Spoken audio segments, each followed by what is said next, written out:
If you want news and rumors that appeal, welcome to the Dusty Wheel. Hey, welcome back to the Dusty Wheel.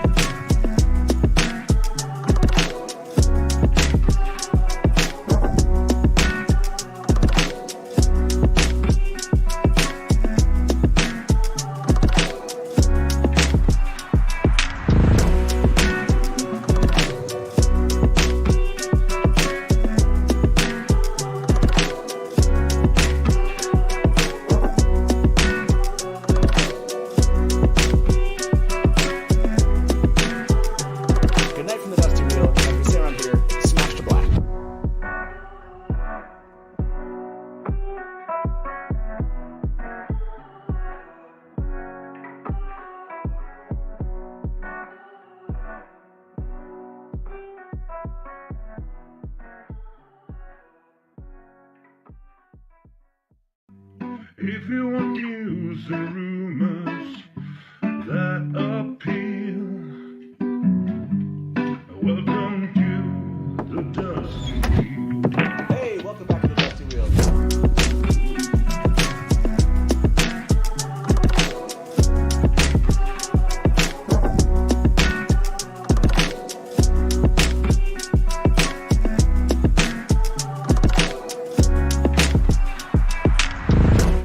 Hey, welcome back to the Dusty Wheel. I'm your host, the Innkeeper, and this is our live call and talk show all about the Wheel of Time. And this is Brian. Hi, Brian. How you doing, man? How are you?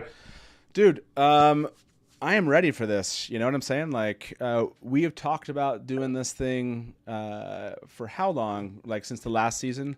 And now we're in the midst of it. I came home today, and my mother-in-law was like, I'm like, got another 6-hour live stream ahead of me. She's like, it's not Wednesdays. And I was like, you're right. It's not Wednesdays. It's a Thursday. It's Thursday. Oh, by the way, today's episode is brought to you by Ricola. It's not actually. No one's going to give me any money for that. it's just going to happen. Brian, do you have some of these? Do you have? I don't, but I do have a La Croix. La Croix. I don't know that Croix. Is that going to help you talk about this as we go? It would keep me hydrated during the long journey through episode 5. Okay. By the way, welcome everyone. I see you all in chat.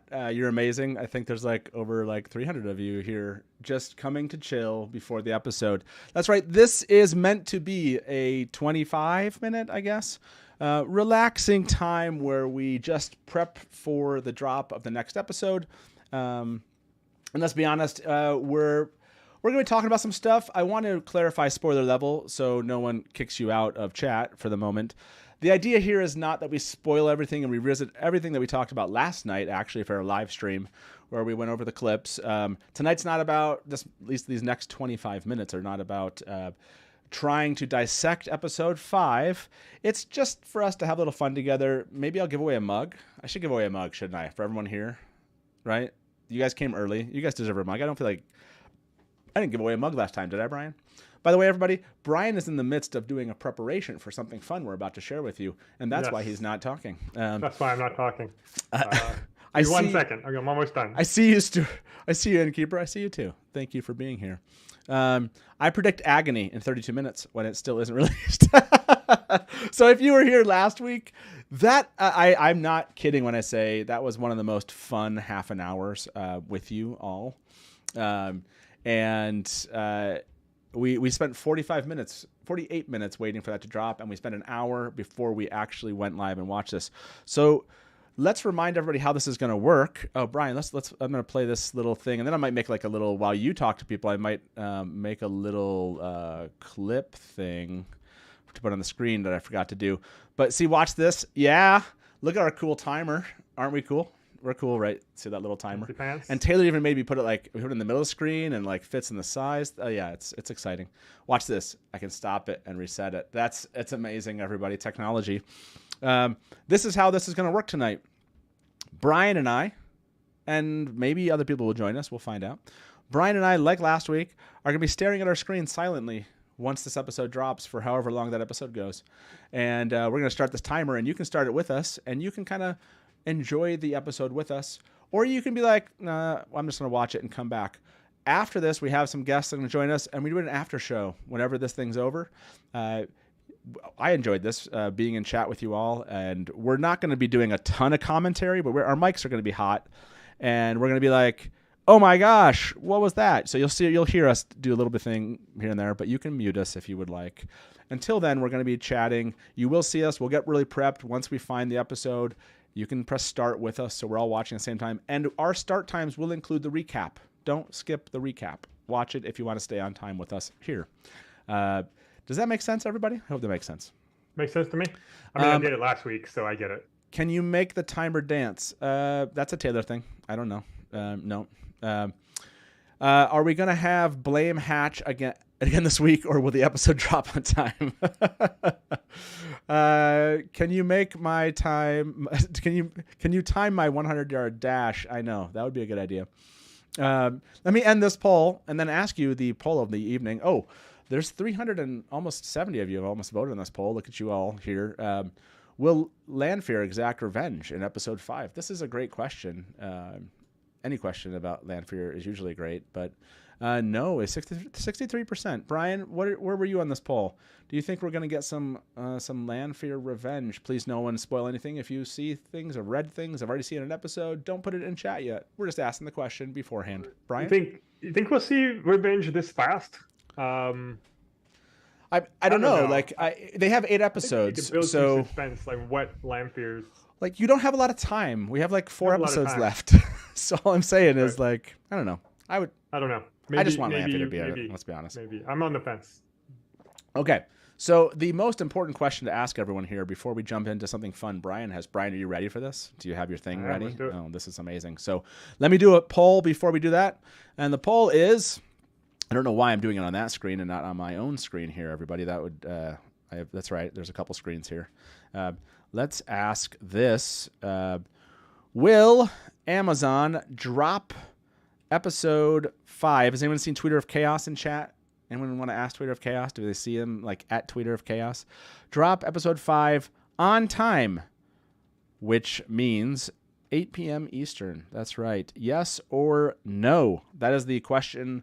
What is the belief, the hope level, I guess is what we should call it. What is your hope level? Brian, what is yours? After experiencing last week, what's your hope level? Is this dropping on time? I always hope it's on time. Yeah. My expectation is that it'll be a few minutes.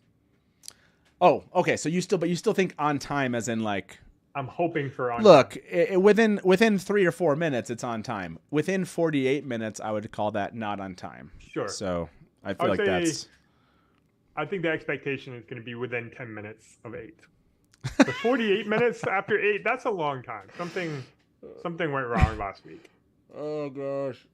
Dan, what I love about our community is that they immediately call you out. Havoc speaks the truth. Love the Dusty Wheel getting salty about people being on time. Oh my gosh. I don't really have like a comeback other than let's move on. I'm going to do what Rafe did with season 1. Not even acknowledge it. Nope. We're just moving on. The knife did not hurt Loyal. That's just what it is. Or it did. We just don't know it. That's possible. By the way, Shannon, I see that from Canada. The Canadians out there are like, yeah, we got it. I don't know what everyone's problem was. I know. The Europeans too. Is that Sharnise? Hey, Sharnise is in chat. Good to see you. Yes, I love Sharnise. it. It's good to see you. Let's increase. There we go. Okay, this is better for me. There is on time and there's Dusty time. Thank you very much. See, let's acknowledge that Dusty Wheel just has we live in a different time area world. Okay, so I'm going to ask you guys, let me go check how many people have you voted on this. Only about 257 of you have voted on this. That's a little bit disappointing. You need to get back to voting right now. Get back to voting. 63%. This, if Amazon's watching, this is not a lot of hope, I would say. For a very hopeful fandom, this is little hope, in my opinion. So, Grateful Geek. Yay, first live chat. Yay, I agree. Welcome to our first, not to our first. Welcome to our first season 2, episode 5 after show. and welcome to your first live chat. It's a lot of fun. Chat is its own beast around here. It's its own show. Please follow the mods, whatever they tell you. Don't fight with them. You could get kicked out about it. And then, as I saw on social media, then you can kind of go complain afterwards on Facebook. I mean, that's like your thing. You can. Exactly. Like, that's your right. That's fine. So I don't know if you've been watching our podcast or listening to our podcast, but Brian and I have been doing something that maybe some of you hate. In fact, one person definitely did not like it. One person definitely didn't like it. Yeah. I should have gotten you to send me that review, but we have been reviewing the episodes, but in a very unique way, which is we're getting letters written to us from people in the Wheel of Time, and we, the Gleeman and Innkeeper, are trying to give some great advice, and we are having a lot of fun with these. So if you hate them, too bad. So Brian told me today. He wasn't just writing them at the beginning of the show. That was not happening. He was just opening them and reading them. opening the letters. Okay. Yeah. So Brian, do you feel like there are any letters worth sharing, and maybe we can give some advice to these people that have written us some letters? Okay. Absolutely. Yeah. Can you? I've got one right here. Okay. Yeah. Yeah. Go ahead. What's the letter say? All right. Here we go. It says, "Dear Gleeman and Innkeeper, it's me, Red-Eyed Girl." Remember her from last week? Oh, So, yeah. Yeah. Yeah. So Red-Eyed Girl has written in. She's a little scary. She says, "I hate to admit it, but I'm in a spot of trouble. It's Okay. complicated, really complicated, but I'll boil it down as quickly as I can. Okay. In short, I knocked 3 girls out. That's not good. In my defense, it was only supposed to be 2. But the third one showed up and added an unforeseen complication to the whole thing. Right. One of the girls was the one I wrote to you last time, the promising one. Okay. I think I still want her on my side, but my boss wants me to get rid of her. It's a tough situation. I'm already doing things that are highly illegal, and I could get into some serious, serious trouble. But at the same time, if I don't do these things, I won't get what I want, namely power for myself and perhaps saved a loved one. Okay. I know I'm not the nicest person in the world, but I do have reasons for what I'm doing. Is there a way to extricate myself from this complex situation, or am I doomed to be evil forever?" This is a great question. Yeah. So, Brian, can you remind me? Was this person like this? Was the Aes Sedai? Was this the Aes Sedai I that? think it was an Aes Sedai. Okay. Red Ajah. Okay, so this is always a problem. I don't really like answering questions about the Aes Sedai publicly, but she knocked out three girls, is what she said, and one of them 3 was girls, yeah. one of them was the It was only really supposed to be 2, but she knocked Okay. 3 out. So okay. I don't know what that means. Yeah. So I'm seeing some. We have some help here, by the way, Brian. Today, live. Oh, we have some do. live Okay. listeners the with chat us. is trying to help us out. Yeah. I'm seeing doomed for sure. I don't feel like that is the advice we need to. That doesn't feel like great advice, is what I'm saying. We want to help people. We don't want to just be like, "Well, you're screwed." Yeah. Bye. That's not the spirit of our show. Yeah. So, Brian, what's your first take on this? She has a boss, apparently. Doesn't want to like fail her boss. At the same time, has some reasons for this. What's your take? Well, so what I'm thinking is if you are somebody who has knocked somebody out because your boss told you to, Yes. you're probably in some sort of paramilitary organization, or maybe like your boss is either a really bad guy or you're an assassin. But we think that Red-Eyed Girl, the red probably means Red Ajah, right? Red-Eyed Girl is clearly an Aes Sedai, and Aes Sedai are not supposed to be attacking people. Okay. And knocking people out. That's a problem. So that makes me wonder if she actually is Aes Sedai of the Red Ajah. Okay. So that's interesting. I thought the Red Ajah was supposed to go after guys, not girls. So my suggestion, because we have such little time to give some feedback here, is look, one, you can just own up to this, let these people go and take your medicine, but this doesn't sound like the kind of person to do that. So maybe if she gave these people to someone else, I don't know, like as in idea. like if it's a classic kind of moment. Like, I don't know where they went. You know what I mean? Like, you kind of, I'm not saying this is advice I would take. I'm just saying, like, Sure. if she got herself into a bind and she doesn't know how to get out and she's knocked these 3 people out, maybe if she just doesn't know where they went in the end, she can kind of save face with her boss and maybe not take on the responsibility of taking them out herself. I mean, that's just, I'm not saying we should give her that advice, but that's kind of coming to me. I don't know. Like, yeah. Like John said, pass the buck. Yeah. This isn't. That's exactly what I was going to say. It sounds like this woman is not. I'm not saying that we should actually. Be safely responsible for 3 young women. Yeah. Right. Look. Seems like. No, see, this is wrong. Kate's listening. This isn't actually something we're going to send her, Kate. No. No, is Matt encouraging human trafficking? Custody. No. Yeah, exactly. Turning over custody. Right. Yeah, I've realized now, Brian, we probably shouldn't do these in public, because that way we can edit the answers afterwards that we send these people. Brian, do you have before we go on? Do you have another letter? We'll have to get back to that letter later. I do have. Okay, we have one more letter, everyone. This one's much shorter. Okay.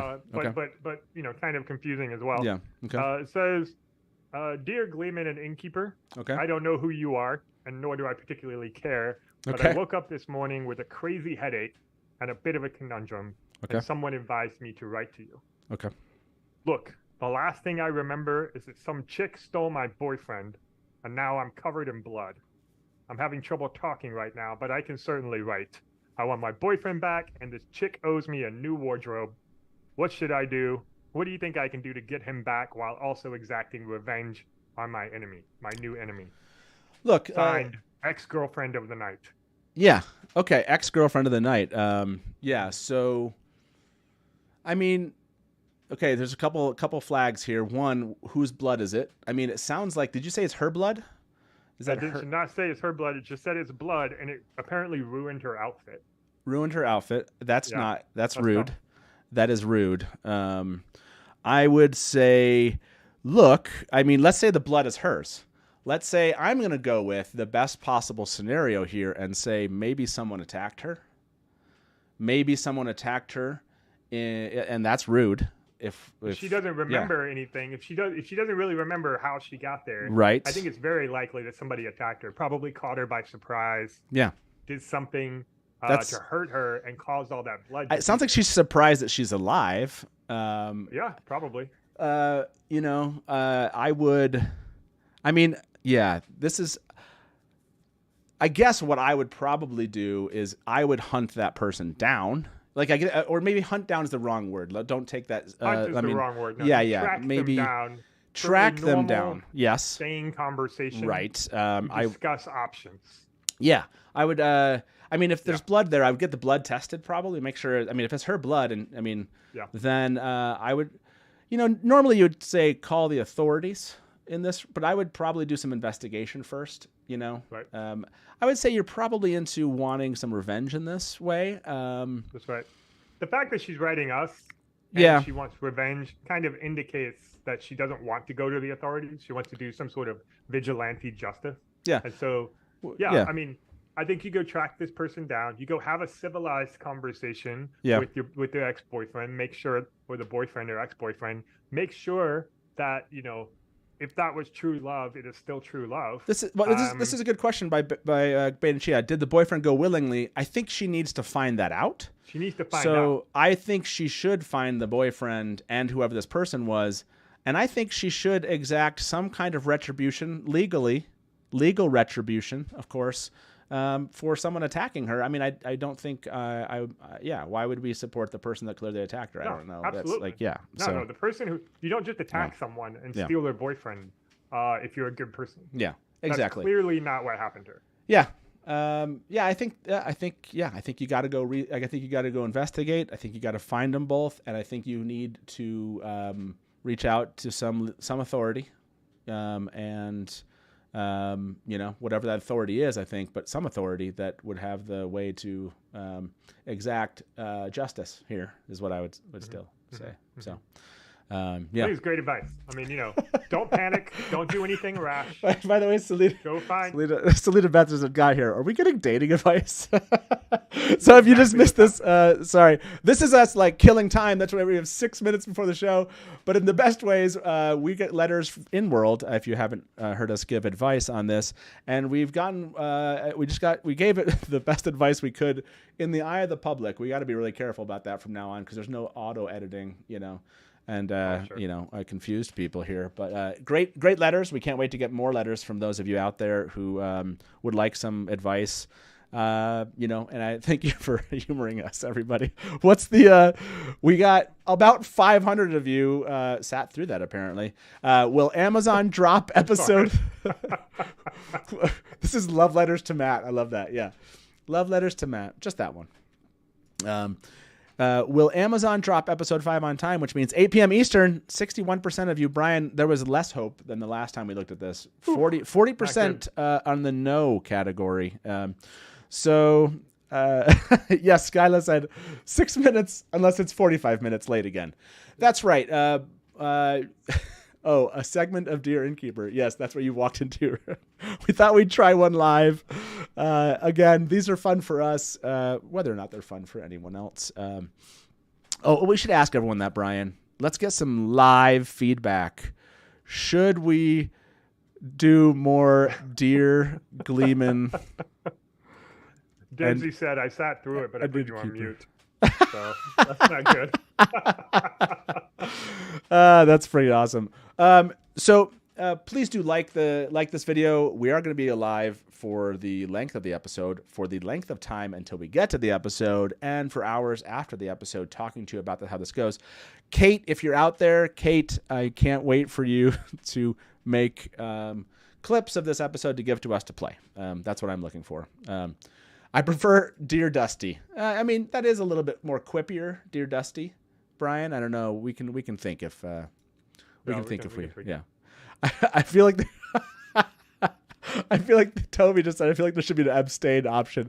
That's some love right there. That's some love for us without saying yes or no.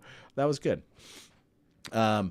Kate said, I rewatched your EDN video, and one of the polls had 739 votes. What other polls have been... wait, let me see. What other polls have been... Ouch, that hurt. Somebody said, even bigger. Oh, wait, that sounds wrong. Have we had any polls over... Yeah, I think we've had polls over 700. I'm trying to think, but it was probably during... we did some live shows or when season 1 came out, we did trailer Gaidon shows. And in those, we had in one case, over 5,000 people with us concurrently, and another over 2,000. So we definitely have had bigger polls. That's right. Brian, do you want to know what people are saying? Have you looked at the poll here?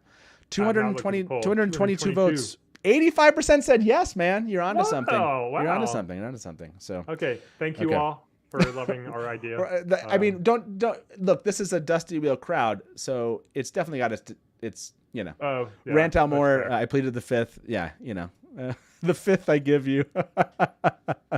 Dear Dusty is Gleeman Erasure. Wow. So Trailer Gaidon polls were big. That's right, Walter Gardenia. They were. Okay. I'm going to invite us to all look at Amazon right now. We are 2 minutes away from this. We didn't get a chance to. If this is what's going to happen, if they don't drop it, we'll start digging into episode 5, that teaser trailer. We're just not going to watch it right now, but we will jump into that. Everyone, you should be jumping on Amazon here and seeing for yourself if we got, let me see this Prime Video. We're like 2 minutes away, everybody. We're 2 minutes away. I never made that image to put up on the screen. If you show up during the show and you're like, what's going on? And you don't understand what's going on, jump into chat or something. Okay, I see 4 episodes, everyone. We're on 4. That's right, 4 freaking episodes. And let me remind you what's about to happen. We're watching to see when the episode drops. We're going to play that episode. Brian and I are going to watch it here live, and you can either keep us on or off of your screen.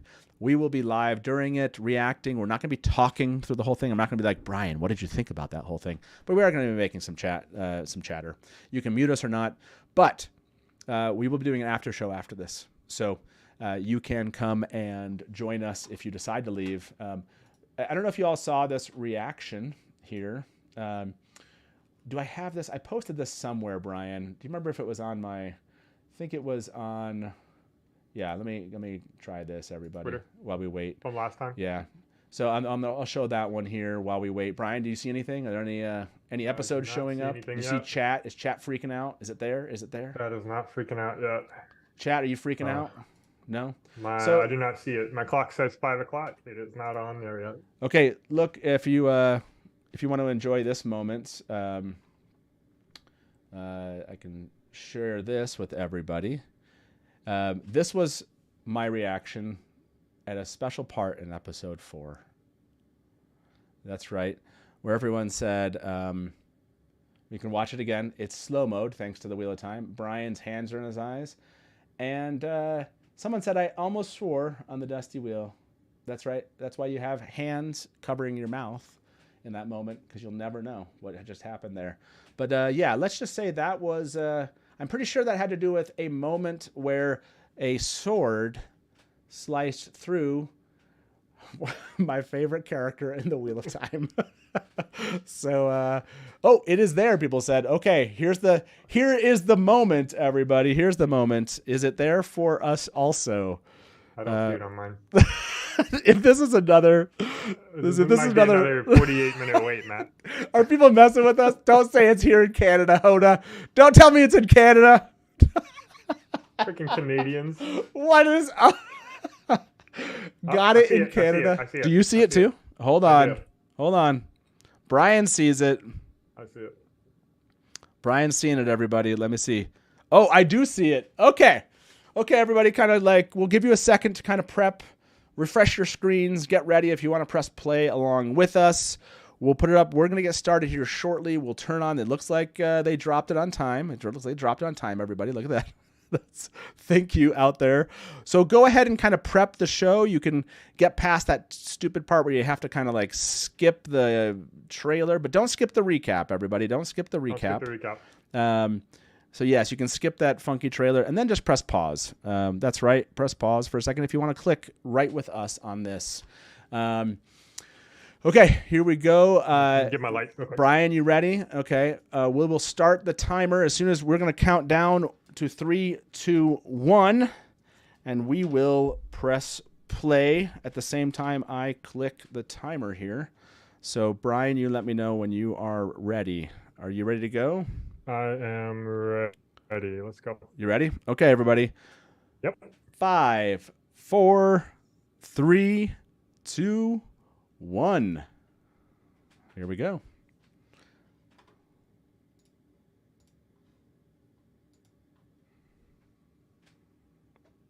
Don't skip that recap, everybody.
Oh.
That was good. That was badass. That was very good. Yeah, that was a good intro. What's up, Kev? Hey guys. Happy to do this with you, man. Yeah, Me welcome. too. Welcome, Came just Kevin. in time. Like, it actually know. dropped. I know. Whew.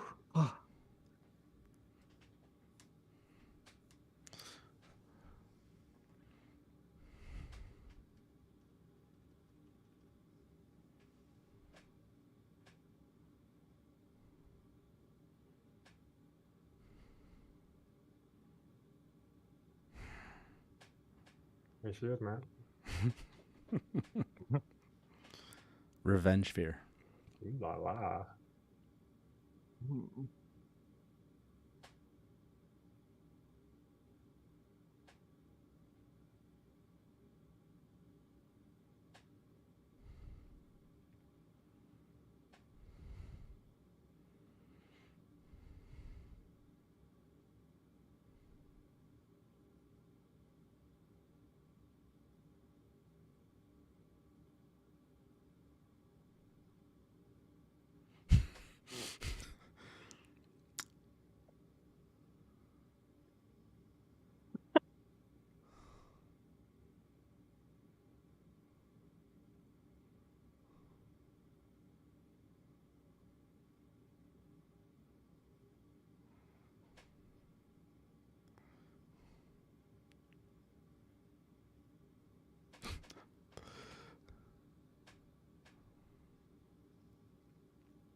She has other ways. Oh.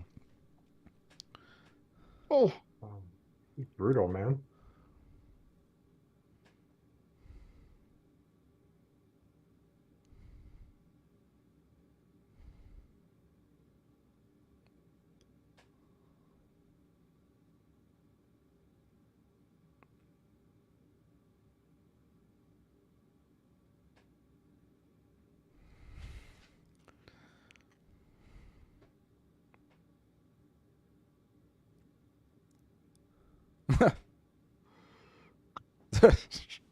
That's bad luck.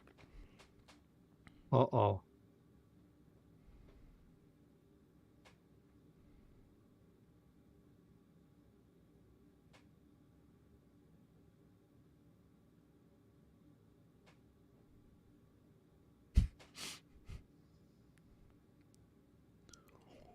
What? Oh. Chopped his head off with the power. Well, I guess revenge fear is here. Whew. It's happening, man. Absolutely. It's happening. That's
Good choice.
That was a great sequence.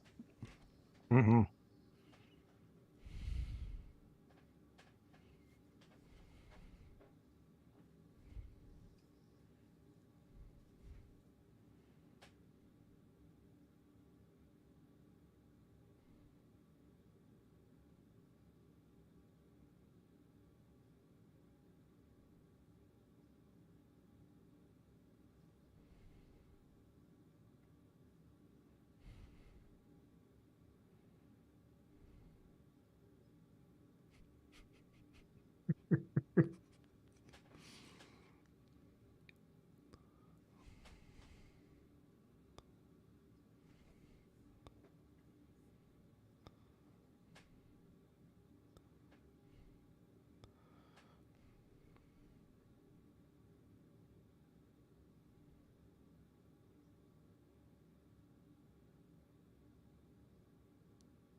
Oh, What? Oh my god. Oh. Oh. Man, your girlfriend's mean, Matt. Oh, Oh.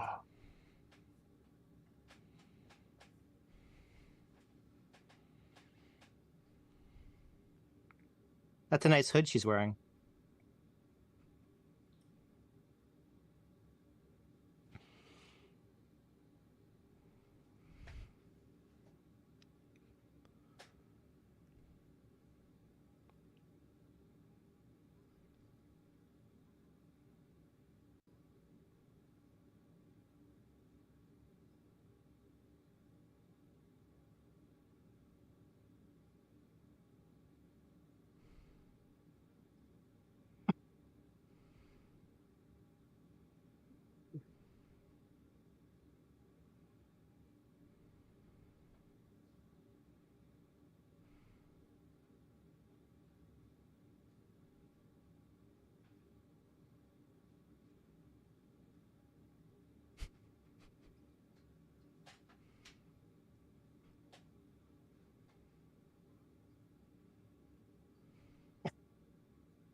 Ooh, the way is. No Waygate? You haven't seen the Waygate yet. What the hell, man?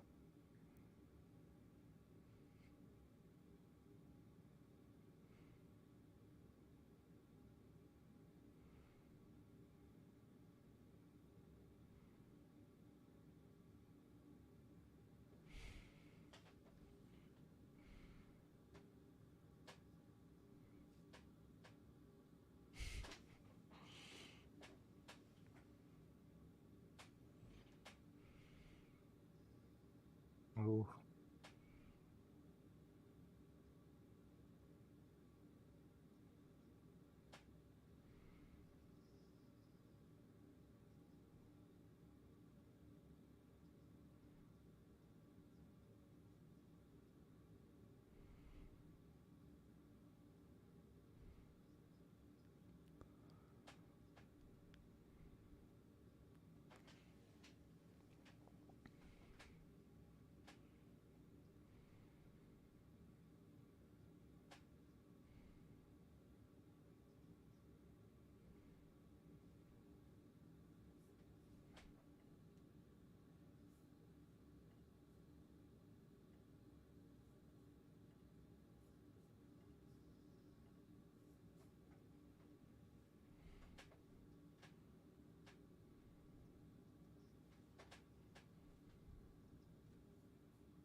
Damn.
The laughter.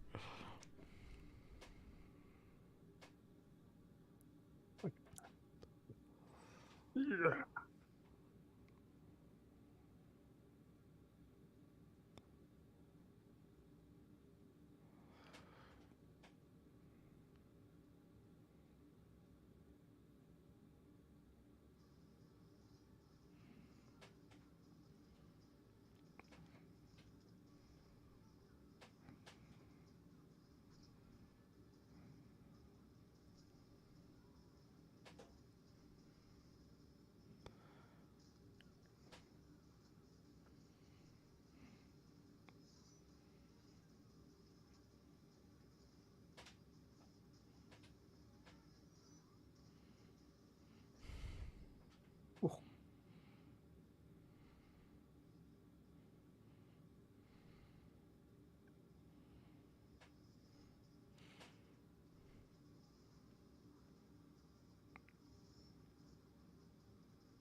Oof.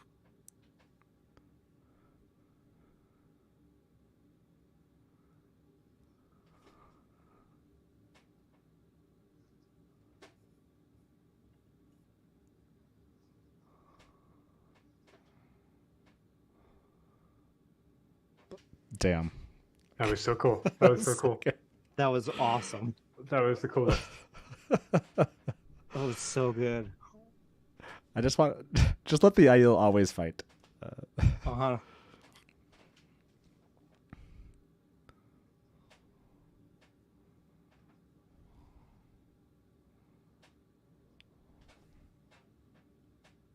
There you go, Matt. It's true. Mm-hmm.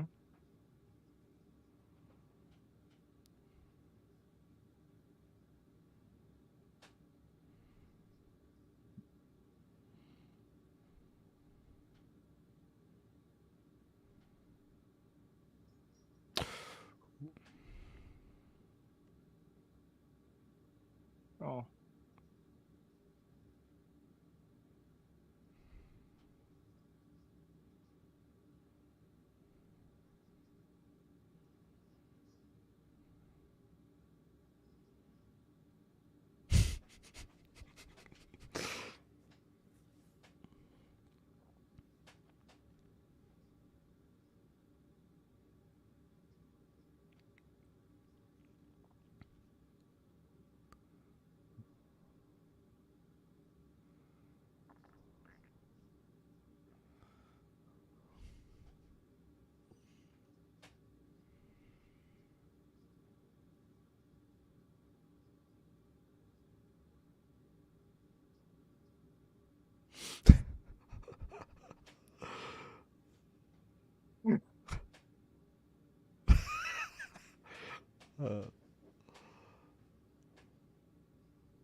Green Cauldron.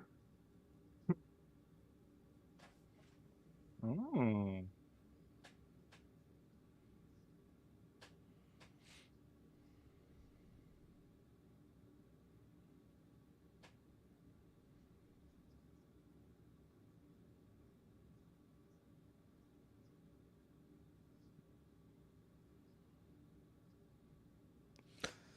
Nice.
Oh.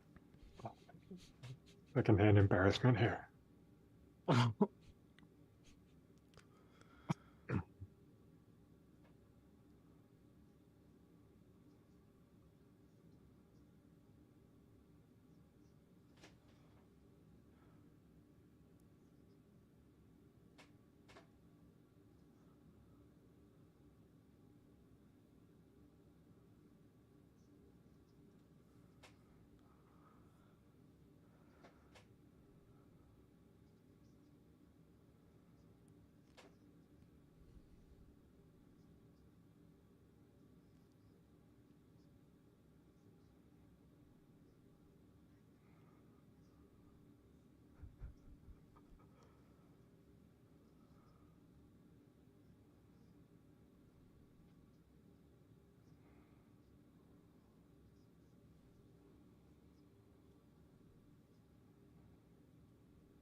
Yahweh.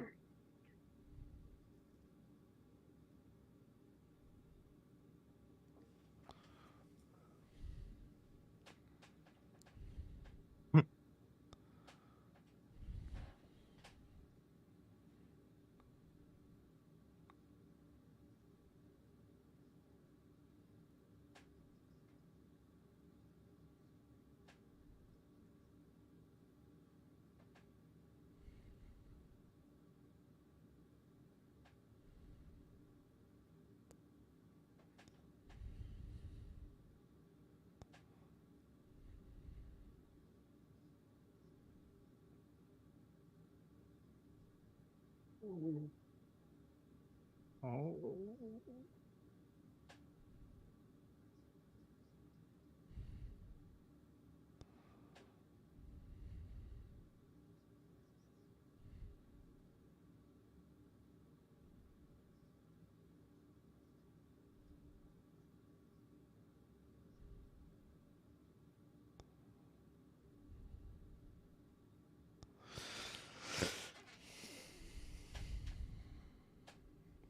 So good, y'all. This is so good. Dude, This it's is your thing. insane. It's your I thing. love this. It's you. Finally. Waygate. Oh, look who it is. It's your mom.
Oh. Nice.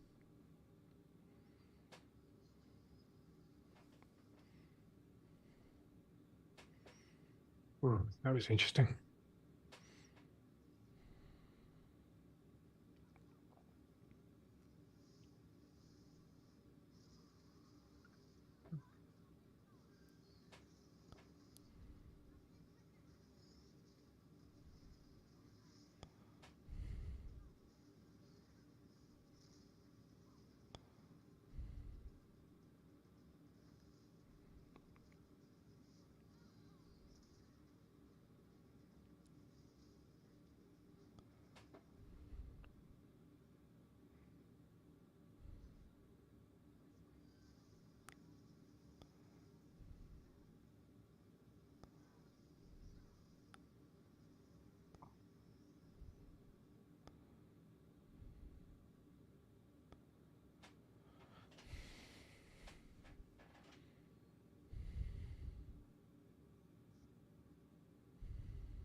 Nice, nice.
Concussion number 2.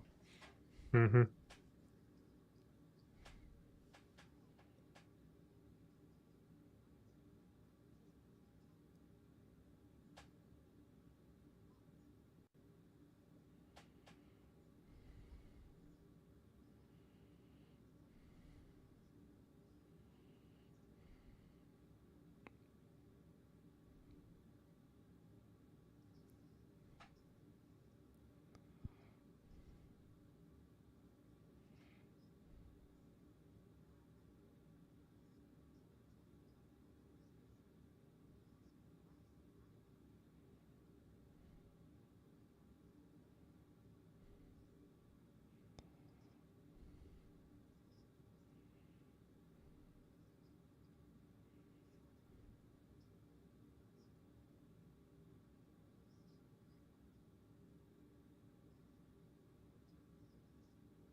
That was epic. Mm-hmm.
Ooh.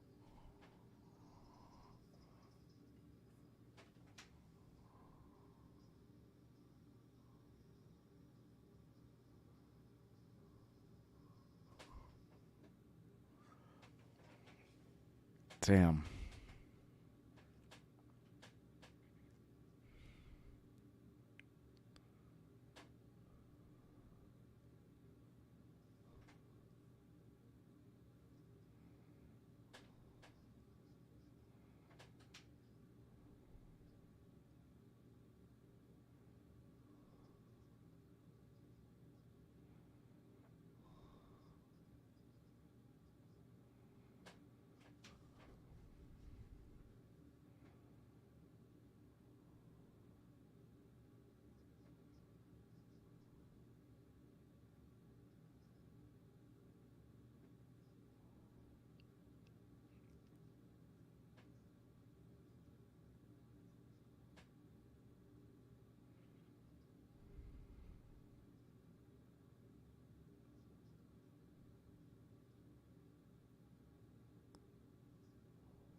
Oh, Get that out. there it is. Oh, damn. Damn, Matt. Oh. Oh my gosh, she looks so good. She looks so good. Wow. Oh, That was so good. So good. Oh. what? Oh my gosh, dude. Oh my gosh. That was, I saw this comment in chat. That was the best episode of the The Wheel of best Time episode, that they've done. 100%. They have not done a better episode than that. That's the best episode so far. Oh, 100%. Wow. oh my gosh. Oh my Okay. gosh. So there's so much to talk about. So much to talk about. How do we even start? Because I know where to start. Okay, wait, hold on. Okay. I know where to Everyone in chat is hitting this. I've got to ask everyone just first impressions, okay? So first impressions here, you know, I guess I'm asking them, like, you know, was that the best episode of the Wheel of Time so far? Let me grab chat as well real quick. Okay. Kevin, I couldn't say anything when you came in. Welcome. Hey, good to see you, man. like this is exactly what we have wanted to see every moment we've turned on the television, and damn it, we can't go backwards, but I hope this is the rest of the season, man. Oh my God, it was so good. All right, can we start with? Yeah, Brian. I know where to start. Yeah, go for it. I know where to start. Would you like to dance Paranarbara? Oh my gosh, yes. The most badass. That was. like, Okay, to those I of you got that are. chills. We're doing this, guys. We're breaking this episode down for the next couple of hours. Hopefully, more people will show up after they've finished their episode. Please send me screenshots. Screenshots is what the name of this game. And Kate, if you're out there, clips, please. You know the kind of clips I want. They begin with L and they end with R, and there's an and fear between it. So, There you go. There you go. yes, like please send me those clips. We want to break this down. Like, I want to go back and rewatch the episode. I'll be honest. Like, I know. I wasn't here. That's what I would be doing right now. oh my gosh. Okay, so sorry, Kevin. Oh, look at this. Look who There he happened to is. show up here. The child himself. The child himself. Welcome, childborn. man. How you doing? Can you hear us? Oh, he's still like connecting. We're like, welcome. We're like all gonna be like really quietly, like, can you hear us now? Can you hear us now? Can you hear me now? Can you hear me now? Can you hear Thumbs us up now? if you can hear us now. He's like, am I coming in? Nope, not yet. We'll Not yet. let him talk. Okay, I'm You look gonna so send contemplative. myself a bunch of these. Innkeeper Anas, you're out there, man. Send me some screenshots. I took some screenshots as we were going. Dain, can you hear us? Dain? he's Dang, can't hear us yet. putting your camera on, man. Can you Okay. hear me? Matt, the timer's still going, by the way. You can. Oh, I'll turn the timer off. Thank you very much, Brian. Appreciate that. I'll stop that Yeah, timer, there you go. everybody. There we go. We will turn the timer off of the screen. Let us. I don't think I should. I'll send him a note like, "You are in, man. Can you hear us?" Oh, he just said he There he we go. is. Here we go. Dave's here, everybody. I just couldn't hear anything. Okay, you're there. You're on the show, there you man. go. We've just been waiting for you. We stopped the show to wait for you to get here. Oh, wow. No, I'm just kidding. What an honor. So welcome. Let's Thank you. let's get some discussion going here. We're going to actually go spoiler right to where levels? you showed up. Oh yeah. So let me give some spoiler levels. I'm going to change the spoiler stuff in chat here. Basically, this is how it's going to go, everybody. As much as you don't want this, but there's so much to talk about show-wise, it's fine. For the first 20 to 30 minutes, we're not going to go book spoilers. Okay. Pure show. We're not talking about the episode 6 at this point. I know everyone was like, let's talk about the preview. It's not going to happen. Please don't. No spoilers. No episode 6 spoilers right now. We have so much to talk about from the episode, so we're not going there. And let's keep the chat book spoiler free for the next 20 to 30 minutes. Then we're going to go full book spoilers. So if there's anyone out there, that's true. This is true. Comment from a loyal fan. Last episode was cool. Don't get me wrong, but this is absolutely true. Matt is so happy. Like that was an awesome, stunning episode, and not just awesome, because of stunning land fear. episode. So let me see how is the vote turning out here. Almost 300 of you have voted on this. Was that the best episode of the Wheel of Time so far? I'm going to leave this poll up there for a while. 90% of you said yes. I'm not shocked whatsoever that is what you're saying out there. That So was freaking incredible. again, mods that are in chat, no book spoilers. Let me put this out there for the next 30 minutes or so. Okay. That's the message here. So like I said, please send some screenshots. I'm going to try to upload some. So I'm going to leave it to the three of you to start talking and having this conversation. In fact, I want you to start all talking about, I'm going to put you across the screen. There you go. Center yourself, Brian. Center yourself. There you go. Brian, you brought up Avienda. Like, let's talk. You know what? I go want to for put it. that aside because I want to get Dane's idea of what he thinks the best part of this episode was, and I think I have a good idea. But Dane, tell us what you thought. What was your favorite part? You know, I didn't see becoming best friends with Perrin over So quickly too. Yeah, you know, who knew that was going to happen? But yeah, I mean, obviously, as a look. It's going to take me a second to really even come to grasp with how cool this episode just really was. I mean, I think of course I guess people want me to speak on the Dain stuff. I mean, obviously, I mean it's neat being online in some form of a persona. But I mean, Dain was just pretty cool. I mean, I think at the end of the day, just seeing how I like the way that they kind of portrayed him, in the same vein as his father was when we got to meet him as somebody who just has some moral value there. The way Valda was talking to him, that kind of it shows that there's a couple different sides to the White Cloaks and stuff, and it shows that Dain has a good side. But really, I mean, that kind of was like small change compared to some of the other stuff that we saw in that. It really was. So what was your other favorite? What was your actual favorite part then? We can come back and talk about Dain later. What was your favorite part?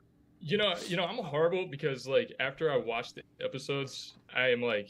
It takes me a second to just like really gauge everything that happened. But I mean, most of the stuff again, like with land fear, of course, all, I'm bought into that thanks to Matt Hatch, of course. Yeah, of course. I'll take credit for that. Yeah. But, just everything from that to just a lot of the stuff that happened, like with Leandrin. I'm happy to see that Suros' head does not look as eggy and on the screen as the other stuff. Yeah, that was true. Look, we can't talk about this just yet book wise, but this was an amazing moment of him on the screen here. The day will come when your father's name will not save you. There was another one here that I thought was amazing, and I just liked, at least for me. I mean, talking about while we were talking about him. By the way, you guys would laugh if you saw the amount of tabs. I'll show you. This is just. For a little bit of, those are the tabs I have. Man. Oh gosh, that's a lot of tabs, man. that is a lot of tabs. But I didn't have time to like edit these. I just took screenshots. I thought this chatter between him and Perrin was actually really, really awesome. Like I don't care. I don't care. Book accurate, not book accurate. What I want to talk about, and let me put you all three there. I thought this discussion was just amazing. Just really well done to have Perrin come back. I loved the Hopper, bringing him back to the spot. Like that was great, right? There's like a lot to dig into there about Hopper kind of guiding Perrin, if you will, a bit. And then you have this moment where he sees him at the cage, shows him into the inn. I love the cloak hiding him. Like, oh, that was great. Like the cloak there was just like a great, and then he sees him as he stretches back, and then he's freaking out, and Valda shows up. Like just really, really, really, really, really, really, really well done. That's how I. And we got the cage with Avienda in the cage, and even though in the books it's Gaul, but in the having Avienda in the cage was like a really visceral visual that worked really, really well. Yeah, it was good. And the other thing I want to call out is something I've been asking for this whole time, which is they tied the visions that Perrin has to sniffing, because right before he sees saw that. the vision of the cave, he starts sniffing around. That's what I wanted to see the whole time. So I'm really thrilled that we got that. Yeah. Can we all just say that one of the funniest moments with Avienda was when Perrin tried to protect her? She starts laughing She's at like, him. no. That was just a really great moment. I got chills when she said, "Do you want to dance, Perrin and Gar?" And then pulled up the veil. I was just like my goosebumps, and then I don't know if we go back and watch our reactions to that, but oh yeah, I'm gonna go back. Yeah, pointing ear to ear. My mouth was like the whole time. Oh, absolutely. Yeah, I was a little worried. Okay, were any of you worried, Kevin? Were you kind of concerned that like after we had episode 7, the cold open in season 1, that every Aiel, at least for you, is every Aiel scene judged against that? Like I saw them do the pullout of that scene, and I was like, okay, this is gonna. I actually thought it was again like I was totally engaged in that moment. Were you a little worried, and how did it turn out for you overall? I think that I was a little bit, the bar had been set so high by like the prowess and the skill of, because obviously the actress who did Tigraine, she's also a stunt actor as well, so she was able to do it so flawlessly, and I think that Ayula Smart has said that she's done a lot of her own stunts and they're working towards that. So seeing the fluidity, I was just like, I don't think I looked away for a second. It was. Me neither. Yeah. Send me your Avienda fighting screenshots, please. I'll be honest, that was one part I did not get screenshots of because I was like watching it and I didn't want to like start doing screenshots. I just want to see it. So I'd love to show Ayula Smart up here. Ayula, if you're out there watching these things, fantastic introduction to Avienda. Fantastic. Kudos. One of the great things about that sequence is Avienda kicks butt. Like she's the one doing like 85% of the damage in that fight. But Perrin gets a few licks in too. Which means when she says later, like, you fight well for a wetlander, he's like, she's not lying about that. Like, she actually respects him because he held his own against a bunch of white cloaks, which is kind of crazy for like a blacksmith in the Two Rivers. And we saw him pick up a hammer, right? We saw him pick up a hammer, which was really cool. And we saw that as well. The axe that the double-bladed axe that Bornhold nice had, right? Yeah, right. I mean, he's all right. Perrin's okay, I guess. If we want to talk about Perrin, I guess he's okay. Yeah, he's okay, I guess. I like Dana Lou said, I need to watch that episode 2 more times. That makes 2 of us, Zool. By the way, we're not going to open the call lines just yet. I have 3 of my guests here, but we will. The call lines are technically open. If you want to be waiting and you know the number and you want to wait for us to weave you into the conversation, you certainly can. You might be waiting a little bit. That was just. Was there anything else like Valda coming in for you, Brian? Was that like? Was it kind of like a finally we see this guy kind of getting reintegrated into what's happening in this moment? I've just been waiting for him to come back since this whole season, and he didn't disappoint. Like they showed complexity in his character that was kind of, I mean, last season he had a fairly complex character for a villain, but this time it was even more because he's got this political discontent with him and the Bornholds. There's also, you got more of his like cultish devotion to the questioning, but you also get like a sense of discomfort, right, when he heard the wolves, or he thought he heard the wolves, and he heard something. He starts like, looking around, and then Dain goes, "There's no wolves around here, buddy," and he's like, he's like, "Oh, you can't. Oh, yeah. Well, anyway, your dad, like that was such a brilliant little writing and acting moment for Valda. We got so much out of that short little scene with him. I thought it was fantastically done. Yeah, you bring up a good part, which they've kind of created almost like this supernatural fear that Valda has. Like, Valda's not afraid of the Aes Sedai, but he is afraid of Perrin Ibarra and the wolves now, right? Because like you think of like, remember when Egwene was sitting in the chair and she kind of like threw that little fire at him, and he's like, "You're gonna have to try harder than that." Like we almost always like wondered if he had some kind of ter'angreal or something that was like protecting him. But the wolves, man, I love that they're playing into this idea that there's fear, because again, like I talked about it, like fear will make you do things. And so this is setting up some things we'll talk about later, which is awesome. I did see some. Thank you very much. I'm getting some screenshots here. Look at this one. This one's really nice. Yeah, good shot. Oh That's a yeah. great shot there. Yeah, That's a good Dain shot right there. this is. Yeah, I can already sense the thirst of time here, where people are going to be like, "Man, I Oh, can't no. believe they just did this to me. This is wrong." Jay's probably watching this right now, so we should just gush. No, we should. Yeah, we should. I think he held his own too, so I think we should get a hashtag Slay Duffy going for Yeah. for you. There you go. Slay Duffy. Slay Duffy. I Yeah. like Slay it. Duffy. Good. Like this is. Let's talk about this. What do you think here, Dain, about this moment? Now, not book wise. I just mean from the episode, like show reaction moment here, and what takes place. What was your reaction to how they brought this port together? Yeah, no, I really liked it. Like I said, I like that they're showing some of the division there between, that's amongst the White Cloaks. I like the fact that, Perrin kind of stopped this from happening, as well, because trying not to get into the books, I think, we sort of, I'll do my best to stay to just this. That's the thing when you're watching the show too, you kind of know, so it's hard to just like sort of separate some of the stuff from the two. But show-wise only, I like the way that it was set up, because we know that you can kind of feel that we're going to see the White Cloaks again in the show as we move forward. So it kind of leaves you wondering what's going to happen when we see them all again. But no, I liked it. I liked the way that they showed Avienda and some of her fighting abilities with this, and her ability to kind of take that away. And then obviously in that last screenshot, him eyeballing her. I mean, he did warn them. Listen, we need to attack together, and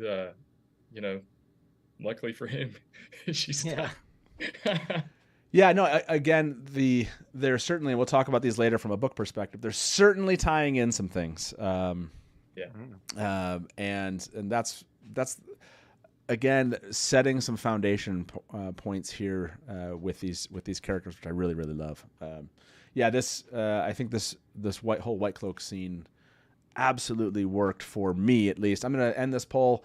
About almost 500 of you have voted on this one. Was that the best episode of the Wheel of Time so far? 86% to 14%. So I want to, because that wasn't as universal as I thought it was going to be, either we have 14%. It's fine if you don't like the show at all. So I would imagine this would not be your favorite. But I'm going to ask this question, end that poll, and ask you this then, basically, what was your favorite episode so far? And because I want to know where that 14%, if it basically, if it wasn't episode 5, or not counting episode 5, how about that?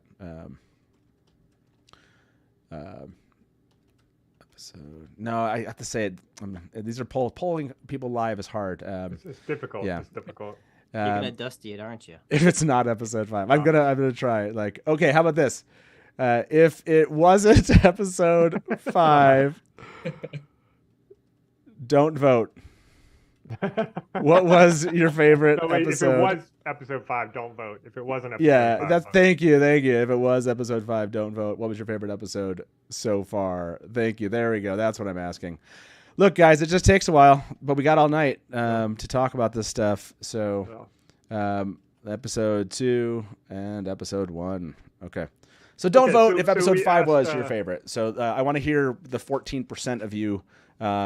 So don't immediately vote if episode 5 was your favorite. Just don't vote in this poll. Let it go. I want to hear what from the 14%.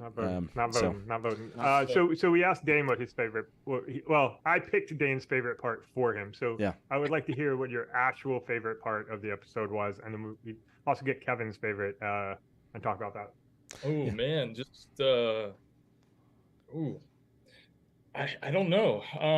A couple of the one that sticks out to me the most right now, and I think maybe it's just because it was such a neat visual, but when we got to see Egwene getting collared, that was really so cool. I really liked the way that they did the visual for that. I wasn't expecting that, and those are the kind of things that me usually stand out with the show. Something that maybe I wasn't expecting to see, or a way that they're kind of displaying it, where I was like, oh, okay, that's really cool. And then also the way they ended it, I was like, why would you? I was like, oh, we're finally going to get to see Rand and Lanfear, and then it ends, and I was like, you've got to be kidding! You've got to be kidding, right? Some of that stuff I love sort of too, Yeah, I'm surprised this episode. I've been one of the naysayers, honestly, when it comes to, spending too much time sometimes with, like Moraine or some of the others, because I'm so anxious to hear about, everyone else, I think. But I really like the way that they've been approaching it, and especially with this episode, seeing more of the, the Damodred family ties, I guess, and stuff. This was a good episode for that too. So I guess favorite would be, seeing her kind of collared was just an interesting visual. Oh, the collaring. Yeah. So many good moments though, like everything, even between like the Shan-Chan, like with her and Turok. I don't know, man. I can't pick one. I'm a horrible person to ask that question too. I need a date to mull it over. So Kevin, what was your thought on the collaring? Kevin.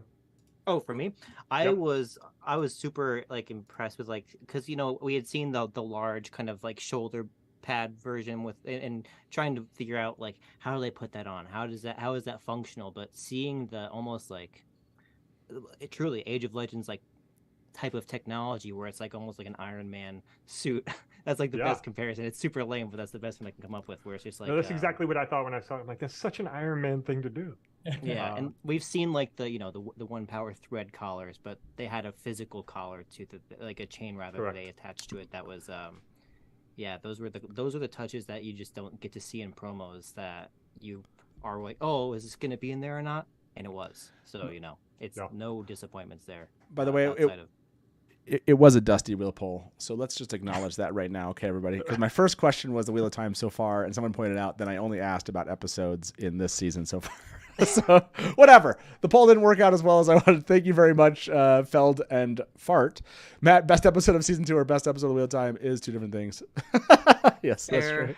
But I'm going to end this poll. Only 88 of you voted, so you kind of understood what I meant here.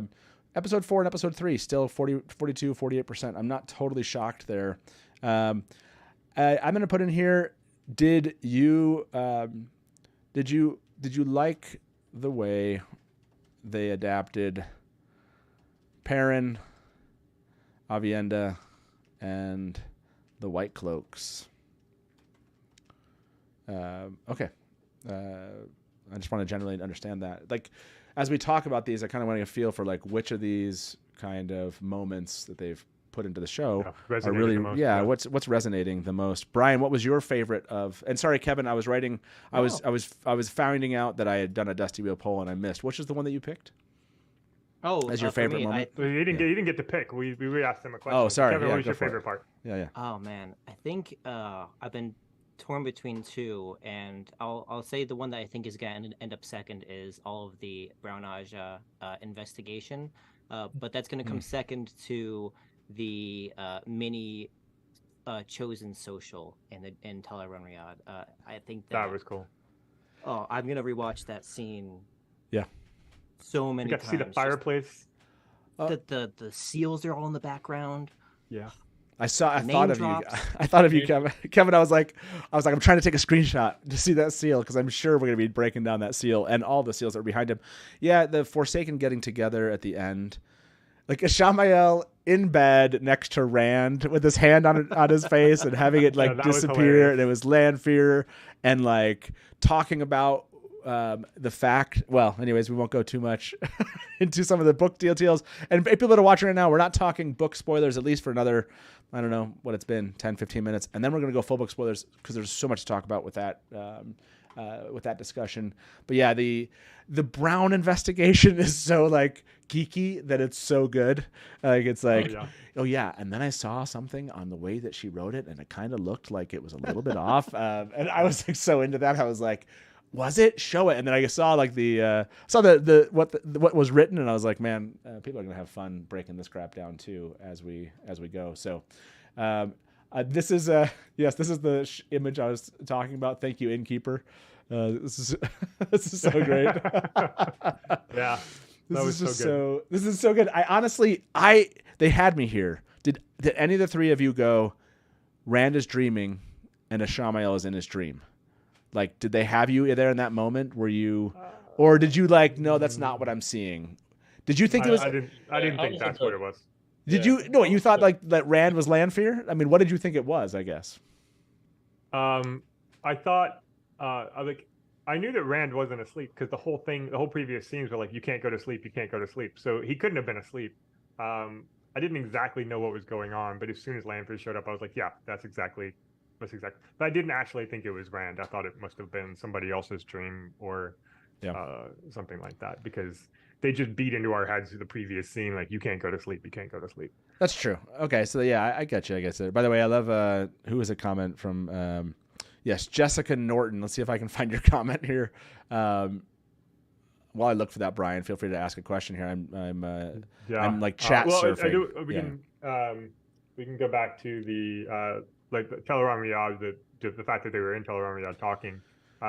Like, first of all, we got explicit mention of Teleron Riyadh in this episode. Like they named the world of dreams, which they hadn't done before.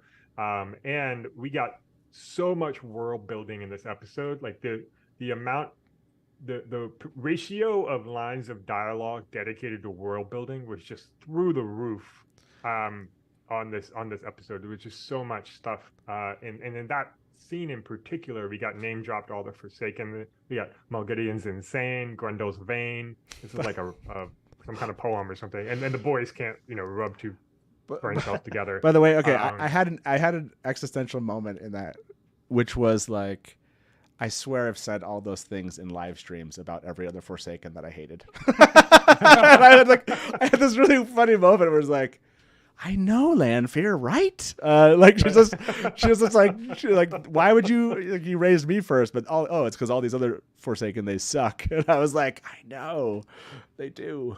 Also, when Dana Lou just pointed out that something I noticed as well, which is Teleron Riyadh Lanfear had short hair. Yeah, and not the long flowing hair she had in the real world, which I thought was an interesting. That feels more real Lanfear, Yeah. Than Celine's, long flowing hair and whatever. You mean her hood of hair? Her hood of hair. Yeah. I don't know about you. I did find the line from Jessica that I thought was hilarious, which is true. The Brown investigation was the Innkeeper's version of the Super Zoom. Yes, exactly. I totally felt this episode so much in that way. Sorry, I was going to say, that felt more like Twitter time than anything I've ever seen. 100%. They were zooming in on the thing and like looking at the squiggles and connecting the dots and stuff. I know Kevin has to leave in a few minutes, so I wanted to get some more of his thoughts. What else did you like about the episode? Oh man, I was gonna say too, the way that Varen was just like casually going around the White Tower, just grilling everybody, gathering her that felt like, I know that you had mentioned in the previous episodes, Matt, about Varen not having 100% of the Varen characteristics. That to me felt very, very book Varen, very casual, unassuming questions, but like firm and grilling them. I felt like that was the side of Varen that maybe was not able to be shown quite yet. Yeah, that's for me. I would agree with you, as in, I would throw this out to you. This is the side of Varen who's active, not in a kind of passive mode of finding things. Yep. When she is in an active mode, you do get this kind of where she is assertively, like, just when you think, even, we're not going to mention it, but just think of in some of the books, there's moments where she's actively going places and asking questions out loud that you're like, that seems really suspicious to ask that kind of question out loud. Why would you do that in a place where everyone's hearing you? And it's a very, very like clear kind of question that is very pointed.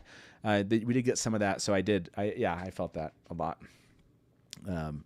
Were there other parts for you, Kevin? I know you have to step away, like Brian said. Other things, like we're gonna dig into that. I saw a spoiler level question. We still got how about this? Once Kevin leaves us, we will go full book spoilers. I'll unleash the floodgates for you all. So the one last spoiler free is, it felt like the start of a beautiful friendship between Nynaeve and Elaine. They're one of my favorite pairs throughout the books. Sometimes they have B plots, sometimes they have A plots, but no matter which side they're all top tier plots. They're all top tier. I love them all. So that was a great kind of introduction to that dynamic for me. Yeah, absolutely. I want to, in line with that, if you recall, everyone, Kevin, you mentioned this. When I spoke with Maddie and Zoe, this was. I'll see if I can find this. Maybe I won't be able to get it before you leave, but it was a discussion that, let me see if I can find this, everyone. Hold on a second. I asked them basically, here we go. Nynaeve's journey, continuous journey of letting go of control and letting go, essentially. It might have been, hold on a second. Prizes, Nynaeve, they're very different. They relate to Here we Elaine. go. Okay. So I asked them this question, and this goes in line with what you just said. So I thought I'd play this. If you really don't want to hear, this is a question I ask. I'll try to new nations. Who or what has made the biggest impact on Nynaeve in season 2? Ooh, what a great question. I think it would be Elaine. Okay. I think she, yeah, I would say their relationship surprises Nynaeve. They're very different. They relate to one another in very different ways, and there is a huge shift in how they think of one another from the beginning of season 2 to the end of season 2. Yeah, I thought that was like, that was I kind of wondered when we start to see some of that you just brought up, Kevin, which is, I mean, obviously this is the moment for it. And yeah, like it was fun to start to see their two ways they view the world. If this makes sense, Egwene never talked to Nynaeve that way, right? Mm-hmm. And Nynaeve's not used to, like, Moraine is different, right? This is someone who literally does know more about the world than Nynaeve and is actually out like trying to help and is not like the big bad Aes Sedai who stole the whatever and the people from her village, and seeing her struggle to be like, I'm not going anywhere, and you're like, well, yeah, you're not, you need to listen, like that's what needs to happen here, because she actually is there to help you, and she knows a lot of things that you don't know about this world. So yeah, I love that. Favorite, was there a moment with Elaine here? We didn't get much, other than that. Kind of, was there a real Elaine moment for you? Kind of before we just as you go here, like what was the Elaine moment? Because I know that character matters so much to you. I like that she struck first when it comes to defending them. She's always like in her inner monologue is very much her being worried about her being a coward. Without giving too much away, she's very self-conscious about being a brave character and looks at Nynaeve and Egwene in very high esteem for those traits. Yeah. So seeing her be the first to throw the first one power weave, I thought that was a really, really awesome touch there. Yeah, that whole moment with Liandrin where she's like, basically like, I had to do this, but I hate you people. Yeah, and let me introduce you to Nynaeve Almera, Elaine Trakan, and Egwene Alvir, and see if you can hold on to them. So, and they couldn't. Yeah, I loved that. Well, Kevin, thank you so much for joining us for some live reactions. It'll be fun to go back and see. I wasn't watching yours, so it'll be fun to go back and see what your reactions were to this episode. Yeah, and we freaked out at the Waygate, Kev. Oh yeah. So we'll have to go back and watch that. I know. Okay, we'll see you soon. We'll talk to you later. Kevin. Bye, guys. Okay. Bye. Okay. All right. It's just us three, and we're gonna have someone else join us in about an hour. Okay, for the mods, because this is always difficult in chat. There's a number of you here. Chat is for those of you that have never read the books, don't want any spoilers. Now is the time to step away. I hope you enjoyed that. I promise you, and I promised you this before. Next week, possibly the week after. But one of these 2 weeks, we're going to do some new reader or like just new only viewer kind of shows. And so that's coming up. I'll announce who our guests are going to be. I think you're going to like it. But we won't say any more about that right now. But if you are just new to this, I'd recommend, like, we're going to be spoiling a lot of the books at this point. Like, there's just so much to talk about and how the stuff we just saw has repercussions throughout the whole series. So with that being said, I'm going to throw this up for everybody. And let's get... How about the poll? We got 408 votes. Let me end this poll here. 400, it's about 410 you voted. Did you like the way that they adapted Perrin, Aviend, and the White Cloaks? 94% of you said yes. It's not that Gaul is not an important character.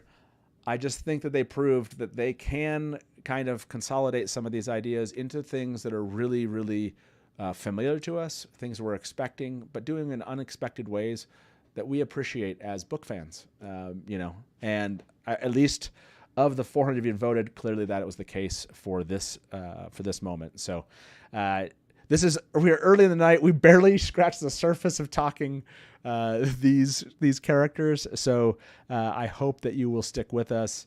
It is full book spoilers now, everybody. Full book spoilers. We will open the call lines here shortly. Again, if you want to jump on because you know the number, you can do that. We are talking about episode 5 of season 2, and this is Damane. And maybe that's a great time for us to jump over to that. Out there, everyone, let's talk about the whole their capture of Egwene and that sequence of the Seanchan capturing Egwene and basically presenting Egwene as a gift to Lord Turok. Brian, what was your response to that moment when they have Egwene come walking up? Like, this is a moment in the books that we're all kind of waiting on. Tell me what you were thinking. Well, they added, I think they invented the whole like presenting the Turok part. I don't think that actually happened in the book, but she was the collaring of her and the shock that she saw and felt as soon as she got collared was very, very well done. And I guess the dread that I felt as they dragged her in, like, my heart was pounding and I was like, I don't know if I want to watch this because this is going to be so traumatic. Of course I couldn't blink during the scene, so they did a really good job with it. But I thought it was very well done. To Kevin's point, the collar felt like Age of Legends, Tony Stark, Iron Man type technology, which was really, really interesting because we haven't seen that. The box of the Horn of Valyr, which we can talk about later, was also very Age of Legends, mechanical, maybe even post Age of Legends, but like mechanical futuristic device in a world of axes and water mills and things like that.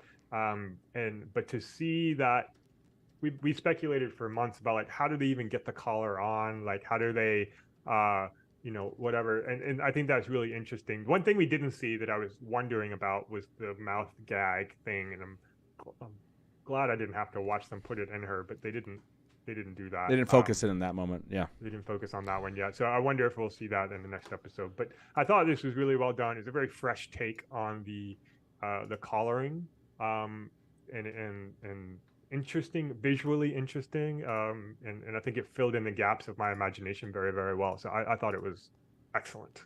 Yeah, no complaints. Yeah, I didn't. There was nothing there. I'll go back. Right, this is all. We're going to go back to this like the next time we watch it. We might be getting a little bit more critical on it. 1 second. Can you? Sorry, I'm getting like all sorts of assets. We're going to be playing some video clips here shortly. Yeah, okay. So I was hoping to find like a shot of that. You have this shot, which I think is great, earlier on, right? Like that's so like Landron's so bad, it's so good. Like standing in front of the Waygate and just like releasing them and walking out is just that was so cool. And I like the fact that she released them because they needed a way for the girls to get loose and all of that stuff. But the only nitpick, which is probably the only nitpick from the whole episode for me, is like, wouldn't the Damane have sensed that as well? And I would have expected them to react to Leandrin channeling in some way, but they didn't. So maybe she was far enough away and it was small enough. And there is definitely some looseness to the metaphysics and what we can expect or not. They're keeping that loose. I'm actually not. I hated it at first because this is something I love about the books.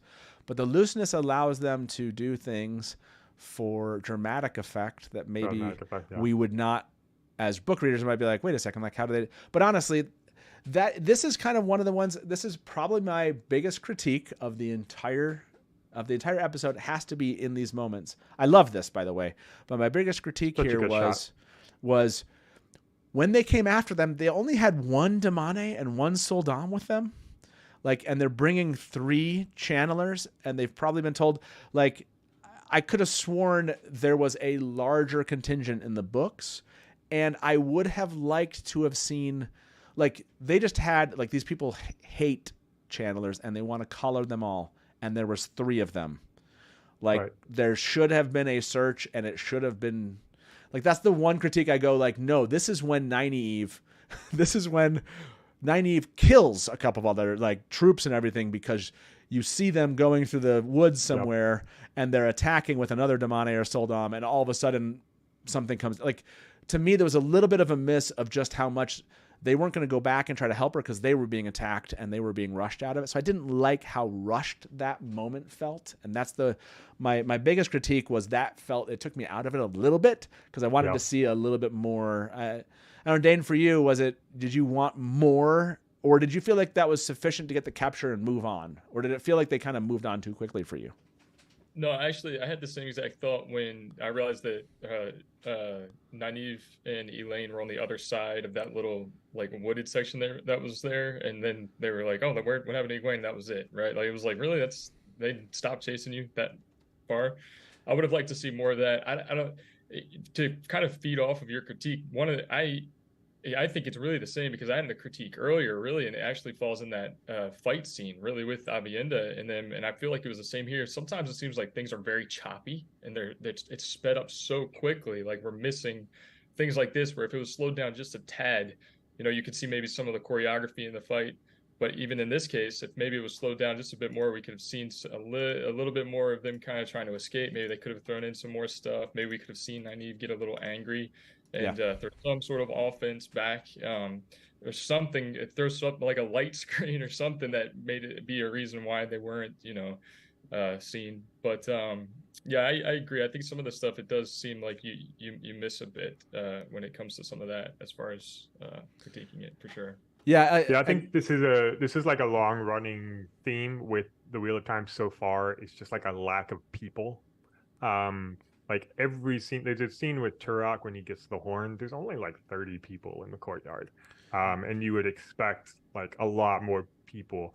It's obviously a budget issue. It's expensive to have people on screen, but I think that contributes to that feeling of not enough soldiers, not enough sul'dam, not enough Damane at the Waygate, and then when they chase them, I think it's just time and how long can you spend chasing them versus other things, and but I totally agree with you. It felt like a very small missed opportunity, but a missed opportunity nonetheless. And I think it was I was writing down, that was, to me, that's the only time I thought missed opportunity. Like, other things, little time, that was the only moment. And I agree with I can't remember, I think it was Rita Reborn said this. I see the point, but I didn't notice it during the watch. I don't know that a lot of people would. That was just one of those, like, I was like, this is so good. Show me Nynaeve fighting back. And I was like, oh, okay, they got away. I was a little annoyed. They felt like they got away too easily. Yeah. But in my opinion, what they should have done is, if I could just go back and rewrite that sequence, what I would do is really, like, show Elaine and Nynaeve escaping, and then show Egwene getting caught. And so we know they're not chasing them because they're catching Egwene. Like, she's putting up such a struggle that they can't spend more people to go get something else. And that's probably what it was. Like you're saying, like, she was doing such a good job of protecting them and fighting them off that. And Haraldin makes a good point. They did not expect Elaine, right? So they thought they were getting 2. They got 3, and then again, they didn't have enough to defend themselves there. They thought 1, and they weren't expecting them to be awake. Egwene's the strongest they've ever seen in a very, very, very long time, according to Sirach. Yeah. So I totally see that. Yeah. And so I wish they had just shown that instead, rather than having Elaine and Nynaeve run off into, like, this big open space with nobody chasing them. And it's like, okay, how far did you just run? And, like, by the way, how long has it been? I did with Dana Liu. I felt like it was more than 30 people in the courtyard. That courtyard scene to start it off, I thought was amazing.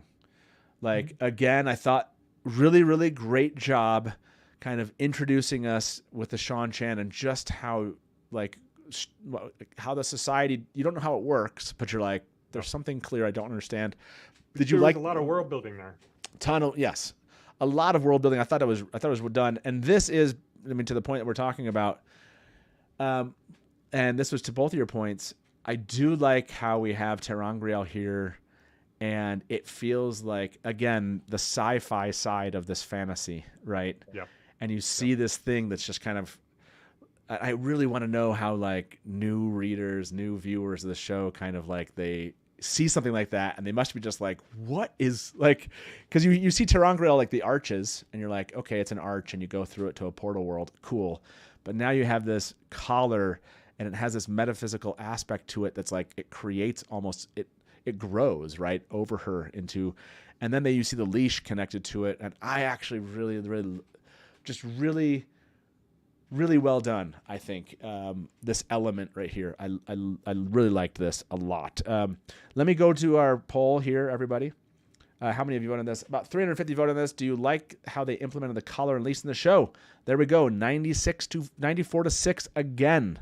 Not surprised. Like, Fell Knight Gaming. Okay, yeah, feels magical also, right? It's like, depending on, it's like nanotech, and the next comment is magical. Yeah, I think they're doing magic. They're riding that line really well with this. I think that they've done. I think they've done. You want to do another poll about the girls getting away? Because we've been 95, 96%, and 4% on the last couple of questions. So what should I say? Did you like the what do you call it? Just escape scene. Escape scene. Did you like the escape scene around the Waygate? How about that? Did you like that? Did you like how about this? Did you like how they adapted the escape scene around the Waygates? Yes or no? I think that's right, Brian. We should kind of throw these in there. I'd like to know what's hitting and what's missing for everybody. Yep. We do have a caller coming in. I have, like I said, someone else is joining us probably in like 45 minutes to an hour. I'll get that out, this link out to them. And just pulling some people in. If I see you in chat, don't be surprised if I send you a note and you're like, hey, jump on. Let's do this. Yeah. Because I would love to have, some more people join us as we go. So let's bring our first caller in. Like I said, this is a live call and talk show. I told you I'd turn this on. We'll like I said, you might be waiting 45 minutes. You might be waiting an hour. You might be waiting 10 minutes. It just all depends. One of you braved the wait, and you didn't have to wait very long. I want to mix the show up tonight and do some different things. So let's bring our first caller into the show. Hey, welcome to the Dusty Wheel. Who's this? Hey, Innkeeper, it's Keith. Keith, welcome, man. Did you? I'm assuming you watched episode 5. Oh yeah, best one so far. I'm right there with you. To me, there was none of those slow kind of sitting around with Yvonne and Max Immel all the whole time. I totally get that. Yeah. They definitely kept this thing moving. Almost, there was moments where I was like, no, don't leave that scene. I want you to come back to that scene. That was too quick. Don't go. Yeah, this one ended, and I was like, me and my brother were watching it. We're like, no. Yeah, this had that feel, and this was actually, I think, one of the longer episodes, if I remember correctly, because I saw that it had like a total runtime. I think it was an hour and 8 minutes, and now it's like 5 minutes of credits. It wasn't enough. So yeah, it wasn't enough. I think that's a fair assessment. Okay, so for you, we've talked about a couple things so far. I want to get your votes on these things. Our first one was the Avienda, Perrin, White Cloak stuff. Were you a yes or no on that poll? Did you think that was well adapted from the books, and did it serve? Do you think it kind of worked with what they had done? Yeah, I think it worked, and then I don't want to get off topic, but then the Barthanes thing, my brother and I were both like, okay, so Barthanes is now a nephew. Yes, well, what's so funny about that is I see people making. By the way, when I see chat sometimes I kind of freak out because I'm like, I know I want to talk about this. I can't talk about it just yet. Everyone's like, can we talk about Lanfear? Not yet. I know. We're going to hold off on that. The politics side and the implications of what they're doing with Lord Barthanes, I don't even conceptualize it. I don't like know the families like close enough to like remember all of like how Lord Barthain is, and there was a king, but now there's a queen, and the Damodred family is coming in, and I have not sat down to even think about that right now. But do you like what they're doing with Lord Barthanes in this way? Do you like this whole idea there's going to be a wedding? Clearly, right? They're sticking around for the wedding is what I'm getting. Well, I'm with you. I don't know all the politics side of it, but I'm anxious to see kind of where they go with it. Yeah. It is nice as a book reader to kind of to get thrown some stuff where I'm not like some that want to see it every page for page. I know there's a lot of fans that are like, well, it's away from the books. I don't want to know exactly what's happening and talk over it the whole time going, now they're going to do this and now this is going to happen. And now, Yeah. This has been, I don't know how you can be a book fan and not have just enjoyed episode 5. Like It was it very was well great. done. Like A lot of the scenes were actually like straight ripped from the books, Yeah. with slight modifications, like the collaring, the delivery, of the girls, there's just a lot of really good stuff. That's really even if you take the harkening back to parent, there wasn't a lot of stuff that was just completely made up, right? Yeah. We've had a lot of that in previous episodes.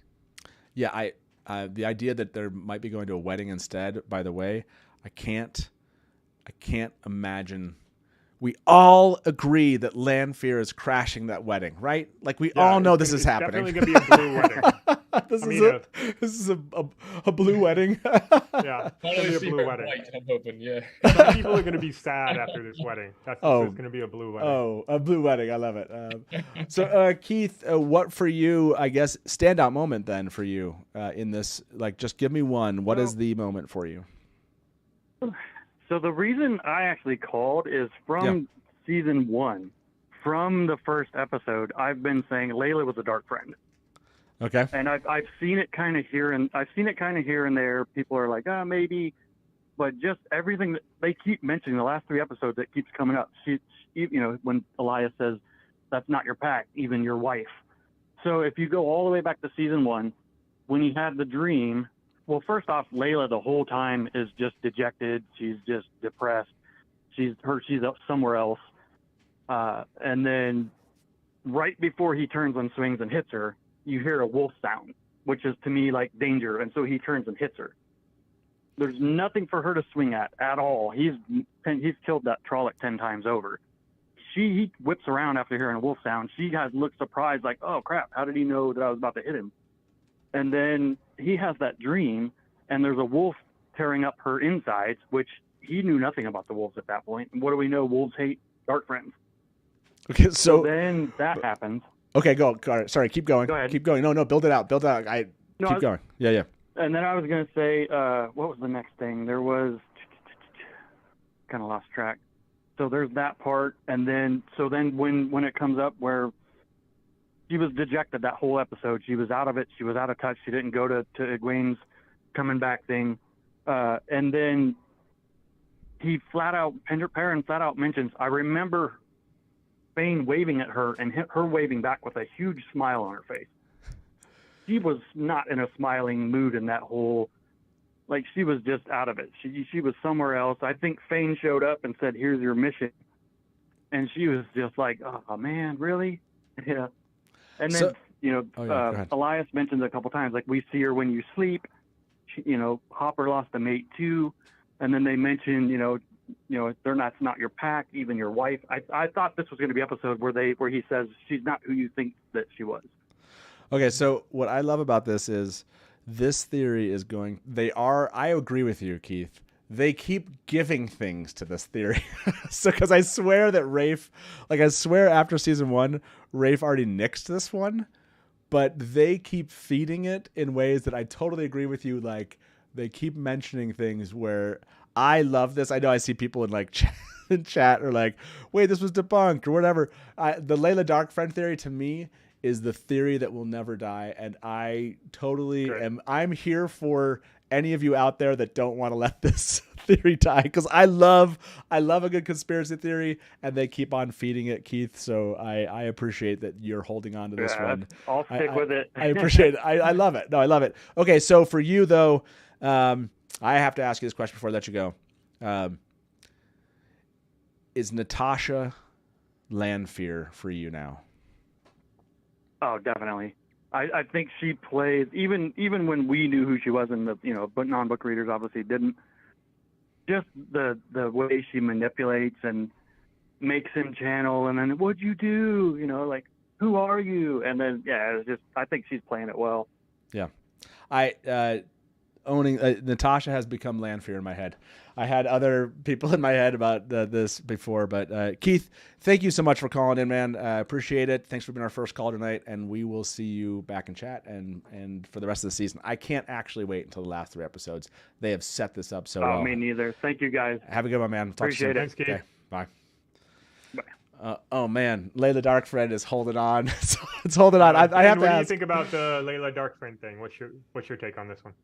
Yeah, I've always thought the Layla Darkfriend thing. I've always been wanting to that. You're on the wagon, the Layla yeah, Darkfriend wagon. Yeah, and actually, I he love brought up made it too. When he said that tonight, she wasn't your pack either. I was like, oh, we're back, baby. Yeah. Yeah. I'm going to ask everyone that's going to end this question. Did you like how they adapted? Okay, so here we go. Did you like how they adapted the escape scene around the Waygate? 56-44. So I think there is, again, this doesn't mean that we're right, someone else is wrong. It just means I think that was one, again, missed opportunity. I'd be surprised if there's too many more of those.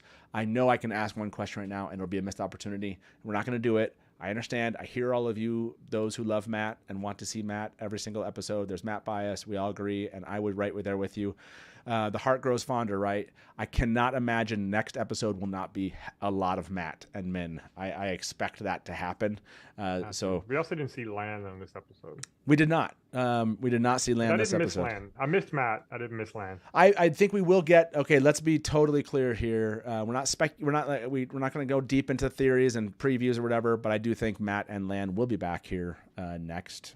Definitely next episode. I can't imagine. Oh yeah, absolutely. We've seen some things in trailer stuff that makes me believe that. Also, Malkios King pointed out that of course Dain would think everyone is a dark friend. That's the original Juan talking right now. We can't. You can't listen to anything that guy has to say. By the way, I should have known better than to ask you that question. Tweeter of Chaos, there are neither beginnings or endings to theories in the Wheel of Time, and we love them all. Yeah, with that being said, I do too. Hey, we share that for sure. Are you a believer in the Layla Dark Friend theory? That's right. We're asking the important questions tonight. I see something. Hold on. We have to. Okay. Did somebody send? I can't see. Toby, did somebody send me this? Let me see. Someone's got to get. I got to get a better close up than that. Wild Gardenia, do you have a? I need a better photo of this one, guys. This isn't gonna help us. Like, I can't see those boots. It's not. That's not a. I need a better boot shot here. Wild Gardenia here. Somebody send it to me. But yes, I'm guessing those are some killer boots. We need to see them. So if someone can give me the close up, thank you for Wild Gardenia for trying to get us there. We need. I thought there was a closer pick than that we had of those. Okay. And I have another topic. Well, I wanted to ask everyone. Oh, sorry. I wanted to show this one. Let me see if I have this video, because I think it's nice to relive this moment. Yeah, here we go. Kate out there doing the lights work. Thank you so much. Come on. Here we go. Everybody.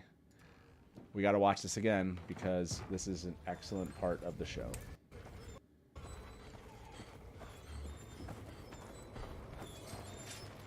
Dain, don't take this personally, okay? I'm trying not to punch my screen.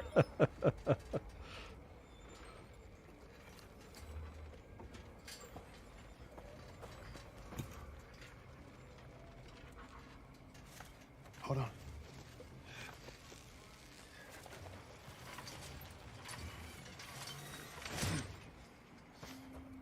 thought it was really interesting here that they had Uno in the cage too. Like Uno in the cage and the Shan soldier there. That was. Are you alright? Think you can walk? Look, we should get going. But we won't get very far if I have to carry you. One wetlander puts me in a cage. Another takes me out. Why do you help me? People shouldn't be in cages.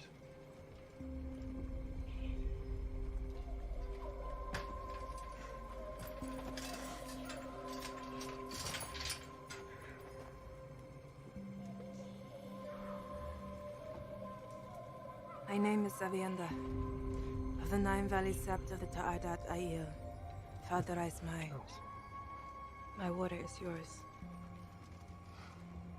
I'm Perrin Abar. Look, we need to go now.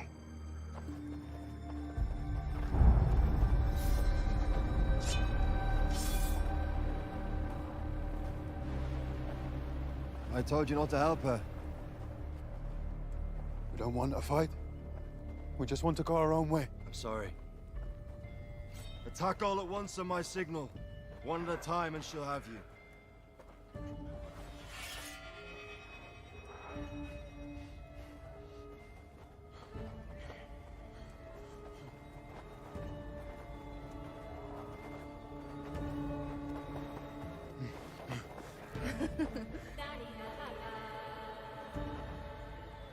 Perrin Abar. Do you like to dance? Yeah. So good. That whole scene gives me chills. Just got goosebumps. My goosebumps have goosebumps. My favorite, like last episode, it was like Suroth. I couldn't get over the Suroth, and it's the giggle. It's the giggle when she's behind the him. Giggle from her is great. It's so good. Oh man, that is a scene that we'll be going back to. Just again, there's totally worked. The scene really worked, as everyone had said before.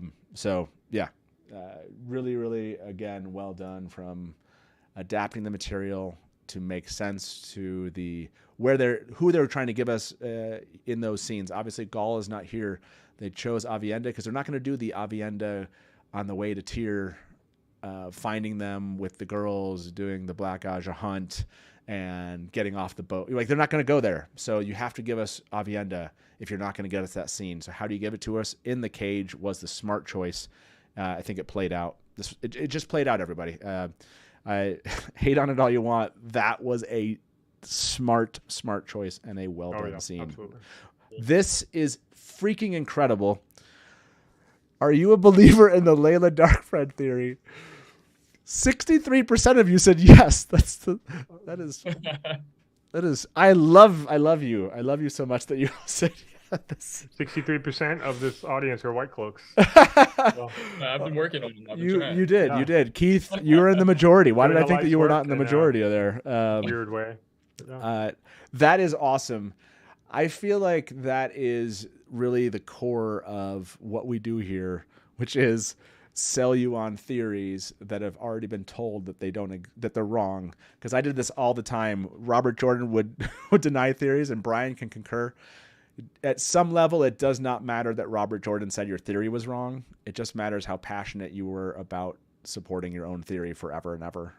So that is amazing. At least 40 of those percent. I agree. I like this. At least 40%. Proteus West said. At least 40% have to be trolling. That's very possible. That was why. People want me to poll this. Sure. Give me polls. This is a fun night. Here's your poll. Here's your poll, everybody. I will give it. I'll give you this poll. Okay, Brian, you wanted to bring us to... Oh, if we have this, though, I want to show it. Let me see if Kate... I know Kate's working on this, everybody. Everyone say thank you to Kate out there in chat. She's giving us... Like, I have so many clips to pull from. I'm seeing stuff here, and I want to play them all. So we got Landfear and Ishi's Dream. We got Landfear whipping it. we have Landfear at the beginning coming together. We have the ways section if you want to see it. We have Barthanes. We have the collar. We have Rand on the wheel. We have the stable master moment. We have Varen's entrance into the tower and Sheriam and Varum. We have Falma as the opening. What do you want us to go, Brian? Is there something there that my next topic was the Sheriam and Varen moment. Sheriam and Varen moment. Do you want us to watch it and then we talk about it? Sure, why not? Okay, let's do that. Like, that's the fun of being able to do what we're doing tonight. So here we go.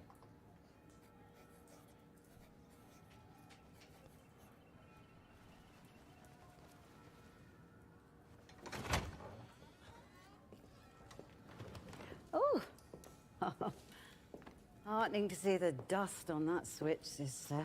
Suffice to say, my backside still recalls Sir Sedai's heavy-handed punishment centuries after the fact.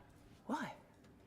Varen Sedai, I was unaware you'd be visiting us. Oh, I've no need to stand on my behalf. I grew weary of all the formality. It's making me feel old. What can I do for you, sister? I was hoping to have a word with two of the girls in your care. Egwene Alvir and Nynaeve Almira. Do you know where I might find them? They're likely busy doing their chores. In fact, they aren't. Nor are they in their class, nor in their rooms. And also the daughter heir of Andor is nowhere to be found. That's my favorite line. Is it possible they may have left Tower grounds? The daughter heir? Well, it's worth taking a look, don't you think? Oh.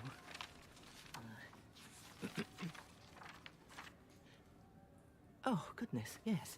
Here it is. A visit to Elaine's home in Camelin. The 3 were signed out just the other day. That seems worth remembering. It is. Kevin and I were both. I don't know how it slipped my mind. That seems worth remembering. That it is. But it appears the 3 were accompanied by a force of Queen Morghase's soldiers. So, I'm sure all's well. And we will hear from Camelin in a few days' time. Yes, I'm sure. Oh, yeah. I have another question for you. I love that. I was in the library asking after a book, Meditations on the Kindling Flame. Oh, yes. I've been meaning to return it. It's in my room, actually. Do you need it? Just for a short passage on the Ammon and Ted Swam. If you could.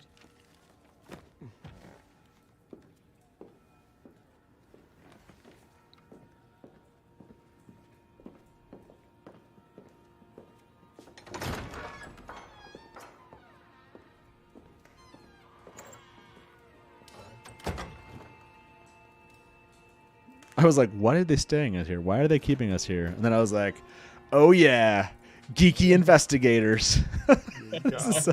This is such a great. You need like the Scooby-Doo theme song here. Freaking love this.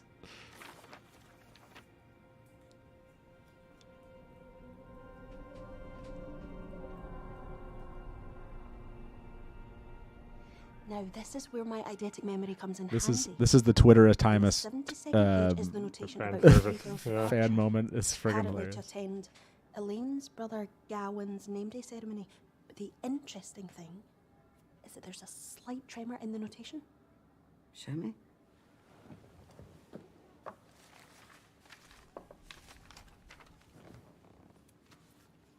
See, this is Sheriam's usual writing. Mm-hmm. But here, it looks as if her hand was moving more slowly.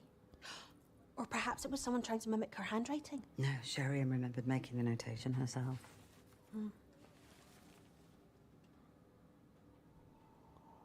Zoom in.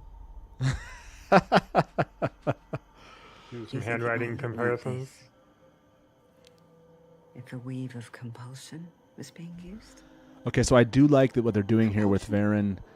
Instead of having this to be like Swan sends the girls on the Black Aja hunt, with Varen being aware of it, you get Varen being part of the initiating, which is just Initiating the hunt. Yeah. is awesome. As book readers, that is freaking awesome. We need to find the name of every Aes Sedai that left the tower for any reason over the past few days.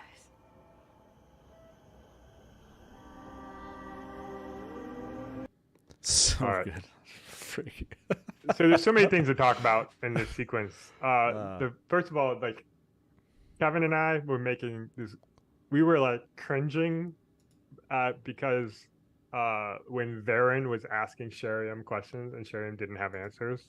And it's just like secondhand embarrassment for the mistress of novices to not know where her novices are. We were both like, oh my gosh. So I thought that was really great. And then I was kind of panicking while I was watching because she was just like straight up lying about where the girls were. And then she reads from the thing, and I thought she was lying. And it wasn't until Cho Chang comes back with the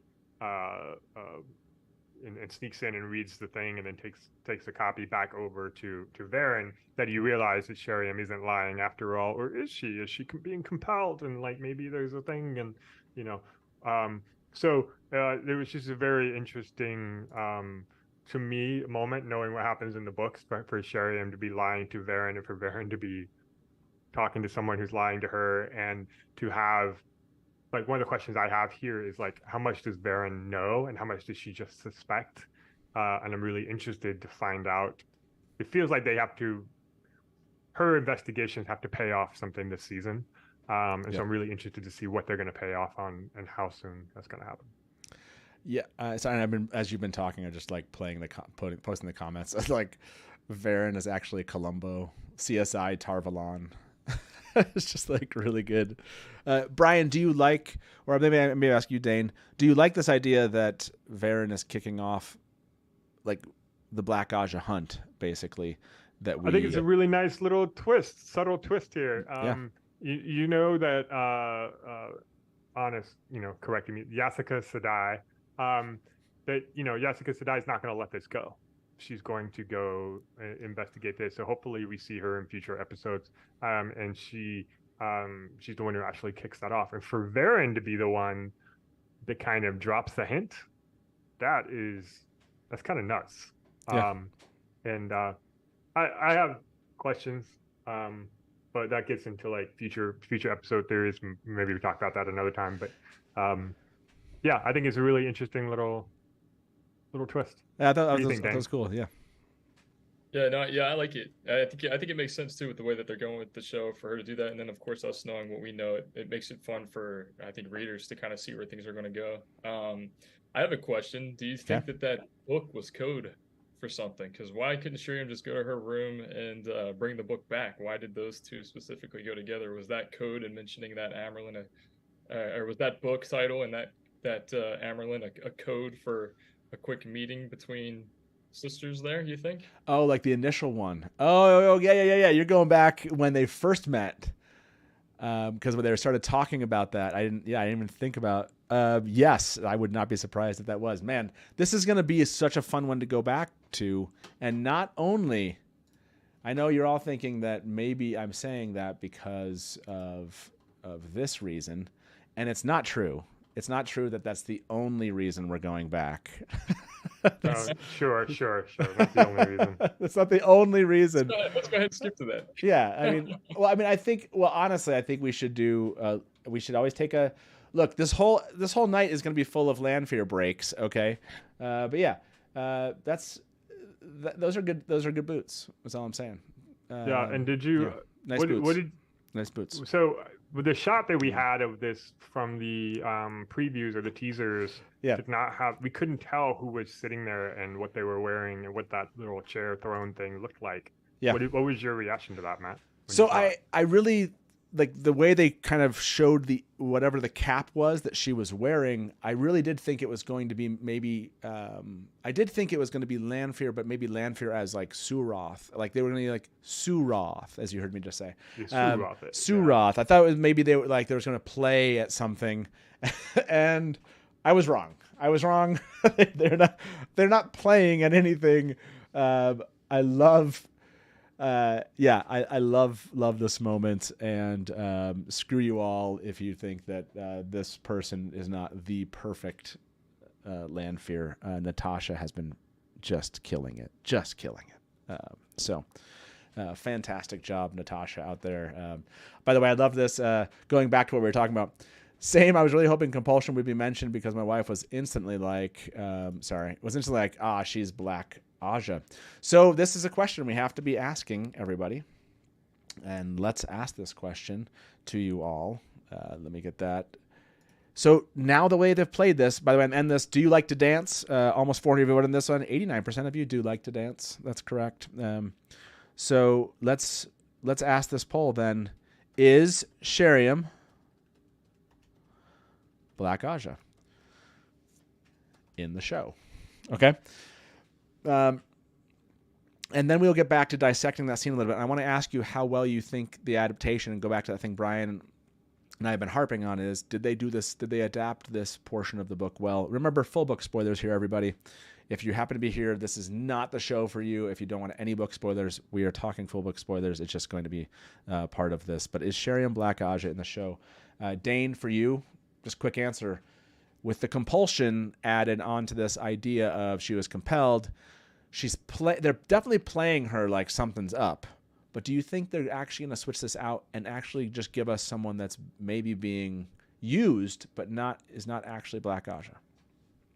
I could see it being both, just because she did that confusion that was going on there just seemed a little bit odd, right? And because, you would have known if the guards had showed up. If an entourage like that is showing back up and they would have left. It seems like there would have been more to that. So it wasn't as innocent. It wasn't so much the lying as you can kind of see, like Varen catches Leandrin in, I think, later on in that episode. It very much was her kind of telling, Varen picking up that she's sort of telling a story.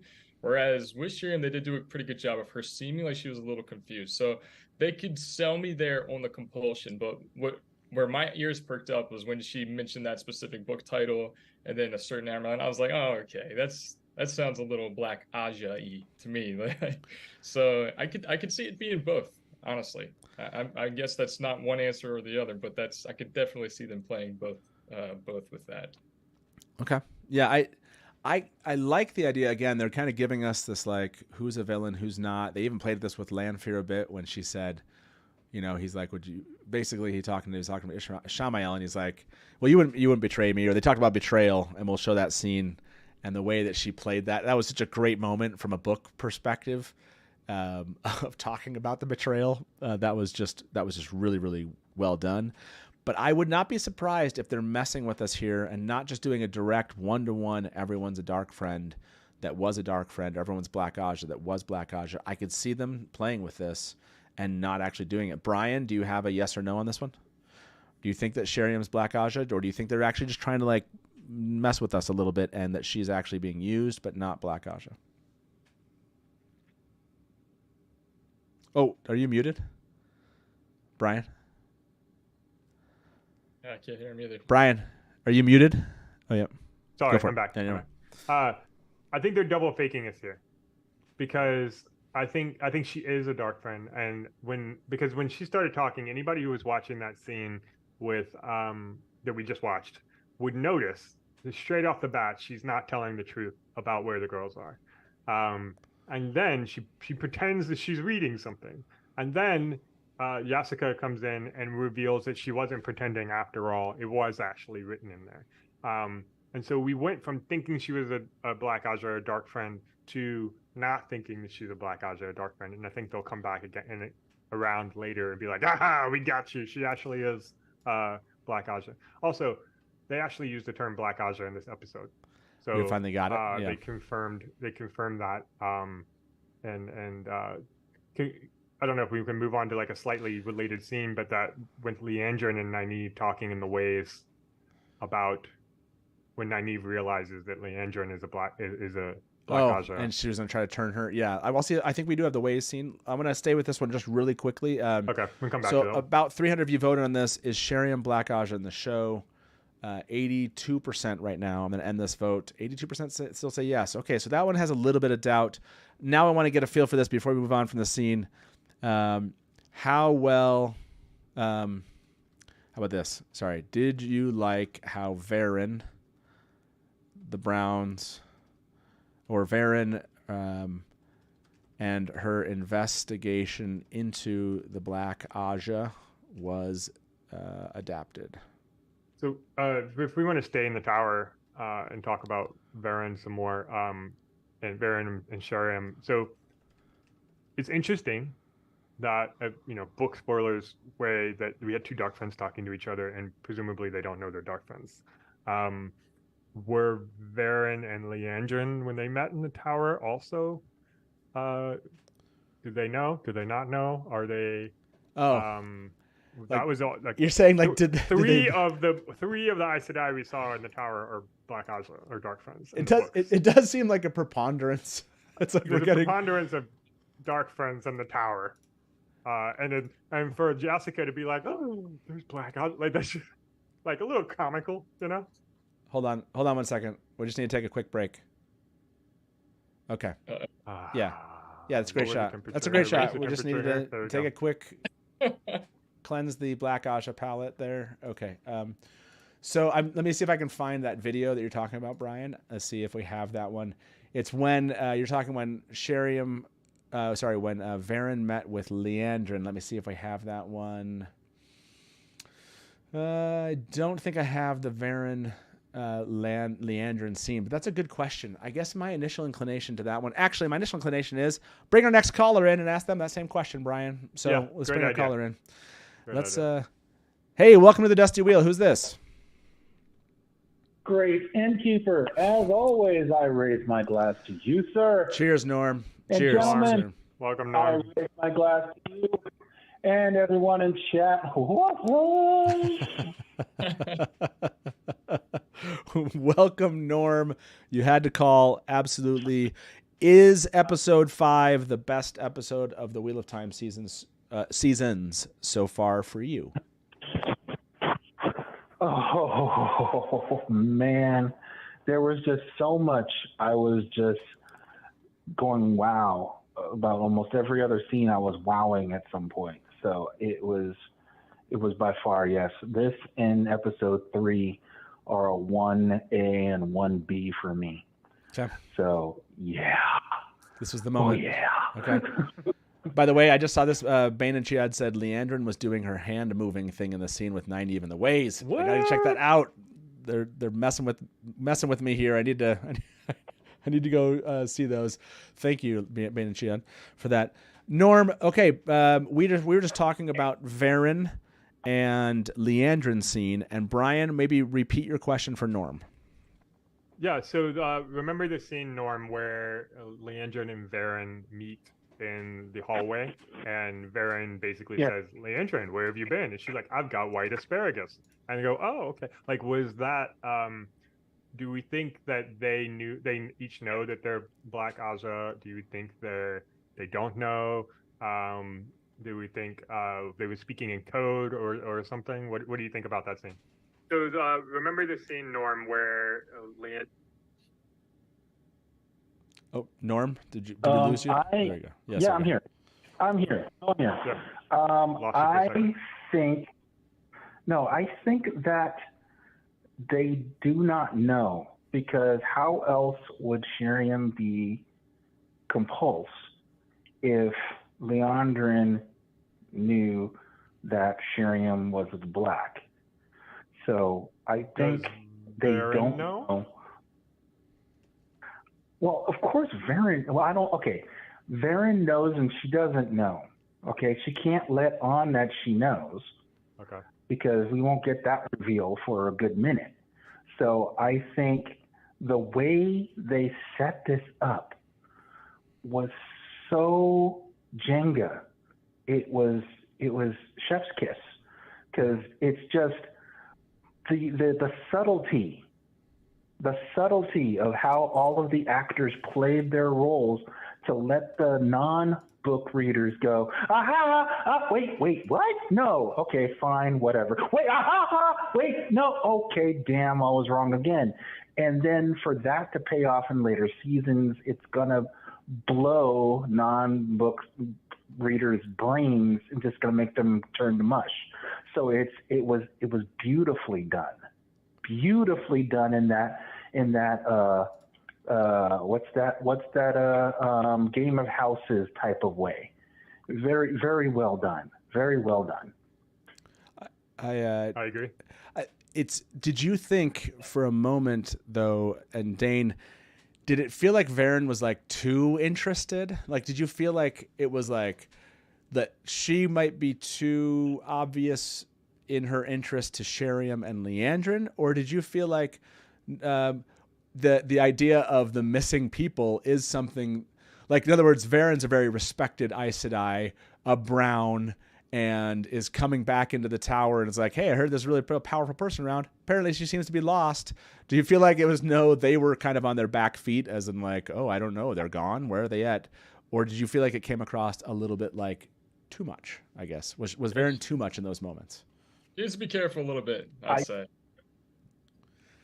I think with all of the television show comparisons that they were all doing, you all missed probably the greatest one in the criminal justice system. The people are represented by two separate important groups. The Greys, the Brown Asha who investigate crime, and the Greys who prosecute the offenders. These are their stories. Law and Order, ASU. You guys just missed that, and it was just, oh man, just yeah. So I think Varen does what Varen does. She's the literal fly on the wall, but at the same time, she's the geeky Airy that someone put so aptly in the chat. She's the geeky area of, oh, hey, don't you guys think da-da-da-da-da-da, being Brown Aja as she is. She points out the quite obvious, so she's being Varen. And it was just beautiful. Just, oh my God, I am loving this season. Okay, so Norm, before we let you go, I have to ask you this question before I answer the Tweeter of Chaos's question that I just saw in social media right now. It's a friggin' hilarious question and just well done. So I'm gonna go to that here shortly, but I want to ask you: is there a question you have for the three of us, or is there a scene you would like us to focus on before we let you go? Can we just get? I know, Matt, you didn't want to talk about her yet, but can we get a what for your girl Lanfear and just her showing the range that she is? I'm sorry, what she did to that very first dude. Where did this road go? Oh, okay, well, and then the dude's head explodes. I mean, dear God, where the hell did that come from? Yeah, if you are so dead inside as a book fan that you are not at the very least enjoying this Lanfear, then yes, you will have to wait until another turning, and I feel bad. I feel bad for you in the future, because Lanfear herself is reason enough to just watch everything else in this show. So yes, that's my what to you. Norm, thank you so much, sir. I appreciate it, man. It's always good to hear from you, sir, and we'll talk to you soon, okay? Bye, Norm. Oh, hey, Matt. Yeah. Matt. Yeah. Wait, one more thing. Yeah. The one question I do have: Leandrin letting Nynaeve go, and just what you guys thought of that, and then I'll let you guys go. You guys have a great evening. Everyone in chat, peace out, y'all. Peace. Yeah, I think they're showing the complexity of the way that Robert Jordan did it, of evil people, right? And they're showing the complexity and the humanity that still exists in some of these people. And Leandrin hates Suroth more than most other people, and showed the disdain for Suroth. Just because they're following the same overlord does not mean she's playing the same game with Suroth. She's playing the same game with Suroth that I'm never going to be able to say it any differently. That Lanfear and Ishamael are playing, right? They're playing the same game, and really, really done well.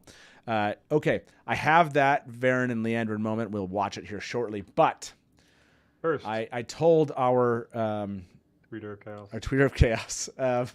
So, look, we were talking. Let me explain how this happened, everybody. My good buddy Moradin here said, sometimes I'm afraid I get too positive around here, so let me be negative.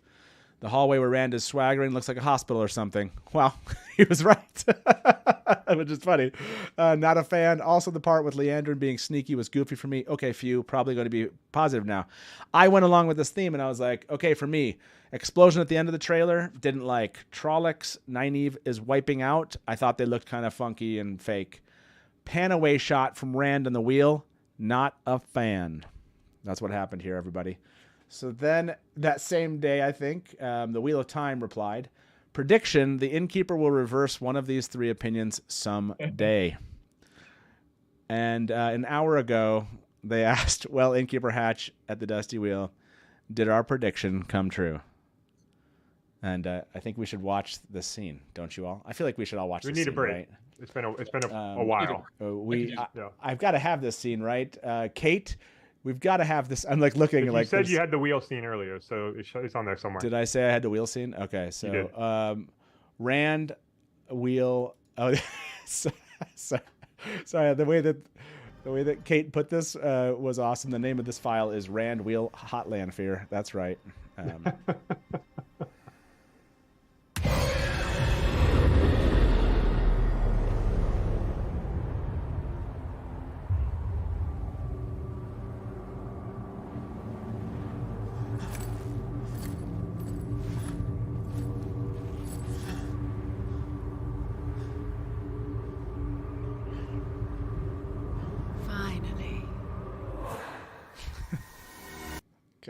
So good. So, not a fan, right? Yes, I. Look at his face. Look at. I will have to say that I did reverse my opinion of that scene. I am a fan. So, good prediction out there. Good prediction. Well done. I have a Lanfear question for you. Okay. No, you can't ask Lanfear questions on this show. Well, I didn't want to jump the gun on. So yes, go for it. Well, at the beginning when she was coming back together, what were we seeing there? Was she channeling? Were we seeing the true power there? Because I saw some black in the eyes. Oh my gosh. Or was the Dark One bringing her back, or was that her? What was going on there? You think? Yes. We are going to have to dig into that. Okay. We are definitely going to have to dig into that. The whole Lanfear beginning. I want to talk about what we saw there. You brought up a topic that we have to jump into. So let me end this one. Almost 400 of you voted on this. Do you like how they adapted Varen and her investigation of the Black Aja? This is the highest voted one. 97% of you voted on this one. That it was a good adaptation. So what I heard from you, Dain, was, is it time to talk about Lanfear? That's what I heard. Brian? Is it time to talk about Lanfear? It's time. It's time to talk about Lanfear. Let's ask everybody in chat. Let's do a poll. Is it time to talk about Lanfear? Yes or no? While we're waiting for that, we can talk about somebody else, right? Yeah, we certainly can. I have so many. Kate is like doing the lights work. Oh, you know what? While people answer that question, let's do that Varen and Leandrin scene. How about that? Yeah, let's do that. Here we go. 1 second, everybody. And let's get that moving.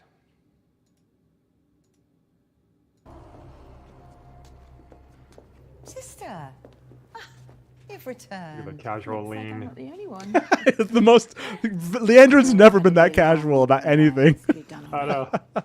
I thought you were in Doreen, hunting a young man suspected of channeling. Luckily, it was nothing. But I did bring back some white asparagus, if you'd like some. It's a delicacy from the village. You can only procure them there, and only at this time of year. Yes. What did you say had brought you back to the tower, sister? Can't have been white asparagus, though I know you love to eat.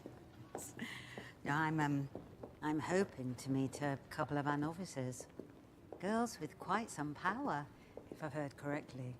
Egwene Alvir and Nynaeve Almira. Yes, quite extraordinary. Especially the wisdom. And accepted already. Sadly, they're not here.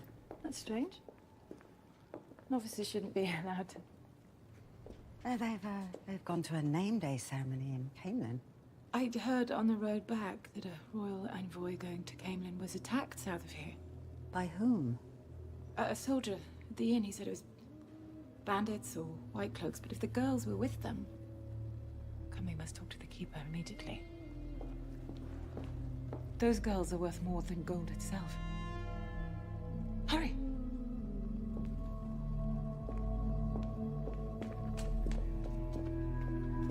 I love Farron's slow. Oh, sorry. I took away the view. I know. Sorry. Yeah, that look. That's a good look. Sorry, I did end it. Okay, so that was an awesome scene. And I've been watching chat. They did not watch that scene. Apparently, they no, they did. They watched that scene a little bit, but they were. Matt will go ballistic if we don't. I don't think that that's true.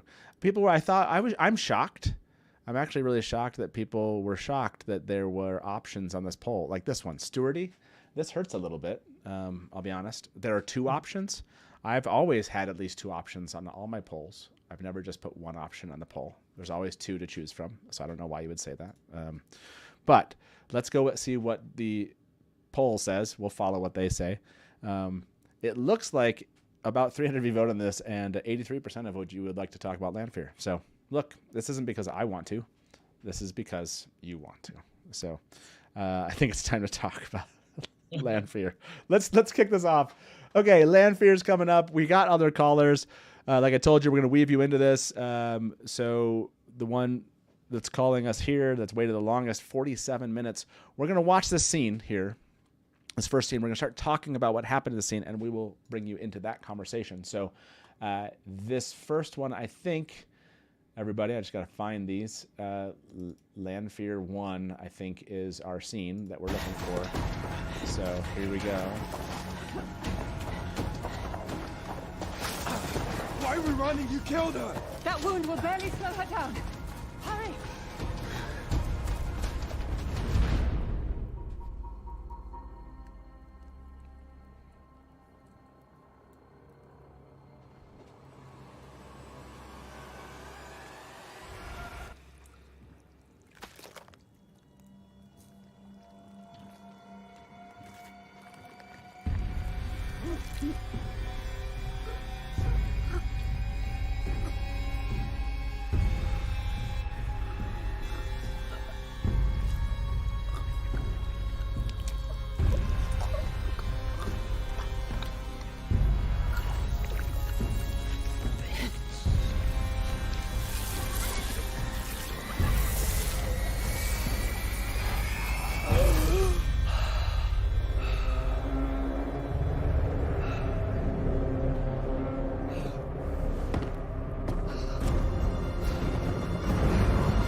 There it is.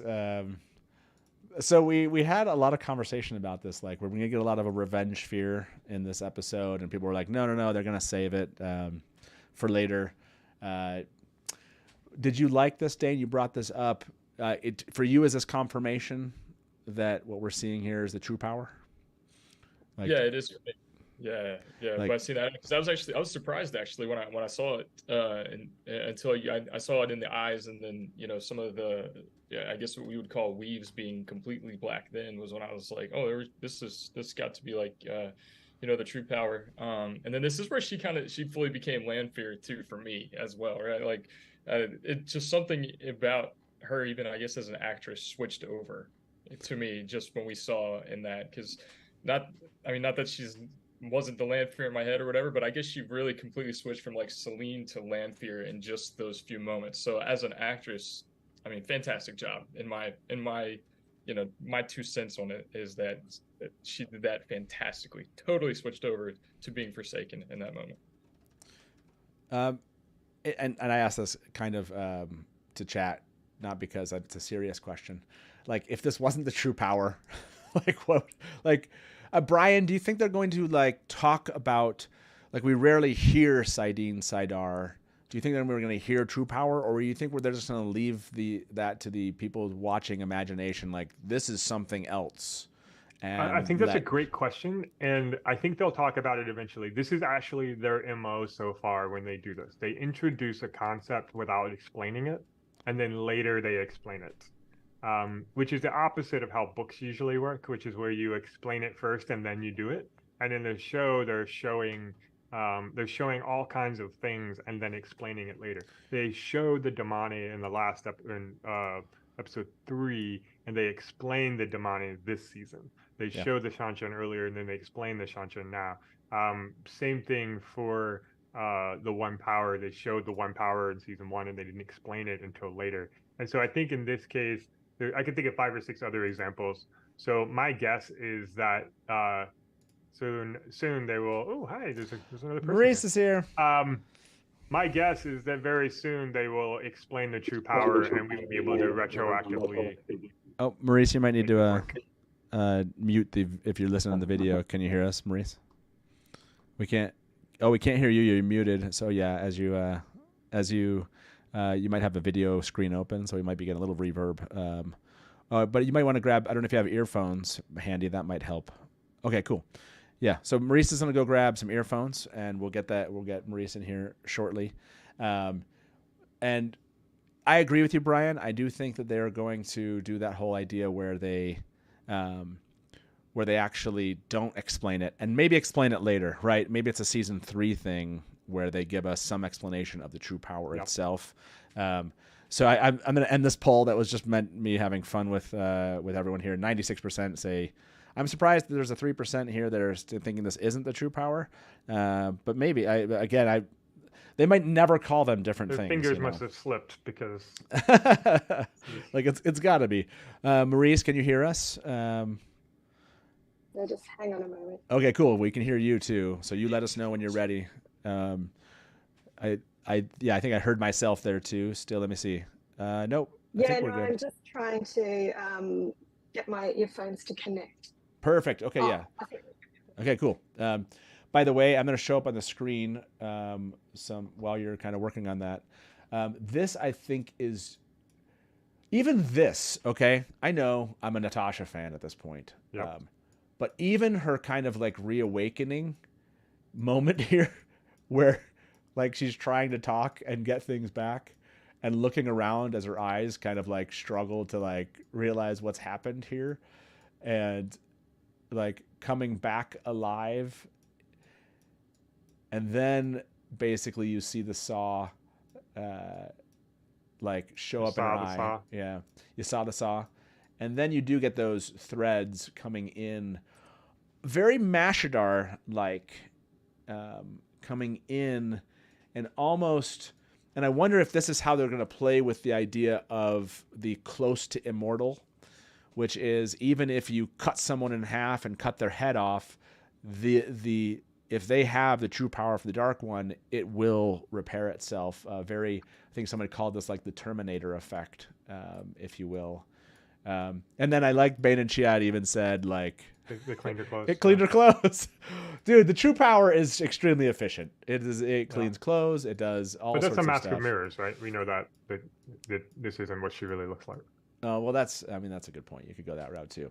Merise, how are things going? You feel like are we ready? Yeah, I think this. Can you hear me? I can Yeah, hear you. we can hear you. Let's bring you in. Well, welcome. Yeah, it's awesome. Awesome to have you here.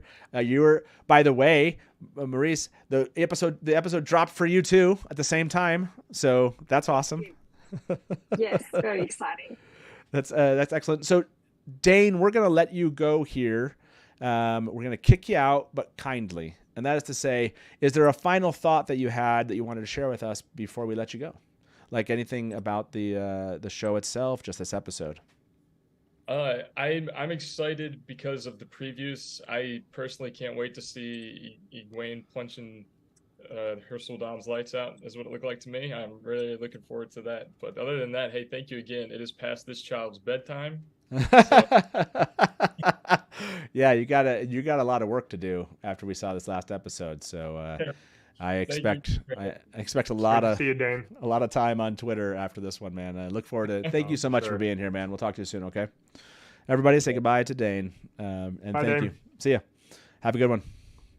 So, Dain, thank you very much for being with us. And we are back down to 2. Merise, thank you for jumping in. This is a fun night. I don't know. Does everyone see that I'm having a lot of fun tonight? Yeah, Matt, do we have any more callers? No, there's no more callers, everybody. No more callers? No, I'm just kidding. People. Okay. People. The number is on the screen. There are callers. There's 5 people waiting here, Merise. Oh, okay. So, Merise, we're going to bring a caller in, and we're going to talk about this first scene. I'll get your comments too, but let's bring our next caller into the show. Hey, welcome to the Dusty Wheel. Who's this? Hey, it's Edward. Edward. So you're a little bit light. I don't know if you can speak a little bit louder. At least for me it was. But so I'm assuming you watched episode 5. Oh, yes, sir, I did. Okay, so you got to answer the question I've been asking everybody here. Is this your favorite episode in the Wheel of Time seasons 1 and 2? Actually, yes, I agreed with that. And what is it that made it your favorite? And, Lanfear's first word that we get as Lanfear is the B word. Yeah. That was very Forsaken. Oh my gosh. That was so good. I agree with that statement. That was such a funny moment. Honestly, it almost, I'll be honest, for Lanfear, for me, that is not my favorite thing she said. My favorite thing she said was she like called out the trash that are all the other Forsaken. So that was my favorite moment. Yeah. Just petty and talking down. Oh yeah. So Lanfear so far, is Lanfear your favorite new character this season, or is there someone else where you're like, answer no. carefully? Yeah. You know, I'm going to answer carefully and say yes. Yeah. But no, she actually smart man. She actually is, especially because we've actually gotten some screen time with her. Okay. Yeah.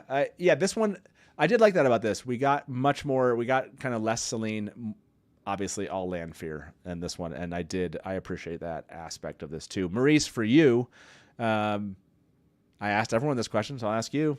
Like, is this your favorite of all? What are they? We have 13 episodes so far of the Wheel of Time TV show. Is this your favorite or one of your favorite?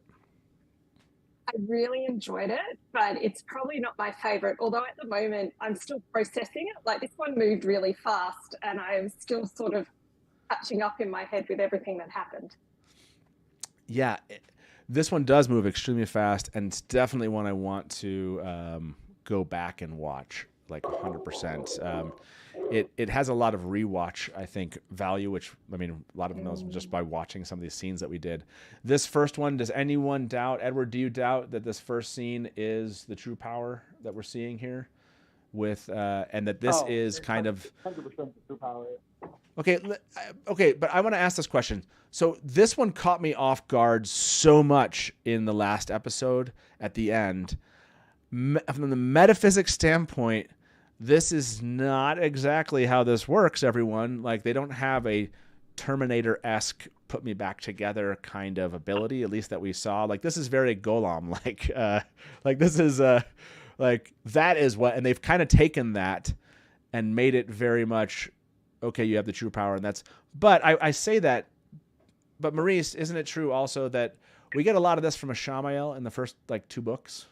Like, it doesn't seem to, like, matter what happens to him. He just kind of gets hurt and eventually gets healed, and he moves on, you know? Burn him up, you know, cut him up, doesn't matter. He's almost, we had Ishamael the Terminator, if you will, for a while.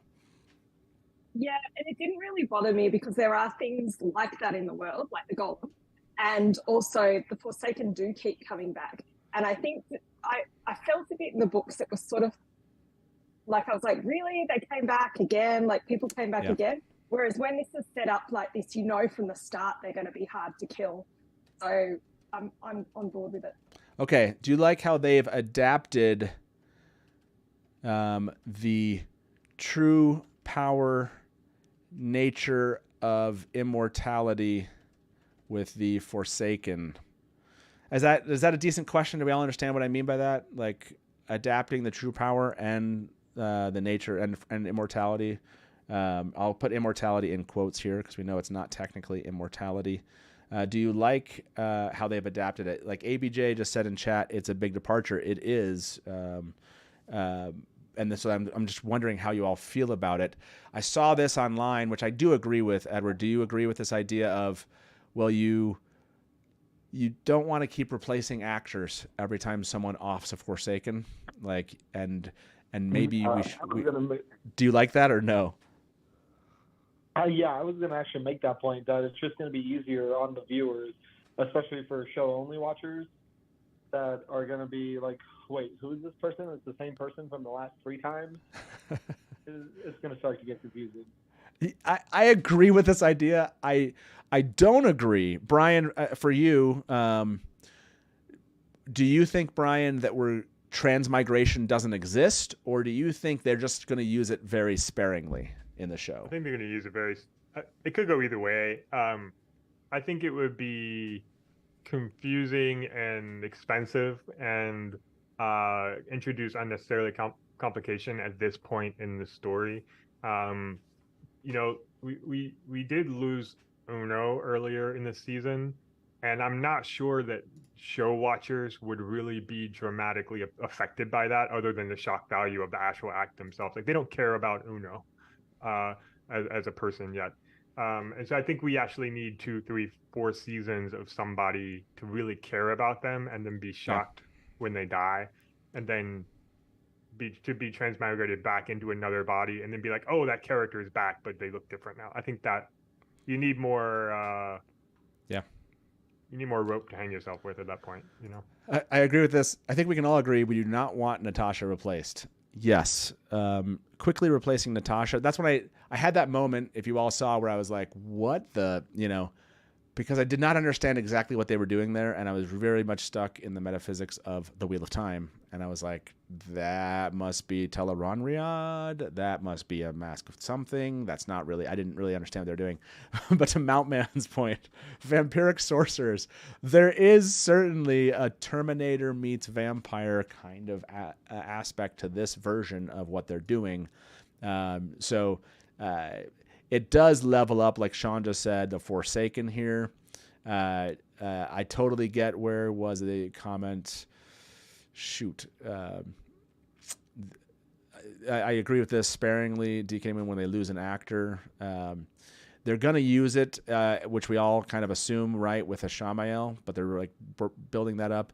And invoke Dream Awakening. Don't love it, but accept it. Yeah. That's kind of like the next morning after episode 4. I don't know, for you, Merise, did you wake up at the end of you saw episode 4 where you immediately like, I get it, I understand what they're doing here, I like it, or has it taken you a while to kind of evolve into accepting this kind of a way that Forsaken have a form of immortality that's much stronger than what I remember seeing in the books?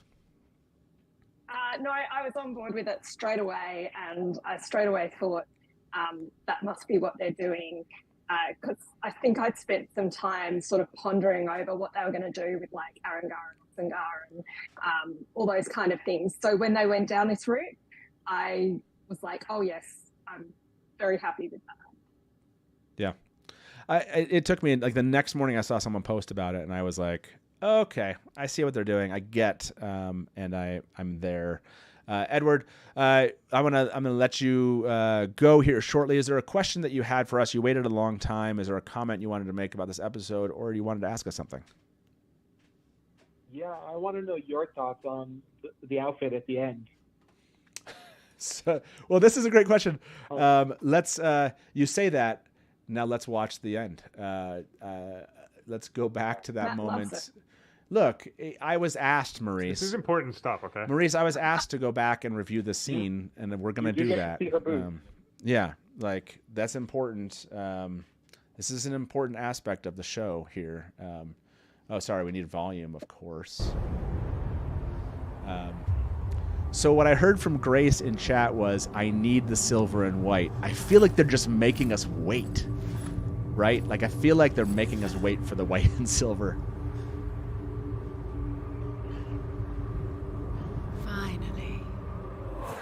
Yeah, I do like that last scene. If that was your question, I think it's well done. I think there's a Matrix-esque quality to that moment where I was like, he's like the Neo in that moment, tied to the wheel. And then who's Neo's? I can't remember. Who's Neo's love interest in Matrix? Trinity. Thank you. Yeah, there's Trinity and Neo right there at the very end. Edward, great question. Thank you so much for calling in and waiting. And I hope you didn't feel like you had to say land fear just because Brian said be carefully answering. Before you go, second favorite character then of this new season. Oh, Varen, hands down. Varen with the V. I'm the IC. Varen absolutely grew on me this episode. So I like that answer. Hey, have a good one and we'll talk to you soon. Okay. You too. Bye. Okay. Bye-bye. Matt, I have a question for you. Do you think we will see the rest of that scene in the next episode? Or do you think they're gonna just cut to him being awake and he'll tell what happened? Oh, I was almost sure that we would have gotten but you're right. They totally could play that we don't know, and we have to trust what Rand tells Moraine. And is he being compelled in some way or used, or is he? That's an interesting one. I actually don't know that I want to see that full scene. Ooh, okay. Merise, would you want to see? Do you want to see that scene, or are you like, no, like, don't show me? I want to like have some mystery about what's happening there. I feel that the full scene, what would actually happen in that scene with things playing out, would be not something you would put on Prime at this rating. So I think by necessity we'll get some implications of what must have happened. Okay. But yeah, I don't know. I really like that idea that we won't know which way Rand's gone on it. I can really see them playing with that. That's really cool. Yeah, I like them playing with that, Brian. I didn't even think about that. That's a great freaking question. Do you like how they've adapted the true power and nature of immortality with Forsaken? I'm going to show this comment from Glenn. Great comment here. The Forsaken are promised eternal life in the books. I think in TV metaphysics, the Dark One can touch the Forsaken in death, confirms their faith in the promised. Yeah, there's something to be said for that, Glenn, which I agree that it plays into their belief that something better will come in the future, because he's already giving that to them here in a way. And honestly, I do believe that there is. Look at what happens to with that pure Sidene, for example, when it comes to Agenor and Balthamel in the Eye of the World. Like, you see a physical regeneration happen, right? So the idea that there is some kind of physical regeneration capabilities through the true power also, I actually do. It took me a while. I've come around to it. I actually think it was a good choice. This one's about 90-10. Still, I think that's that streak song. Yeah, go ahead, Maurice. If that's the true power, then I assume what Lanfear was doing at the end of episode 4 was not with the true power. No, that's a good point. Because it wasn't like coming in with cords or anything like that. That's a good point, unless that's just kind of signaling to us that we were the outside viewer looking at it, and that's what true power would look like. That's the question I have on that one. By the way, I just want to make sure I didn't miss a comment here. Lesbian Nerdy, I see you in chat. That's awesome. I also invited, let me see. I invited another guest for us here who you'll all love. I will have them here shortly. 1 second.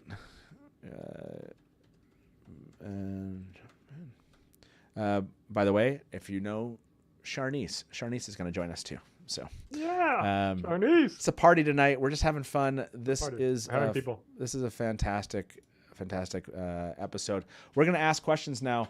There's a ton of Lanfear moments. What's the question, Maurice and Brian, that we should ask from an adaptation standpoint with Lanfear? There's a number of things they've adapted here. What would you ask first, just generally speaking, when it comes to how they've adapted Lanfear into the show? What's our poll question? Go ahead. Oh, no, I'm still thinking. Oh, you're still thinking? Brian, do you have one? Okay. Brian, do you have one? Like, what would you say to people? Like, do you like how they or did you like how they did you what? like the Lanfear dealing with the guy on the horse, and the stable master? Okay, so do you like how they've adapted Lanfear's interactions with normal people? With normal people. We'll put horses and stable master. You know what I really did like? I liked how that she dropped in those little asides about, oh my God, horses are so slow, and I can't believe like they haven't upgraded in the last 3,000 years. What do you think about that? Like people asked about this traveling. That was my immediate thing. Like, she knows how to get places faster. Did you like that she wasn't just running off to somewhere and waiting? Did you like the idea of like, no, she's going to try to catch up with them, and there really isn't like any good way to catch up except for following them on a horse? Just because they're going to Tarvalon, it's like, well, she's not going to like go there. Like, is there any? Am I missing any other way that she could have gotten there? Like super speed running, flying. I don't know. Like flying. We know they can't fly in that way. So yeah, they haven't really gotten into the metaphysics of traveling or transporting themselves to different places like Ishamael seems to do sometimes. Yeah. And in the books, obviously, you can't just travel on a whim. Like, you have to know where you are. You have to know where you're going. You have to be able to connect those 2 points in the pattern. She could have skimmed. I don't think they're going to introduce skimming in the show. And so the really only other explanation is to ride a horse. She was implying if I had a Jokar, I could just drive down to, catch them up. I think that's what she was implying. But horses are slow. That's all she had. I think she had to ride a horse. It was either that or try to run. Now, I can't envision Lanfear like running. She's not the kind of person that just. I didn't want her to, though. That would have been too Terminator-esque. Yeah, she just walked out of the cabin and walked down to that stable and hopped on a horse. And like, and skimming would have been really interesting use of skimming. I don't think you could have used it effectively. It doesn't seem, that would be a strange use of skimming. So I like her following on the horse, and her interactions were just like you said, Merise. It was so funny. Just her random comments, like her sarcasm, and like her just realism outside of the shell that was Celine is just. I mean, it's cathartic for us as book readers. We're like, thank you. Like the Celine thing, that was kind of fun. You're like, you're living out your dream with Lews Therin in this new life. Like you're. And like you're telling stories, but like Lanfear unmasked here. And I will say this, thank you. Thank you to the people that wrote this that did not make her into the immediate crazy ex. Like, thank you for adding some complexity to this character and not making it just like, you can't go straight to the docs moment. Like, you can't do that. Like, this is not the docs moment. It's going to happen, I think. But thank you for not going immediately there. This was Lanfear, but not Lanfear to the nth degree. Yeah, go ahead. I do wonder, because when I was thinking about it, I was sitting there going, why doesn't she travel? Oh, she doesn't know where they're going. Can't travel yet. And then she was clearly not very far behind them. And I think what happened was that when she caught up with the woman and she had that conversation where she was like, oh, I've got to remember he's really young. I think what was happening in the script was that they were thinking, up until that point, she thinks Lews Therin's like walked out on her again, and she's pissed, and she's not really thinking clearly, so she's just chasing them because obviously the quickest place for her to find them is when they fall asleep, which will happen. Like, why go on this long horse chase? So I think perhaps she was meant to be reacting that way, but it was a bit hard to tell because it was just people on horses being chased around. And then when she hears that, she's like, oh, yes, I'll just wait for him. And that's what she does. Yeah, like she's not, like it's not so like completely she's out of her mind. She knows that she's going to get them eventually, and she's willing to be methodical about it. She just spent 5 months with Rand.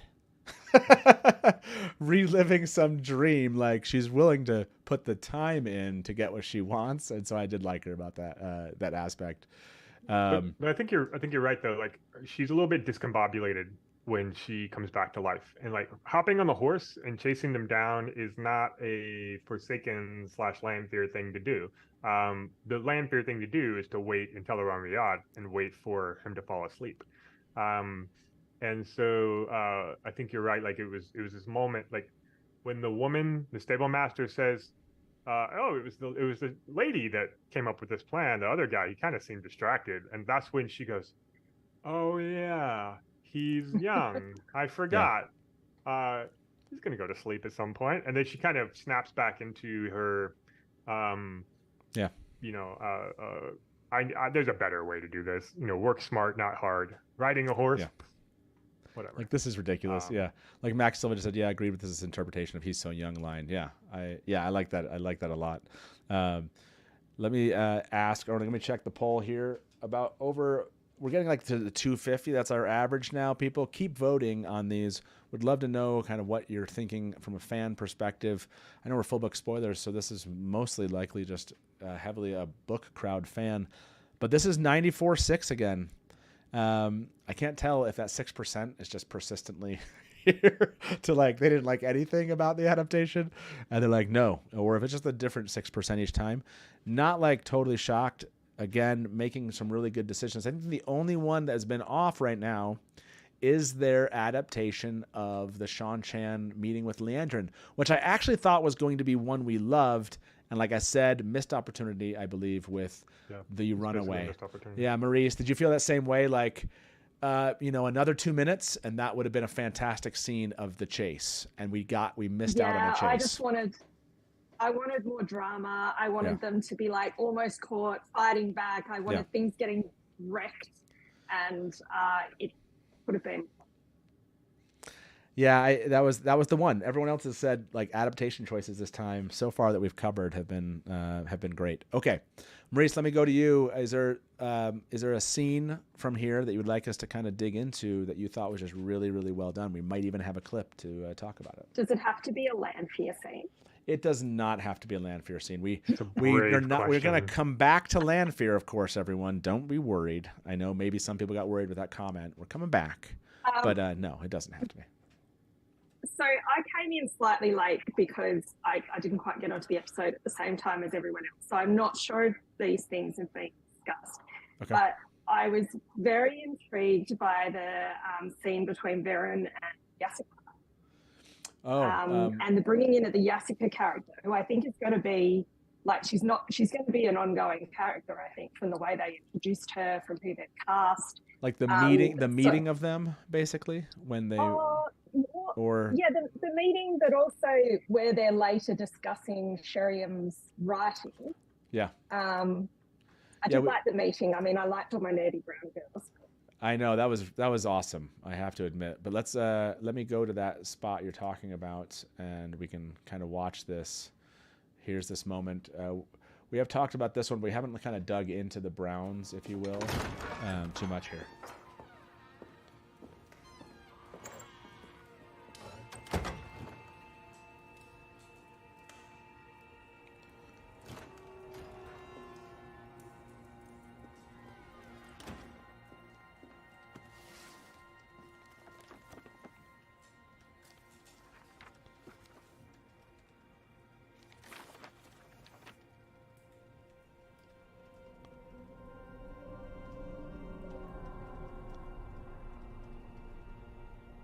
Now, this is where my eidetic memory comes in handy.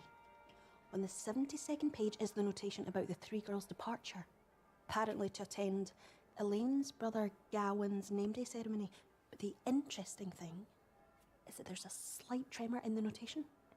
Show me.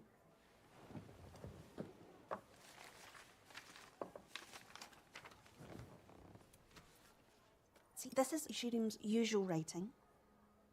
Mm-hmm. But here, it looks as if her hand was moving more slowly. Or perhaps it was someone trying to mimic her handwriting. No, Sheriam remembered making the notation herself. Hmm.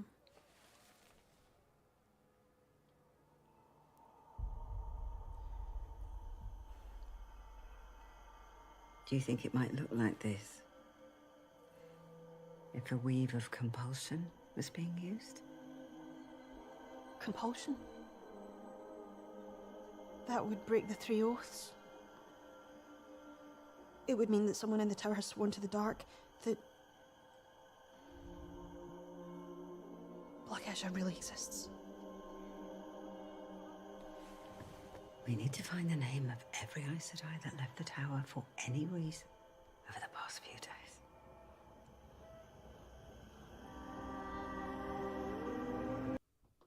There it is. Sharnise, welcome. Good to see you. So Sharnise, before we have you jump in and talk about this, Merise, what did you want to talk about that scene? What was it that was so meaningful to you about how they kind of did this?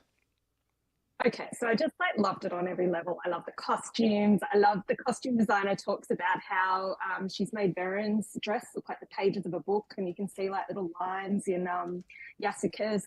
And when I saw it, I was like, who is this character? I don't remember this character, and so I had set to Googling. Anyway, Yasuka is not a current Aes Sedai in the books. He's like a historical Brown. So what I've noticed is when they draw on an off-screen character, if you like, what they're usually doing is they're creating a new significant character, perhaps amalgamating in some of the roles in the book, but giving them a different role.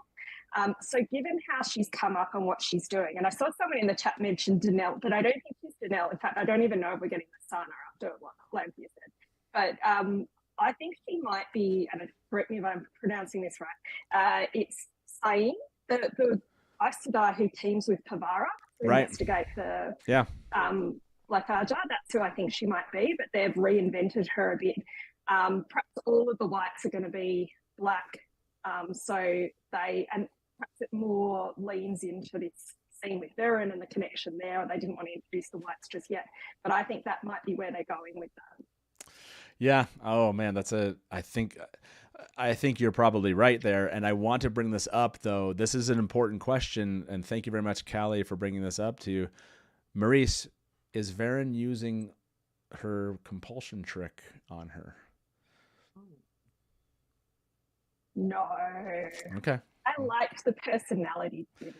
I typically, I mean, it would be hard for wouldn't she notice that the one power is being channeled? They're doing weird things with knowing if people are channeling, and it's not you're not seeing all the glow. You're not getting I always wonder are they doing things where they are not showing us it's happening, but it's happening? So I had to ask that. Brian, we're going to let you go for a bit. I will, Brian. Yeah. Okay. I'm listening. Okay. I was like, we're going to kick you out just for an hour or so. I'll ping you and I'll be like, Brian, come back. I don't want you to go too far. Final thoughts from you about the Brown Aja itself. Do you think that they have done well by how they've characterized and shown us the Brown Aja at this point? Yes, absolutely. 100%. This is the Brown Aja that we want to see. They're nerds. They investigate things. They have magnifying glasses to zoom in on things. They're introverts. They're excited about the history of the world since the breaking. Those are all Brown Aja things. I just think they're slaying it. It's so good. The Brown Aja are my favorite Aja. Brian, is this your favorite episode? Hands down? 100% my favorite episode so far. It just keeps getting better, and I can't wait to see what's next, because it's just going to get better and better and better, and I'm so happy right now. This has been a great night so far, so thanks. Yeah, it's been great, and it's going to keep going. We have 5 callers. Some have been waiting an hour and 15 minutes. I'm trying to get to you guys. We'll get to you here shortly. Brian, stick around. Hope you'll be in chat, and I'll call you back in. I want to make sure that we end this together. So got it. All right. Awesome, man. We'll see you soon. Hi, Sharnise. See ya. Bye-bye. Brian's going to kill me for kicking him out right as Sharnise showed up. Sharnise, thank you for being here. So I ask everyone this question. We'll bring our next caller in here in just a minute or two. Is this been your favorite episode of all the Wheel of Time season 1 and season 2 episodes, or just a favorite or not a favorite? Hands down, my favorite. But Hands down, every episode, I say the same thing. So like Brian just said, it's getting better and better. So yeah. Yeah, I was a little worried with episode 1. Episode 1 was very like I rate episode 1 like a 6. I know a lot of people loved it. I was like, I don't know why. Every episode after that I've enjoyed much more. And so it's like 2 I loved. 3 I was like, oh yeah, I love this almost as much as 2. 4 I'm like, I love that as much as 2 at least.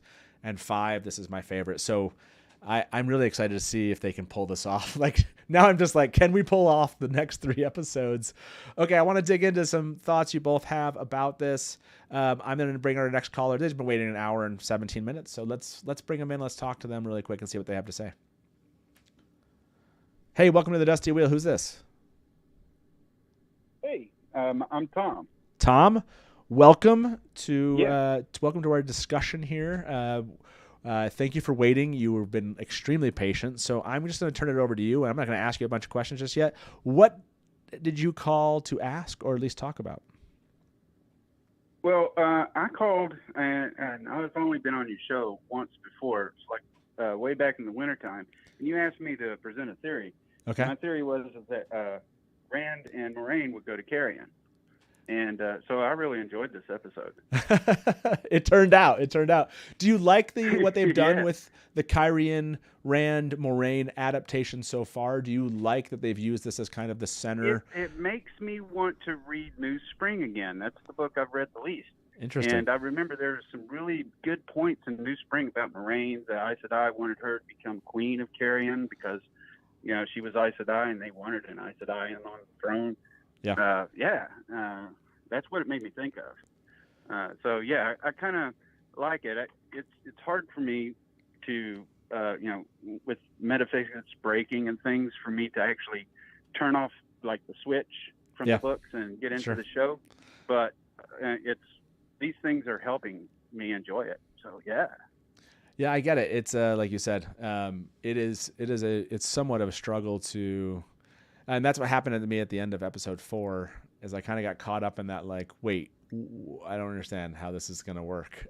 I was stuck in that moment until like the next morning where I had that same feeling. And maybe I'm going to ask everyone this question in chat. Let me look at the one that I did just ask here, which is, are they getting the Brown Aja right? And 97% of you, of the 200 plus that have voted on that, said yes. I know maybe you're getting vote fatigue out there. This is how these work. You're going to be answering like 50 votes today. That's just, or like 40 of them. I don't know, whatever it is. Do you like how they've adapted Rand, Kyrian, and Moraine? Rand, Carrion, and Moraine. Do I like it? It's definitely new, and it's been an emotional roller coaster. So I like it in that sense. Yeah. For you, Sharnise, are you a fan of? I mean, obviously they're pulling from both The Great Hunt and The Dragon Reborn and piecing together kind of like the search, right? Rand goes off, the search for Rand. Rand's going through kind of the trauma of understanding who he is, and he's starting to hear maybe some voices. He's having terrible dreams, doesn't know who he can trust. And then he gets Selene. We have Moraine trying to figure out what to do, and we get her with the Dark Prophecy and going after Rand. We introduce the concepts around her trying to find someone to teach him, which kind of mixes in a little bit of Lanfear's, what we got from Lanfear itself. And then we get something to her. And we get Lord Barthanes, obviously. We're going to get some aspect of that part of this. Do you like are you following this? Is it working for you? It's totally working for me. When I was watching the episode, you see my reaction. So I have Jenny here with me, but Jenny, was that Jenny's hand? Jenny just waved to us, everybody. Yeah. And her voice, you can hear her. But Hi, yeah, I'm here. The voice of Jenny is still with us. I love that.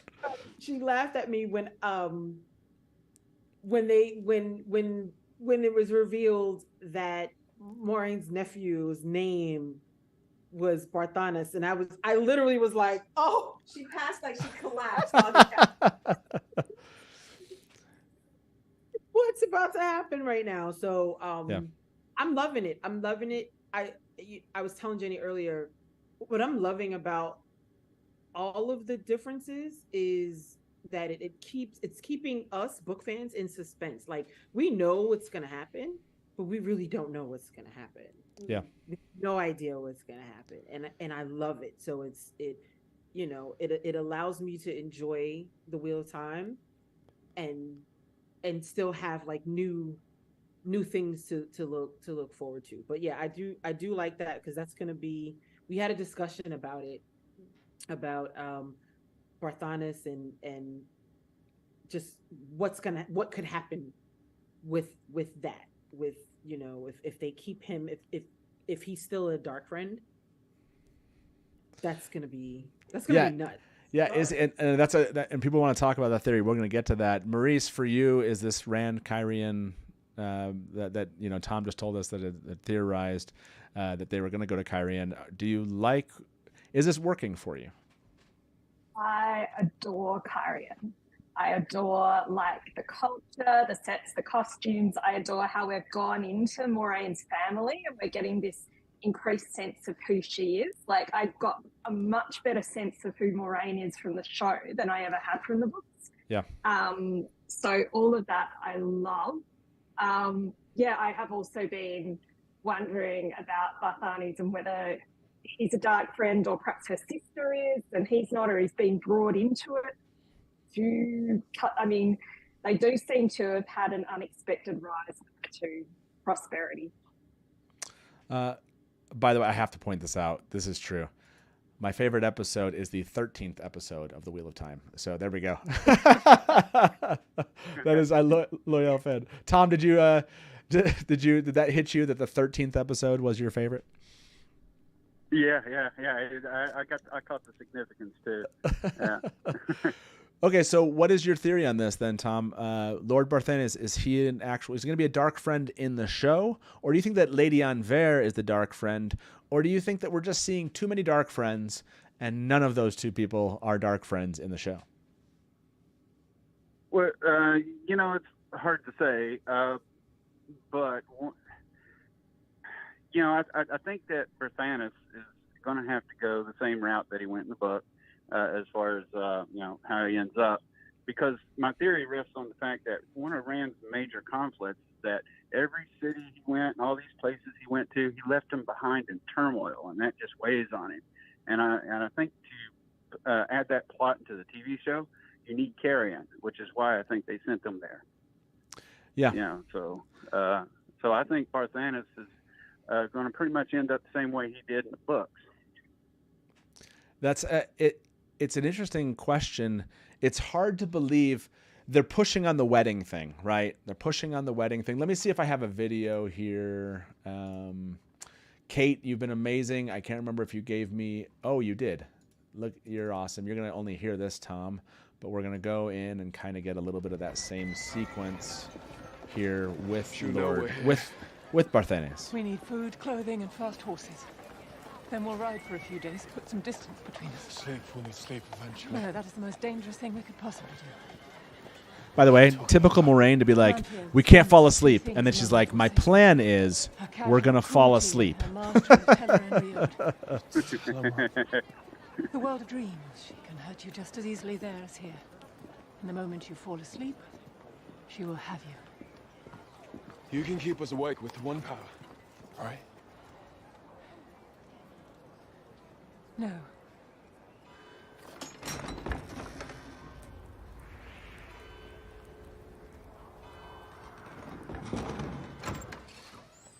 My lady, you're injured. Where's my sister? She's in the kitchen, but your nephew's with her. Nephew. Oh, good, you're back. I like how Rand's realizing she has family. Brought a friend. It's a really funny moment. I could hardly believe it when Mother said you were here. It's been 20 years. think you were as high as this table last time. Ooh, I didn't even think about his reaction to her. If he was a dark friend, reacting to look almost an Aes Sedai like that. Oh. I'm imagining you didn't come back for the royal wedding tasting. Come on, Mother. She's got better things to do than pretend she can taste the difference between raspberries and thimbleberries. You must be my aunt's warder. I'm not a warder. This is Rand. She didn't have the different. She couldn't lie, and so she didn't know what to say in that moment. That's so good. We need horses. 2 coursers, if you have them. I'll have them brought to the house. We have a whole stable of the very best. A gift from the Queen. And you must come. Look at his hands. She's just a few weeks away.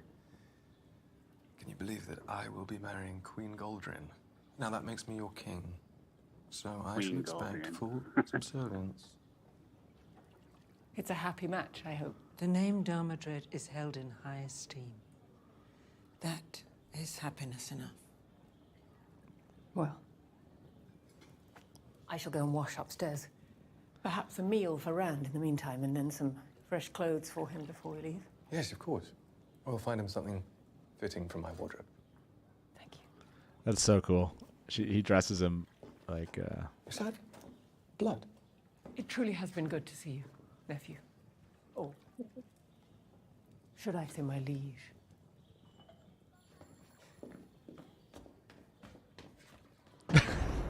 That's such a great scene. I didn't notice how much Rand is just like overwhelmed by whatever that was. The family dynamics and him looking at her in such a different way. I will note that I do think that Barthanes looks a little bit like concerned, but also trying to be proper and like, oh, we're going to invite you to the wedding. But it does. That leads me to believe more in this idea. Maybe he is a dark friend. Yeah, Merise, go ahead. What if he, I suddenly noticed in that scene, he is like similar looking to Rand, he's a similar height, and he's coming in this like relative thing. And what if he's going to be Lord Luke?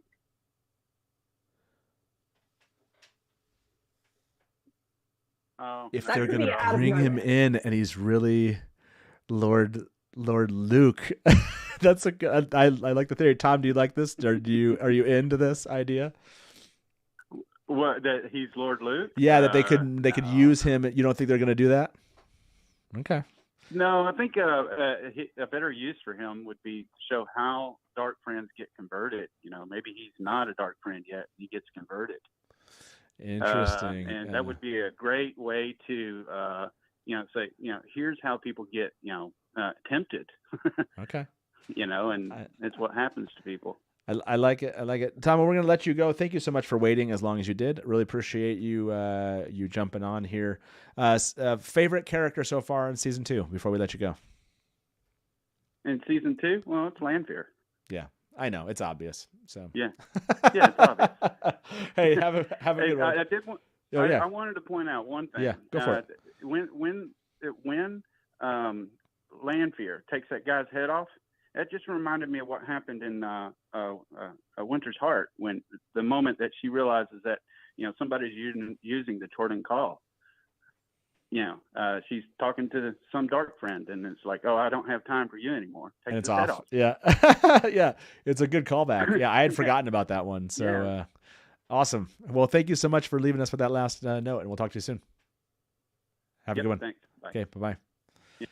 Okay, I know you're all out there. There are 4 of you waiting, a couple of you waiting more than an hour, but I want to kind of talk and end this poll at least and ask the dark friend question. About 250 of you voted on this. Do you like how they've adapted Rand, Kyrian, and Moraine? Yeah, 92-8. Like, they're hitting on some things, and every once in a while they miss on one. So yeah, like definitely more on than off this season, I think, and that's why I'm really liking this season, at least personally. Is Barthanes a dark friend? And I'm going to say yes, no, or and not then yet. Well, not yet. Yeah. I'm going to say no, not yet. Oh, that's a good one. And we'll say no, yes, no, or not yet. Okay. I know not yet technically is no, everybody. Chill out. I'm going to bring one more caller in, and then I'm going to get back to chatting with you both here. But I just wanted, they've been waiting an hour and a half. I want to bring them in here. Hey, welcome to the Dusty Wheel. Who's this? Hey, this is Sean the Gleeman. Sean, welcome. It's nice to hear your voice. You're just probably listening to our conversation of Rand, Kyrian, Moraine, and Lord Barthanes. I have to ask you, is Barthanes a dark friend? Yes, no, or not yet for you? I don't believe he is yet. I believe his mom is going to recruit him into being one. Okay. I have a loony theory that whatever happens at the wedding is going to drive him to do something, because I think that wedding is. Can we all agree, Merise? Do you think that wedding is going to be just a disaster? Like, is this going to be the coming? Shit is going down at this wedding. I do wonder. You see that? Remember that trailer shot? I know we're not speculating into episode 6, but I do wonder if that trailer shot where there's an explosion on a wall, if that's a Kyrian wall, and that's part of the stuff that's going down. There's also a shot in one of those trailers of Rand channeling, and it's all this white stuff around him, and that looked like somewhere in Kyrian. Okay, so yeah, some stuff is going to go down in Kyrian. And I can't imagine it's not going to be tied to this wedding, for sure. Sean, is there something else that you called about? You're waiting on. We've talked a lot since you got on the phone to try to give us a call. Is there a question you have for us or a comment of something we've already discussed? Well, 2 things. Number 1, Layla was absolutely a dark friend. Okay. Number 2, I just wanted to talk about Valda and Dain's relationship, that they keep showing the division among the White Cloaks, that they don't like each other. Because even back in season 1, Jephram was just like, oh yeah, the questioners. Yeah, he also he definitely showed some disdain, almost like familial disdain for that aspect of them. Yeah, the White Cloaks. Did you like how they implemented that whole section? Are you interested in Dain Bornhalt? Do you think they've made him a more compelling character? I think they have absolutely made him more compelling, and because his whole conversation with Perrin. He didn't come out straight away and say he was a White Cloak. He tried to befriend him first. Yeah, they were. Whereas in the books, the first time you meet him, he's just already angry. Yes, right. We're getting a little bit before that. Sharnise, did you was this Avienda meeting and Bornhald and the White Cloaks and Perrin, and then Avienda and Perrin going off? Did this just work for you? Was there some kind of favorite moment about that section of the show? Yeah. First of all, Avienda and her little giggle when yeah, when Perrin tried to like put himself in front of her to like, yeah, I'm gonna protect you, stay behind me, and she was like, ah.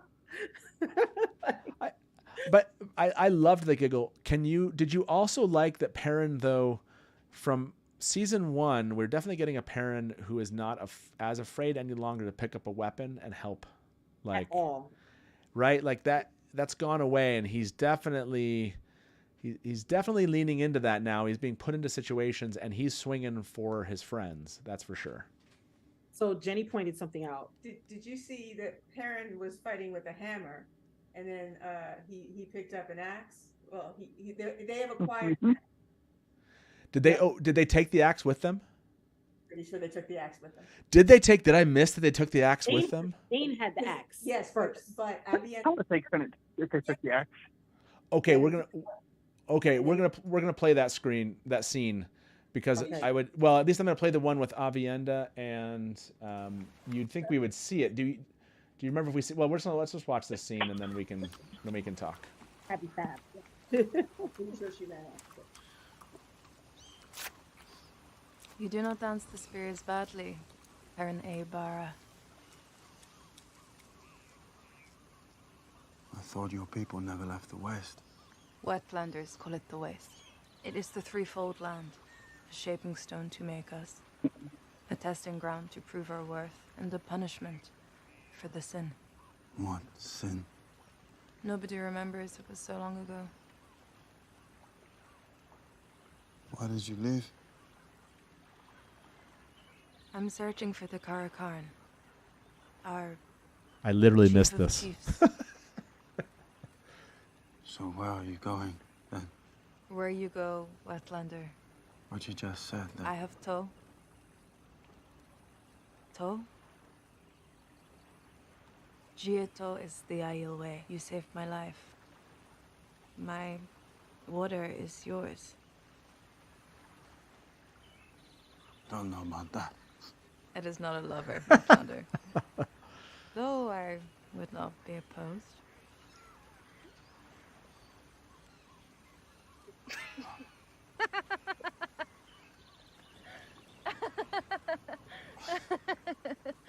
Ah, don't worry, parent of two rivers.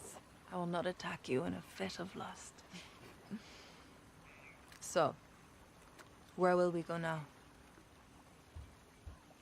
Farm. So I didn't see. I mean, they don't have it there. Is there a spot where they? I mean, it's a great scene. When they were fighting. When they were fighting. When they were. Is it? Okay. 'Cause she had the axe, and then you see them grab it afterwards. Is that what you're saying happens? Ran away. Like she had. They ran away. I'm pretty sure she had it in her hand. Okay.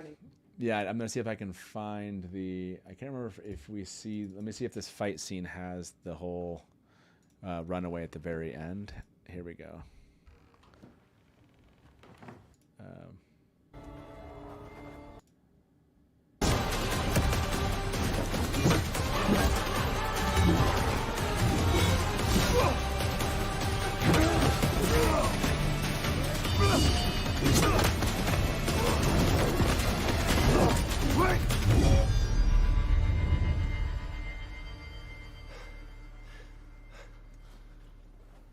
He gave you water. He helped us. Remember? What are you? Let him go. Now. The rest will come down on us. We have to hurry. Yeah, I didn't see that they had it. Yeah, I wanted it to be true. Fighting with the hammer. He was fighting with the hammer. Yeah, he definitely was fighting with the hammer. Sean, for you, and other than kind of what you'd already brought up, is there anything else that you wanted to kind of ask our three guests here, Merise, Sharnise, and Jenny? Is there any question you have for them? No, I just wanted to talk about that real quick. Although I did want to let Sharnise know that her podcast kept my wife awake while driving for 16 hours straight. That's awesome. Thank you so much for listening. By the way, if the mods are here and they have the links of all the guests we've had and people that have called in that might have been part of podcasts and such, please do throw them in there. And yeah, well, thank you, Sean, so much. Appreciate hearing from you. Thank you for waiting as long as you did for this, and we'll talk to you soon. Okay. Absolutely. Good to be on. Yeah, it's awesome to have you. We'll talk to you soon. Bye-bye. On. Okay, we have three more. They're going to risks out there. Just need you to wait a little bit longer. And wanted to go to you, Merise. We watched that clip. Overall, just like stepping back at the season so far. Season 1, we got season 2. We're actually at this point 5 episodes in. There's only 3 episodes left. How are you just overall feeling about this from a book, like the books being meaningful to you as a Wheel of Time fan, and what they've brought, I guess, to us in this season 2 so far? Very happy. That's the general takeaway. I don't feel like there's enough of it. I'm a bit disappointed there's only 3 episodes left. Yeah. I know that's how it is, but I do think they're moving through plot points at a reasonable rate, and there've been a lot of scenes, good moments from the book that I've liked. There's also been a lot of new things that I really love. Like, I love the more, the less black and white take they're giving on a bunch of characters who are pretty just painful in the book. So Leandra and her little relationship with Nynaeve. Dain, graying him up a bit. Athana's, everybody pronounces his name differently, and I haven't got it right yet. So I really liked all that. I'm really glad we're starting to get Tel'aran'rhiod, it's been properly introduced now. So I assume we'll start seeing more in it. So I'm super excited about that. Some of my favourite characters have now come in, like Baron and Delay. So yeah, just so much to love. Oh, and one thing I'm really excited about is that Taim didn't appear. I don't know if people are discussing this probably, but Taim didn't appear until after the end of season 1 in this version, which makes me very hopeful we're getting Taim Mandred this time rather than whatever the book said. Rather than the book, whatever the book said. Yeah, no, I agree with that. Yeah, I mean, same question to you, Sharnise. I definitely agree that there's this feeling of, man, like a 10 episode, 12. We're never going to probably be happy how many episodes. It just feels like it goes by. People brought up Matt wasn't in this, and we didn't get more of the land plot here. I think we have a lot of movement towards Kyrian, and we're going to see more of these characters. Has that been an enduring feeling for you? And Jenny can certainly answer that question too. How are you feeling so far about this season 2 and what's left? I'm excited. I'm really excited about it. I'm wondering how the season is going to end. How are we going to tie everything up?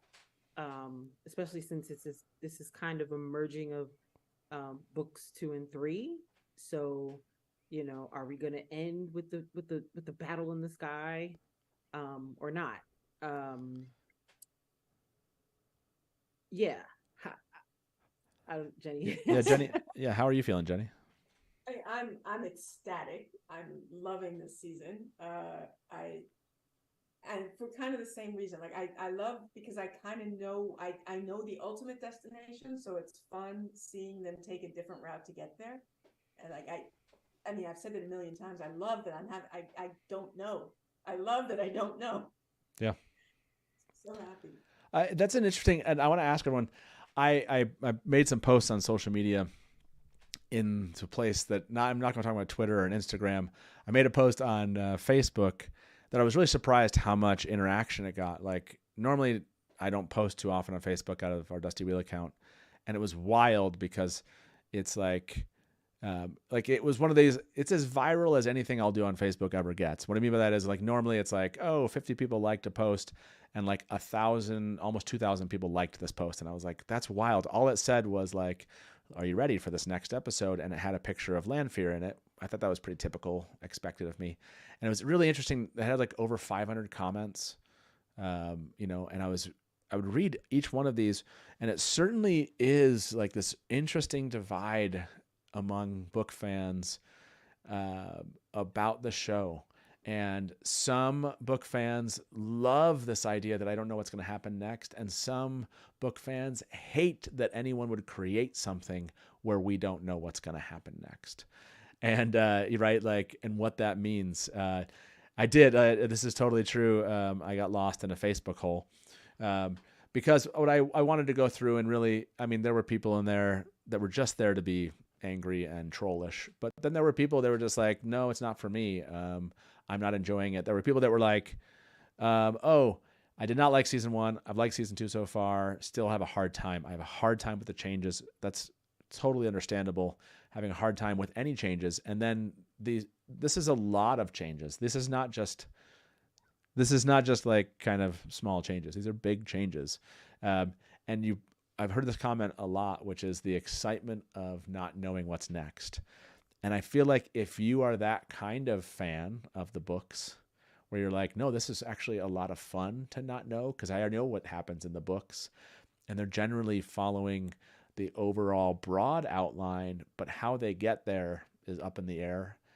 Obviously, the people that are here are enjoying. I think I'm going to ask everyone here that same kind of question, but it does seem to be a pretty common refrain. I'm going to end this poll, by the way. Almost 300 of you voted. Is Barthanas a dark friend? 57% say yes, 16% say no, 27% say not yet. So kind of split on how that is, how that's showing up. By the way, everyone say thanks to Kate.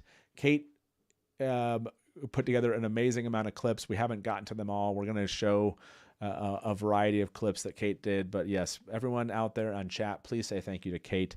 Kate, you're amazing. Thank you so much for supporting this and giving us some fun things that we can put on the screen and actually play through. We'll be talking about this episode for a long time, and I'll be playing a lot of these also next Wednesday when we talk about this. So thank you so much out there. Do you, how about this? How much do you enjoy not knowing what's coming next? Love it. Like it.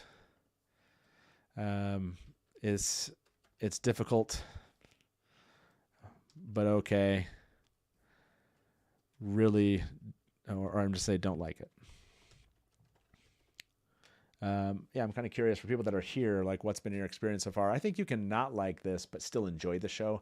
I saw a lot of those kind of comments on Facebook of just like, I just have to turn off my brain of a book fan, and I think it's a good fantasy show. And then there's a lot of people that reply to that, like, you shouldn't have to, and how dare these people make changes. So yeah, I think it's really interesting just the divide that's happened among fans, and seeing just how much divide there is, as being part of this fandom for decades at this point. Yeah, it's sometimes difficult to read those comments, just how angry or how frustrated some are with this, but it's real for them that they are frustrated and angry, and but then it's also real how much love and joy that I see right in your faces. And we talk about this and we just theorized, right? Like how would this change? What might they be doing here? Why are they doing this? I love how they're representing these Ajas. I really like what they've done when they've changed this. I will say this, and it really, I think some book fans hate this. There are things I think just done so much better than in the books. There just are. I don't understand how you can like creepy 500-year-old Lanfear creeping on 20-year or 19-year-old Rand in the books and not feel like that's a little bit off. But this one doesn't, like, the way they did this did not feel, I didn't get that feeling from this version of it as so much in the books. I like how they've streamlined Rand's plot. And I said this today to somebody. I was like, in the books, Rand goes on a search with others for the horn to get the dagger and falls asleep on a portal stone that is sent to a mirror world by a Forsaken who's acting like a damsel in distress to Grom that she brought there, where he then had to get them out of the mirror world to find out that they got ahead of Padden Fane with the horn, to steal the horn, to take it to Kyrian, to only have the Forsaken disappear, and he loses the horn to Padden Fane, who takes it through the ways, which he can't use, and then he flickers through the portal stone to get there 3 months later to Falma. Like, it's a pretty convoluted when you think about it. Like, there's lots of like, got the horn, lost the horn went over here, and just get the horn to Falma. And I understand why they were like, we're not going to do that. We don't have time to do that thing. We're going to do this and make it more streamlined. I totally get it. That doesn't bother me at all that they've made those choices. Do I like every characterization? No. Lan's characterization, I struggle with this a lot. But overall, I do overall think season 2 is just, they're killing it. Like, they're really making really smart, good choices. So maybe to you, Sharnise, what is for you in season 2 the best adaptation choice when it comes to, like, this was just a really, really, really well done, and you're so happy they made the choice? I like that it appears that Avienda is taking Gaul's role. I like it. It works for me. I also like, I really like the fact that we see Moiraine's family dynamic. That's something that we never. So I really like that, and I just really can't wait to see how that whole thing plays out. You know, Jenny has some theories about that. Is her sister the dark friend? You know, I can't wait to see what that is. And I also found it interesting that that's the first time Rand is around royalty, where in the books it's when he falls in the garden and talks to Elaine is the first time he's around royalty. So I like that kind of also. And he's also, I was telling you this yesterday, he's also very quickly not like just this innocent sheep herder anymore. You know, he's had to grow up really quickly. So I like that. Yeah, I absolutely think that's those are both things I've enjoyed too. And I want to address, like I saw a comment from, I think it's Tariq. Just said, I'm giving this show a fair shot, but for those saying that people that hated season 1 don't understand that adaptation equals different, not being fair. Many book fans, sorry, it doesn't show the whole comment. Many book fans, many books are adapted more faithfully than this. And yeah, I think that is one a pretty common refrain from people that don't like it. The concept of faithfully and how others conceive of what does that mean, right? Like, is faithfully a fixed concept? It's not for everyone. What faithful adaptations mean to some, which is like, is it a word for word? Is it a plot for plot? Is it a characterization by characterization? Is it largely a broad plot strategic thing? Is it every character? Is it those things are, and this is why I think Proteus in chat said something that I do absolutely agree with, which I also want to highlight. He said, shoot, now I can't find it. But basically he said, there's no kind of monolithic response from fandoms when there's an adaptation, right? This is pretty common. We haven't really gone through one, I don't think. Yeah, there we go. Proteus said, no fan base will ever be united or monolithic about the choices made in an adaptation. I don't think we've gone through this. The closest thing we've gone through is when Sanderson came on, right? Merise, were you immediately a fan of Sanderson's 3 books that he did in The Wheel of Time? Did it take you time to come along? Were there things that you just could never get behind? What was your reaction when we had kind of, it's not an adaptation, but it was the first time someone else had written in The Wheel of Time, if you will, in a significant way? It didn't bother me, although that was partly because I stopped reading when Jordan passed away.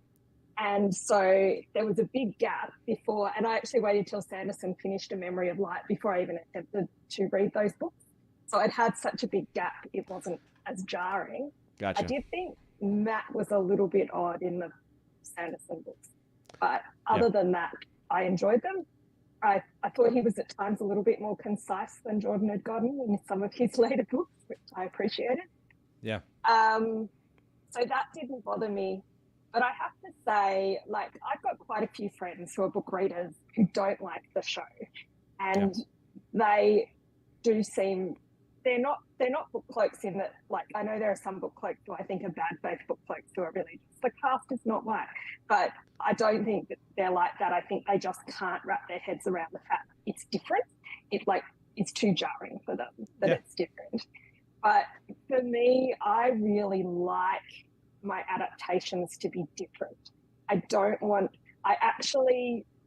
really don't like the Harry Potter adaptations, which just felt like they picked some scenes from the book and just illustrated them. And it didn't feel overall, for the most part, like an enjoyable movie.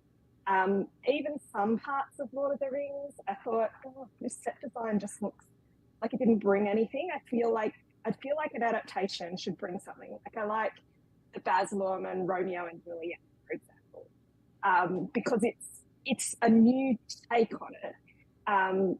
So I already appreciate that. Like, going for a faithful reproduction, I don't think is necessarily an artistic aim. So I'd like to see someone else's take, and it doesn't have to be perfect. I like that we're seeing these scenes we never got to see in the book. Yeah.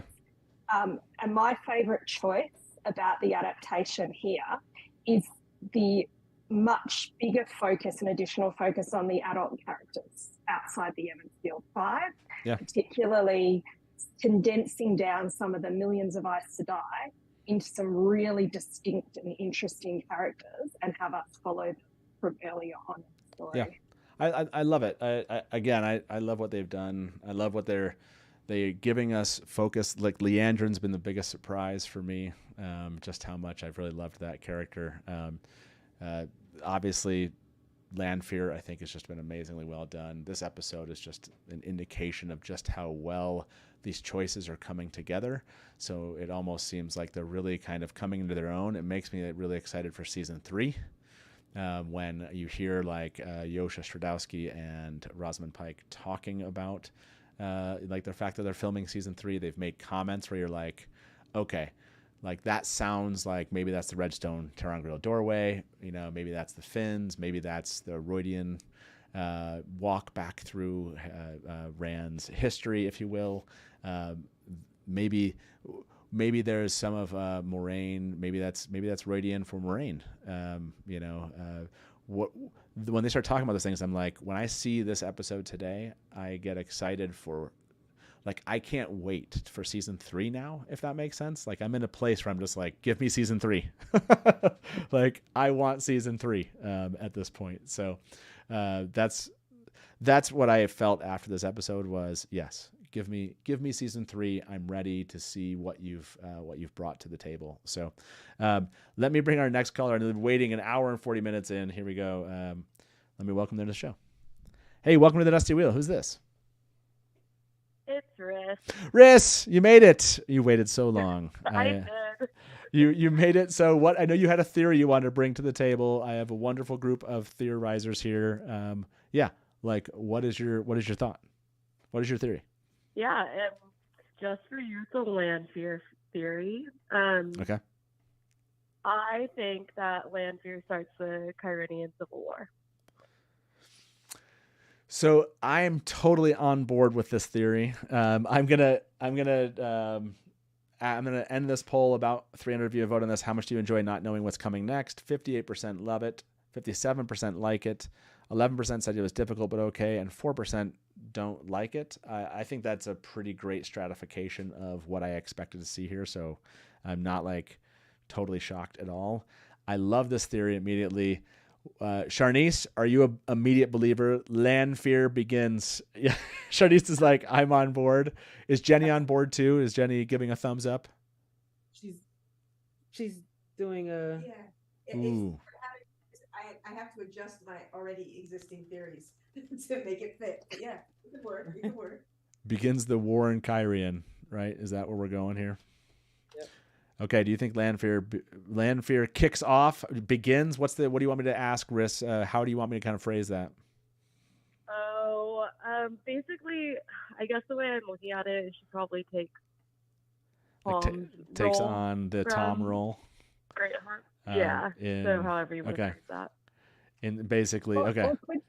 So she's gonna kill the queen. Yeah, because like why else set up all of this like the Demandred like drama about their name if you're not gonna like drag it through the mud by killing the queen. So will she do it but then like frame random Moraine or something like that? Exactly, yeah. So like basically it starts off that whole misinformation campaign where like everybody thinks Rand is like this horrible person. It'll be great.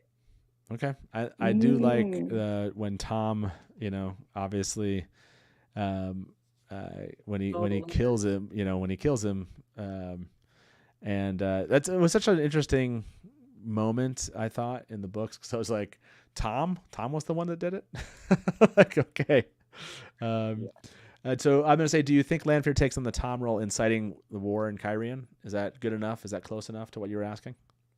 Sure. Yeah, I think that's good. I think she'll be, okay. I don't know. You know how vindictive she is. Yes. I think that makes, if you're going to give Tom's role in that to anyone, Lanfear is the right one. Let's be honest. Yeah.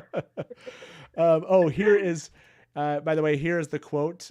Thank you very much. This is a Winter's Heart quote. Again, full book spoilers here. If you don't want to see these, look away. Thank you, Innkeeper. He said, the fool babbling at her. This is chapter 35 within the Chodan Call, Winter's Heart. The fool babbling at her was an important man, as such things were accounted here and now, but she did not have time to make certain of his trustworthiness. And without that, she could not leave him to babble, not when she could feel Moradin's hand caressing the corsair that held her soul. A razor-thin flow of air sliced the fellow's beard in two as it took off his head. Another flow shoved the body backward, so the blood fountaining from the stub of his neck did not spot her dress. Before body or head hit the stone floor, she had spun her gateway, a beacon she could point to, beckoning her. There you go. No, but they probably never read these books, so I have no idea how they got that one right. So that is no risk for you. Is the Kyrian then? Is this the Kyrian, Rand, Lanfear, Logain? Is this whole sequence like your favorite of them? How did you answer that first question? Was it today's poll? I think I did, or I can't remember if that was yesterday's poll on the Dusty Wheel. Is that your favorite kind of arc so far, or what has it been, if not? Oh, it definitely is much more compelling than I was expecting when we were seeing those like initial shots of Rand and Lanfear together. But yeah, I don't know. It's close to the Varen one. Just after getting so much time with Varen this episode, it's hard for me to say that that like Rand Lanfear arc is my favorite. I think it might be Varen's right now. Varen's right now. Okay, yeah, I totally get it. Varen, that one's, especially what they did today. I totally get that aspect of it. Okay, let me ask the two of you. Merise, is there a favorite arc? If you had to, I know it's hard to kind of encapsulate them. I like kind of doing, I did like a Perrin, White Cloak, Shinarin, now Avienda, Wolves, Elias. That's like that whole section. Or is it like Leandrin, White Leandrin, Nynaeve, Egwene, Elaine arc? Or is it like Tower Politics, Varen, Swan, Lyanna, all the things going on there? Or is it the Moraine, or is it the Lan, Alana? I don't know if Lan and Alana is their own thing now. What arc would you add that to? I guess maybe that's part of the Varen arc. I don't know where you'd put that. It's all of them. But no, it's actually this thematic thing I see going through this. So what I see they're picking up on, which I think will be quite important down the road, is this idea of this toxic emotional repression. And I see this threading through all the arcs. You see it in the way Sheriam is so cold to Egwene when they think Nynaeve's dead. And you see it in how Alana reacts to her family. And you see it in the way Moraine pushes Lan away and represses her own feelings and pushes her family away. And she thinks this is going to be the path to saving the world, to saving the Dragon Reborn. And I think it's so clever because later on, much later on, I understood what they were trying to do with Cadslain. But when Cadslain first appeared, I thought she was like second-rate Moraine 2.0. Like, we killed off our mentor, we need a new one. And I was like, who is this woman? I hate her. But now that I understand that was so central to Rand's arc and to the ending of the story and everything, I think they're laying the groundwork for that, so that she's pushing Rand down this path of emotional repression that they're going to have to pull him back from. And I see everything around through all the stories, it's this sort of repressed emotions that then lead people to try to solve their problems with the shadow. So I think that's so central. I think they're building it really cleverly through all the points. Yeah, I just, in my opinion, it's just, it's been well done. And I don't, it's hard for me. This is similar. It's getting to the point in the books where I wanted to speed through some chapters. Like, as much as I don't want to speed through it, because I'm like, no, I want to see Perrin and Avienda, obviously, with the wolves. Okay. I need this Leandrin. I want to see her talk to Varen. Of course I want to see her talk to Varen. Okay, but can I really get a little bit more of that Moraine back there? You didn't stay enough. And so I like that they've kind of engendered that feeling again from the books in the show. And when that happens, it just makes me extremely happy. Is there one for you, Sharnise? Is there a overall thread that is meant the most to you where you kind of like want to get back to it and it's just not there enough? I want to get back to Matt and Min. Matt and Min. Speaking of which, question for the caller. Okay. With her theory on Kyrian, how does she think Matt and Min going to Kyrian is going to fit with that? Great question. Riss, what do you think? Sorry, could you ask it again? Yeah, go ahead and ask. Sorry. So you had a theory that Lanfear is going to set off the civil war.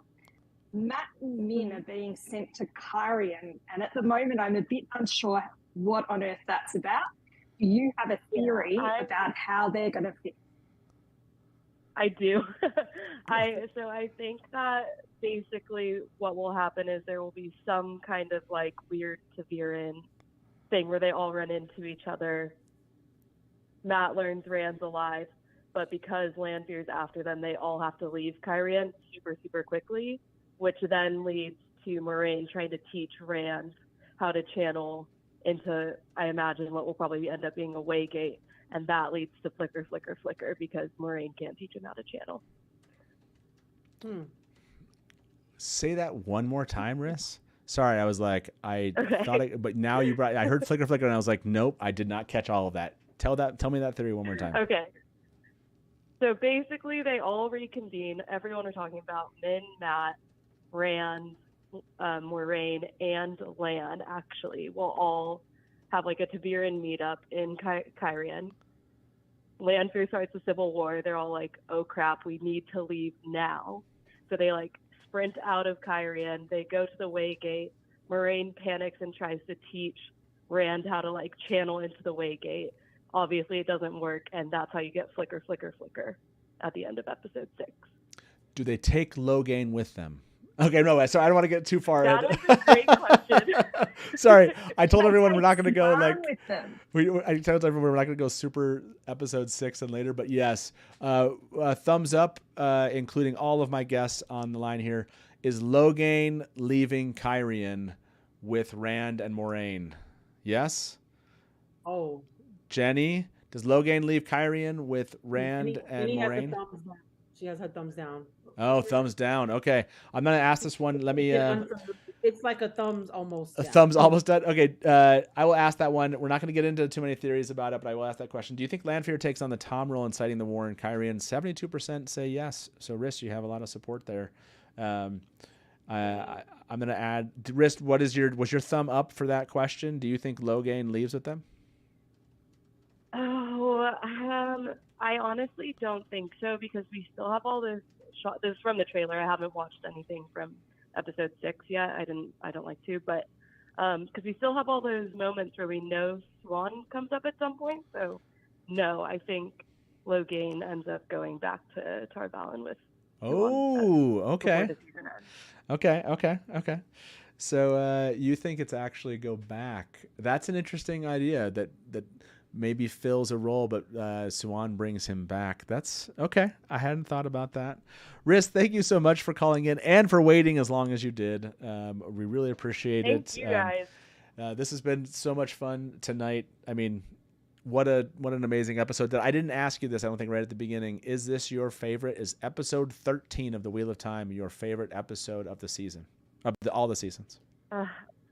Well, Ishamael is my favorite chosen, so yes.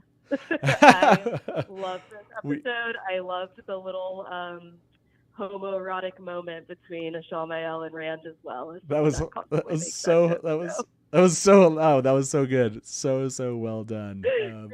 So gentle. I did not have any idea what was going on there, so I loved that too. Riss, thank you so much, and we'll talk to you soon. Okay, have a good one. Thank you, guys. Have a good night. Yep. Bye-bye. Okay, I don't want to assume that both of you can stick around for any longer than you can. Merise, do you need to go, or are you good with still kind of moving forward? I'm good for another half hour. Another half an hour. Okay. Sharnise, I know I kind of got you back online. You were like chatting and you guys got everything. Do you need to go, or are you good to keep going? What would you like? I think I want to turn the lights back out and snuggle up with my comforter again. And Smart. Just with you guys. Awesome. Please do that. It was so awesome to see you both. Bye, Jenny. Bye, Sharnise. Thank you very much. Everyone say and wave goodbye. Thank you both for being here. And I can't wait to hear what you both have to say later on through your own. I don't know. Are you going to, Sharnise, you be covering this? Are you covering the show right now on your podcast? No. Okay. No. We're actually on hiatus. Okay. Because my co-host is dealing with a death in her family. So. Oh, I'm so sorry to hear that. Well, I will look forward to sometime in the future when you can talk more about this. But I'd love to see you in chat. And Jenny, look forward to hearing and seeing your thoughts too on your channel. So thank you both for being here, and we'll see you soon. Have a good one. You. Yep. Good night. Bye-bye. Okay, it's us too. Although Brian, if you're out there, and Innkeeper Anas, if you want to jump in with us, if you're still here and you want to come chat, you certainly can jump on with us also. Come back in. We have 2 callers left, and we have a ton of clips to watch. They're just fun to watch, so I think we should. This moment I thought was really well done, so let's go back and see this one.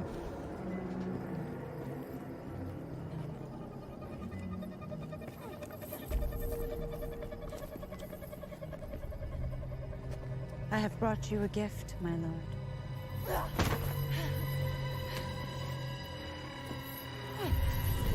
She was a novice, being trained at the White Tower.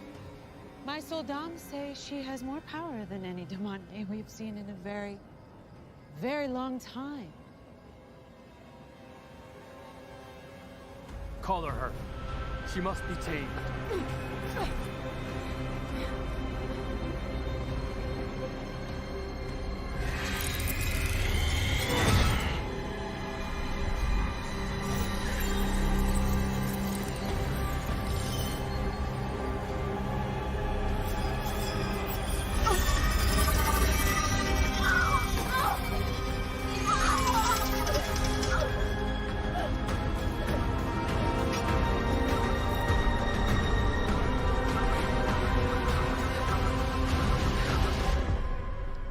So, wow. Yeah.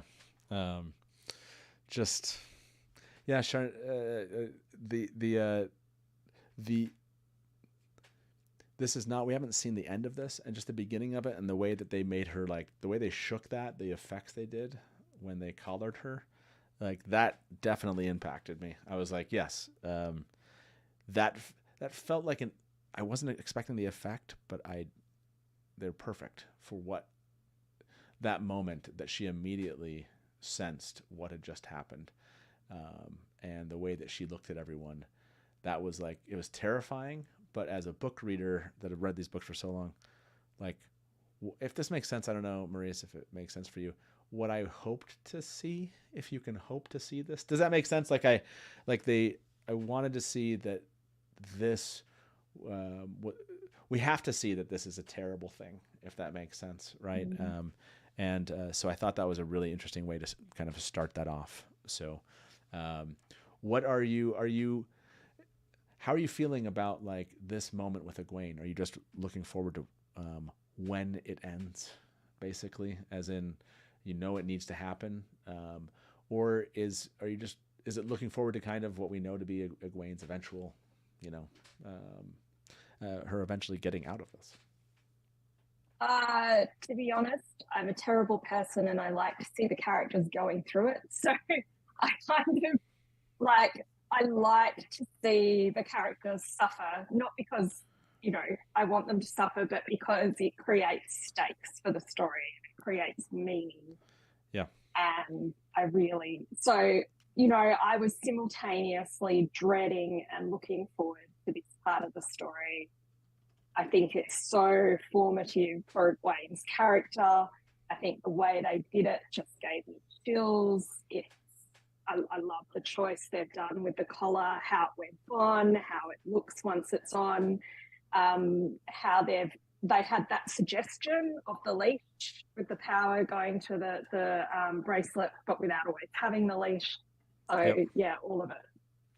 Yeah, it was because we talked about this. We all were like, well, where's the leash at? Is it really a collar? And because all we had seen is it like looked like it was this thing, and it was interesting that you saw the collar, and then it became the overarching kind of piece to it. And so yeah, that was I think all well done. All things that I think as fans we were like, wait, why isn't it a collar? Why isn't it a leash? What's up with the thing in their mouth? And so seeing it actually implemented on screen, I felt like, okay, maybe I stressed out a little bit much.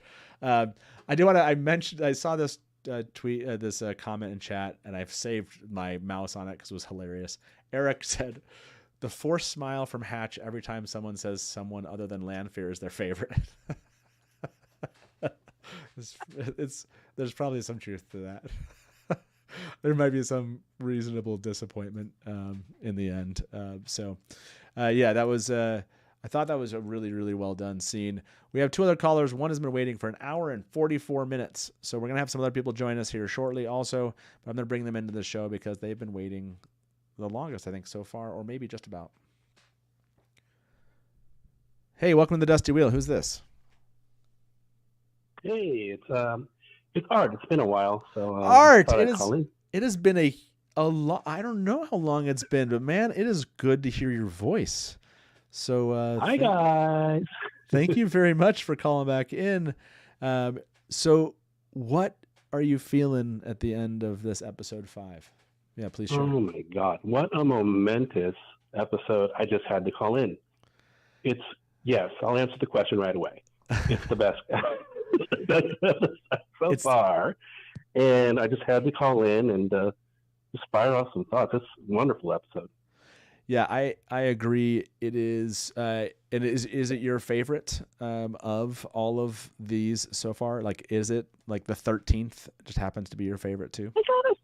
I gotta say yes, because there's so much happens. Like a lot of momentous things happen. We get a lot of revelations. I think they've really found their flight in like just embracing, hey, you know what? We're not going to do like you said, we're not going to do a 1-for-1 adaptation. It's not going to work. I'm sorry if people are just still holding out hope that it's going to somehow turn into the books. It's not. And you know what? Once they embrace that, they really found their voice, and I think it's working. Yeah. You know? Yeah, I think I actually think it is working. I've seen just among my friends, and in fact, one of them is here now on the screen with us. Chris, welcome. Can you hear us? I can. Can you hear me? We can. I don't know if you have earphones by chance. You might get less reverb if you have some earphones. If not, no big deal. And so I can't wait to kind of talk to Chris here. Chris is my metaphysics guru who I know a little bit more about metaphysics than, but he knows a lot. So he and I like to have conversations about metaphysics all the time.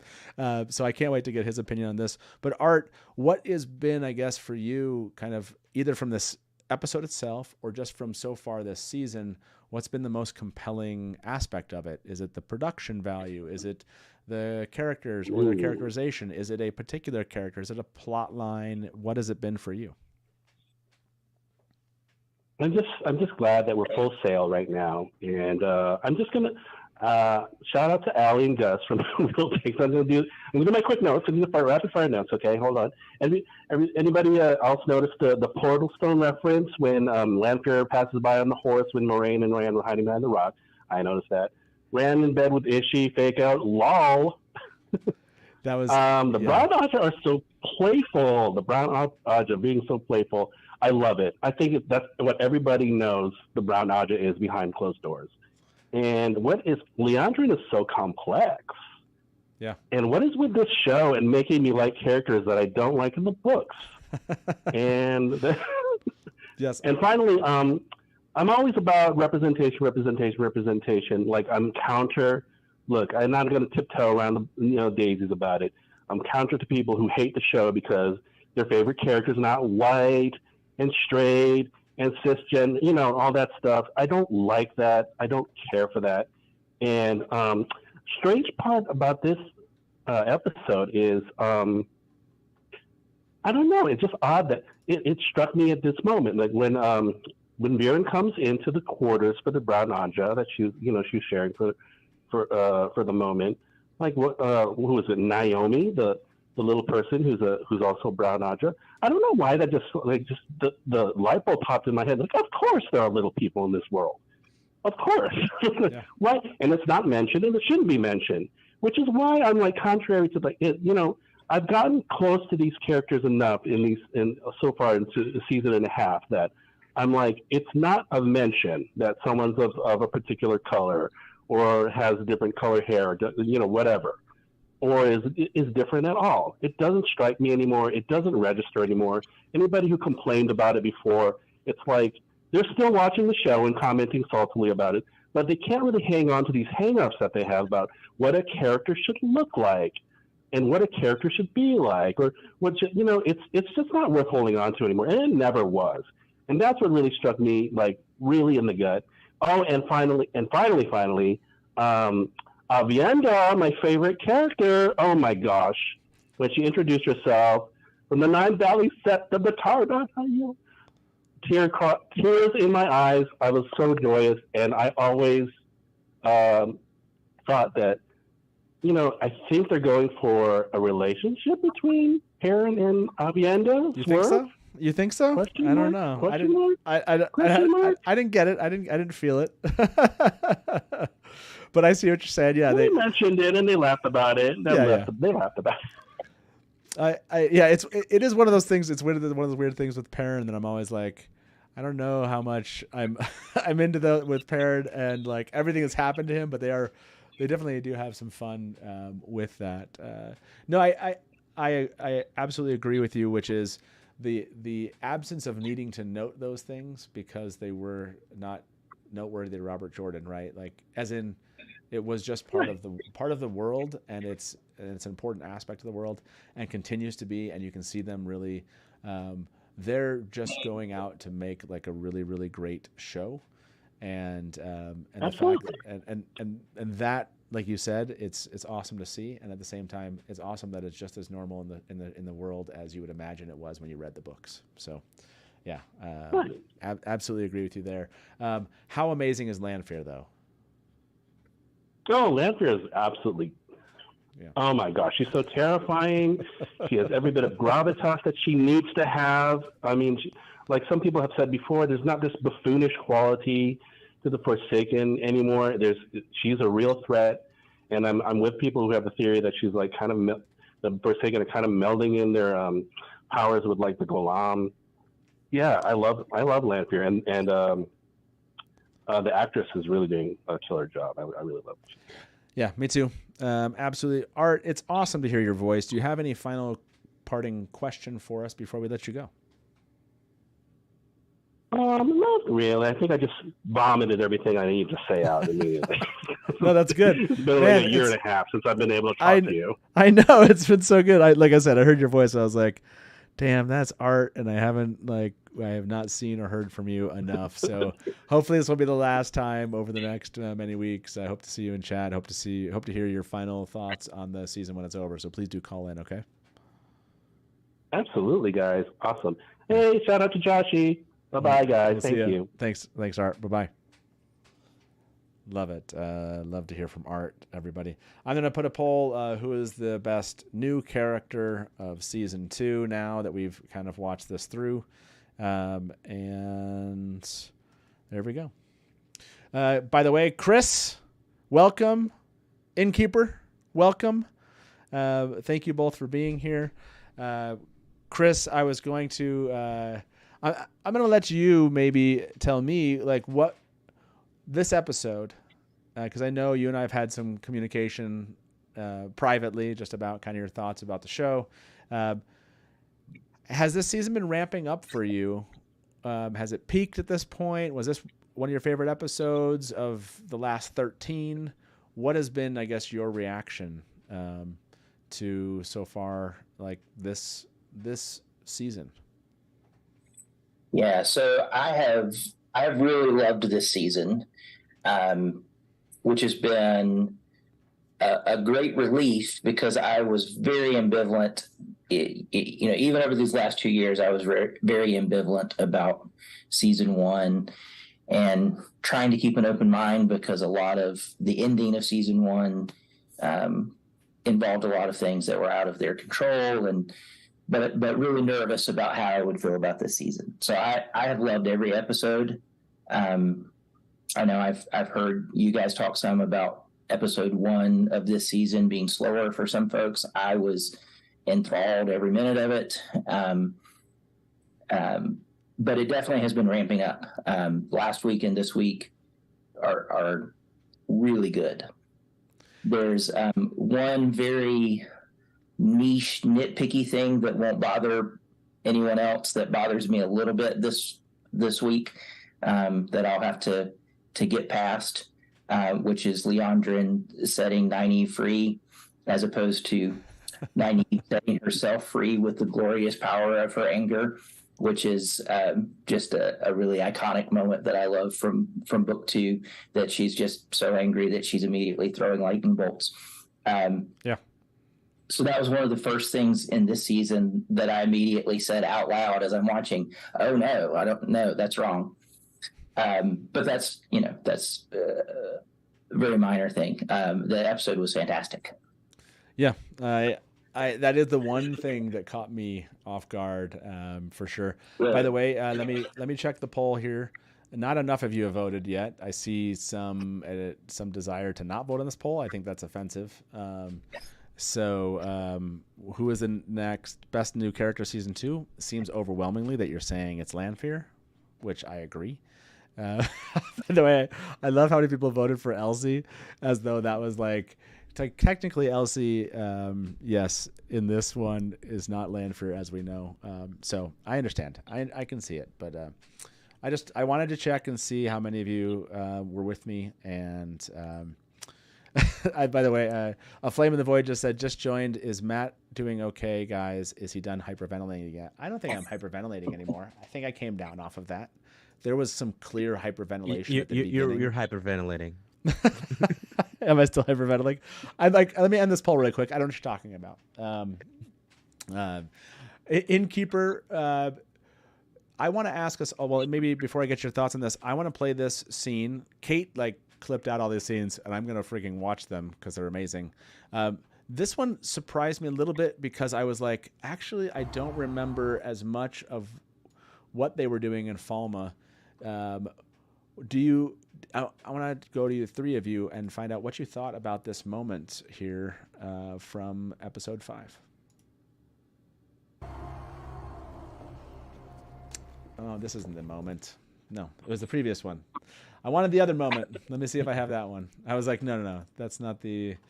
let's see if they have... I don't know if Kate gave me this one, but let me see if she did. No. I was hoping to get that moment of that where they actually get captured. Well, I guess capture is the wrong word. Where Nynaeve... I wasn't sure if Nynaeve and Elaine were waking up with fork root or what had happened there. But that they had... How did you read what happened there? Because I do not recall that scene. If someone wants to clip that scene out and send it to me, I cannot recall exactly what was being said there. Do you recall, was it just notice that they were Aes Sedai, or that they were from the tower? How did they know, I guess, and take them off to the side? What actually happened there? Can someone summarize? I can't remember it, actually. I think, didn't Surat say they've been waiting hours, so they knew their... No, not that scene. Sorry, the scene where the Nynaeve and Elaine were taken in by the Aes Sedai of the Yellow Aja. Oh, okay. Yeah, what was there? Because I thought I had a clip of that, and I don't have a clip of that, and I cannot remember what their conversation was because that all happened so fast. The Aes Sedai, Rima, who is an Aes Sedai in Falma in the books, she says that they have descriptions of Nynaeve and Elaine circulating, that they're watching. Okay. And so they heard those descriptions too, and so that's why they brought him in. Okay. Yeah. So that I mean, Merise, for you, are you excited that we're getting this kind of Nynaeve Elaine portion in Falmouth? It seems also like we might be playing that out more so from the books, maybe closer than maybe some people thought. I saw you shake your head. Like, what is it you're hoping to see them do? Are you hoping to see them actually try to like go look into kind of how they might be able to break out Egwene? What are you hoping, I guess, to see that in like the coming episodes? I'm hoping they're a real kind of odd couple trying to pull off a heist. That's what I'm hoping for. I love that dynamic. That Nynaeve will be, they're both people used to being in charge, except Nynaeve can't channel when she wants to. And that whole dynamic of how they're going to work through that, I think that will be really entertaining. I'm hoping it will be. Yeah, do you want to see, Chris, is this the heist moment that you want? Like, or you think we're going to get like a mini kind of heist movie, if you will, between them? Yeah, I mean, that sequence in book 2 is one of my favorite sequences, where they're trying to figure out how to defeat the sul'dam, how to get in to find Egwene. And one of the things that I love in the book is in order to channel, Nynaeve focuses on how much she hates slavery, how much she hates what the sul'dam stands for. So that's a thing that I would love to see brought in and played out on screen. The whole thing with them being connected, though, with the yellow Aes Sedai and her warder, that's something that's not in the book. They're there at the same time, but they don't connect. And so I'm really excited to see where that goes. I think that's I imagine that the yellow sister is going to be captured as in the books. And so spending some time with her before she gets captured, I think that's a really good, a smart decision from the show, something that will make that carry more weight for us. Innkeeper, did you like that? Like, do you think that we're going to get some, I mean, she's Yellow Aja, right? So this is clearly a moment where we can get some Nynaeve connection to a member of the Yellow Aja, maybe even some counter programming from her as compared to Liandrin. Like, so I kind of wonder how much of a connection they're going to build here between Nynaeve and this woman before, again, like you said, Chris, maybe there is a capture event, and maybe that is where you get the Nynaeve moment. That she, versus the one we didn't see with the Shan-Chan when Egwene was captured, that it's actually built in for later, and they didn't want to give us. I can see maybe them saying, like, I don't want to go here if we're going to save it for something that's going to happen at the end. Anas, do you feel like that's what's happening here, or you think we're going to build this out, or you think it's going to happen pretty quick, that she's going to get captured, or is there a relationship they're going to start? Like a mentorship? There's definitely like opportunity, because at this point, why would Nynaeve ever want anything to do with the White Tower, right? Yeah. She's done the arches, Liandrin's betrayed her. So I think from that standpoint, it would make sense to have a little bit of a relationship, but I don't think they have time for it. I just don't think. I think there's maybe some conversation to be had there, and it's more likely that Nynaeve and Elaine need to see, the collar being put on someone and see that in action, and then see Egwene and see that happen. I mean, the good thing with Nynaeve, right, is she can't channel. So, but the Shan-Chan have seen her, so I don't know how the infiltration will work now, because like other than just disguising, it's going to be interesting how it actually happens. Yeah, I do wonder what they're going to do there. You brought up this timing. I just ask everyone this question, and Merise, I know we're going to let you go here, but I want to ask you this final theory question about a time skip. We've talked about this before. Maybe they would do 2 time jumps in this episode. This season, we got one to start the season off. Do you think we're going to get a time skip of some sort where, like, we're going to start at episode 7, for example, it's going to be like 3 months later, and we're going to kind of fast forward things? Or do you think no more time skips for season 2? I was on board with a time skip at the end of episode, at the end of episode 4. I thought there would be a time skip in the future, because I thought you know, still feel like Rand's going to get some training either from Logain and or Lan. I feel like Egwene has to be collared for a while, or it should be, but now I just have this feeling they're going to keep moving things on. In particular, I think, you know, we're going to have most of next episode is going to be things like the wedding. And I can't see them sort of fleeing out of that and then having a time skip of several months. So I just don't know when they do it. Yeah, I don't know how they would do it either. And so that's, yeah, maybe we should talk about that a little bit here next. Any final thoughts, Merise? Chris, by the way, just because you don't, I think, have earphones, it's kind of garbly a little bit. Sometimes, so I don't know if you want to mute while you're not speaking, and that might help kind of just stop some of that feedback coming through. But yeah, Merise, maybe final thoughts from you before we let you go. I'm just so excited that the show's back on and everybody's having these amazing conversations, and we get so many images and the music and the costumes, the visuals. Channeling looks great this season. Still so much more excited about that. I'm having a great time, and it's just really lovely to be a part of it all. Yeah, this has been fun. This has been a lot of fun for me, at least, and it sounds like for many of you. This one, I was so engaged in this whole freaking episode. So, Merise, thank you for taking some time. I'm so glad this episode dropped on time for you and for everybody else this time through. So glad we didn't have any additional waits. So just shout out to whoever was at the database flipping that switch. Really appreciate it. And Merise, hopefully it's not the last time we see you, and it was lovely to have you back, and have a good, I think it's morning or afternoon. It's sort of middle of the day. Okay. But yeah, I better go pick up my daughter from school. I told her I would be doing this. She thinks I'm now a minor celebrity, so that's pretty exciting. Well, you are to us. Thank you very much, Merise. I really always appreciate your commentary, and can't wait to see you again. Okay, have a good one. Bye-bye. Thank you. Bye. Okay, everybody, it's awesome. Thank you very much, Merise, and looking forward to continuing the chatter here with you both. The time jump.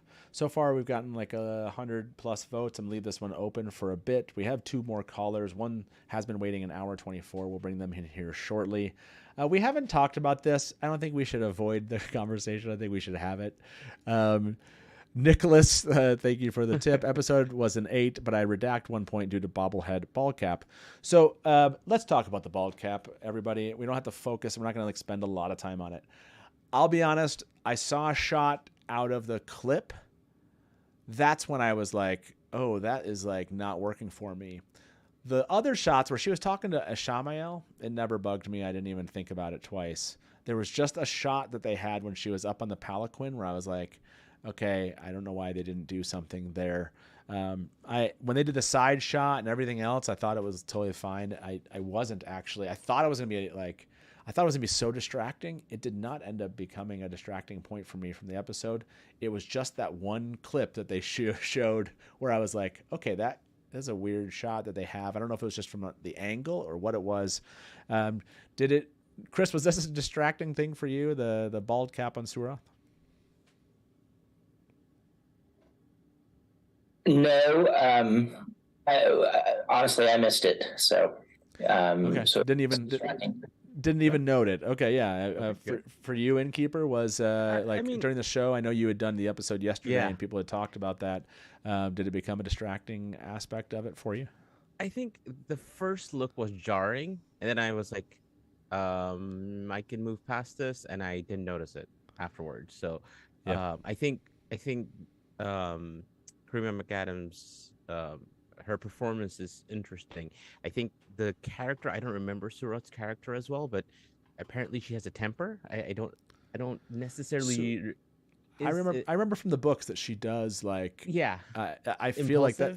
I feel like it, and so now I need to go back and read it because I am not like. I haven't thought of Suroth in a long time. So what took me out a little bit more than that was how she was talking to Ishamael in that scene before she was like, I need to remember my place. And for a second I was like, Ishamael, like you can't be okay with this. There's a lot of times that I've thought that, and I thought Lanfear was much more ruthless than Shamel has been, which was I think he's playing a game, he's playing a con, but it's interesting. But so yeah, I it was initially jarring the first look, but then I was like, okay, this is fine. Yeah, and like people are saying, I think I saw somebody write on Twitter. They were like, okay, maybe don't be as book accurate. That one made me laugh. Yes. And I was like, yeah, exactly. Sometimes you go like, okay, maybe I guess you could have adapted that if you had wanted to. Yeah, I thought going in, like I saw that a shot from the clip, and I was like, oh my gosh, this is gonna kill me, and it actually didn't. Like it was like I said, one shot, and then the rest of it. Her conversation with the Shamael, I thought was fantastic. I don't know that I have. If I look at the screen that I'm looking at that Kate sent me, there's a lot of mentions of Lanfear and not a lot of Ishamael. Not totally surprised because Kate knows the kind of clips that I want to show on the scene. But I thought I had the one between. Let me see if I have the one between Lanfear and Ishamael here, everybody. Lanfear in Ishamael's dream. Let's see how long the sequence is. Oh yeah. We are watching this whole thing because it's freaking amazing. Oh my gosh, this is so great. We have to talk about this. 150 of you, like we're languishing on the votes here, guys. Stay in. I know we're many hours into this live stream at this point. We're 5 hours plus in. Is there going to be a time jump for episode 8 before episode 8? 66% say yes. So I like that. What were you going to say, Innkeeper? I was just going to say, as we watch it, when the face change happens, the question in my head is Mask of Mirrors or Tel'aran'rhiod. Yeah, I definitely think Tel'aran'rhiod. Yeah, I think which it kind of looked like that thing that they showed in the trailer that Ishamael did. Yeah, exactly. Yeah. Yep. Okay. Yeah. This Richard said, so the High Blood have a bit of a punk rock streak. I'm fine with that. I love that. I'm totally fine with it too. It's freaking hilarious and awesome. This one didn't actually bother me as much. We see this in the book often. There's some people that get like up in like, I'm not going to do this. And they kind of like talk back. Now, Ishamael early on does away with those people, like skins them sometimes, kills them.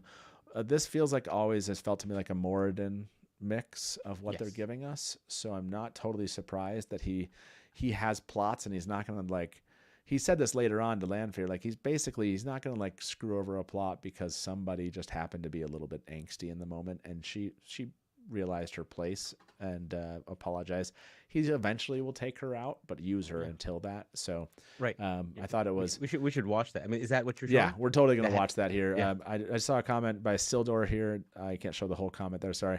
The Lanfear and Ishamael scene was maybe my favorite of the series. It showed how the Forsaken scheme against each other and how they have manipulated events and where they've come from, and the actors were great. I agree. So why don't we watch this scene? This is a freaking amazing scene. I just love it. Tel'aran'rhiod, Lanfear, and you love it. I know. It's a shock. It's a shock, everyone. This starts off so fantastic. It's so good. Lena? Nia sabugum hagabor Lanfear.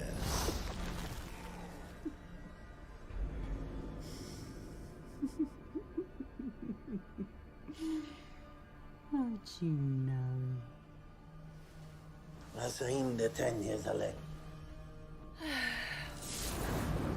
I just have to pass the time here while I'm waiting for someone to get some shut-eye.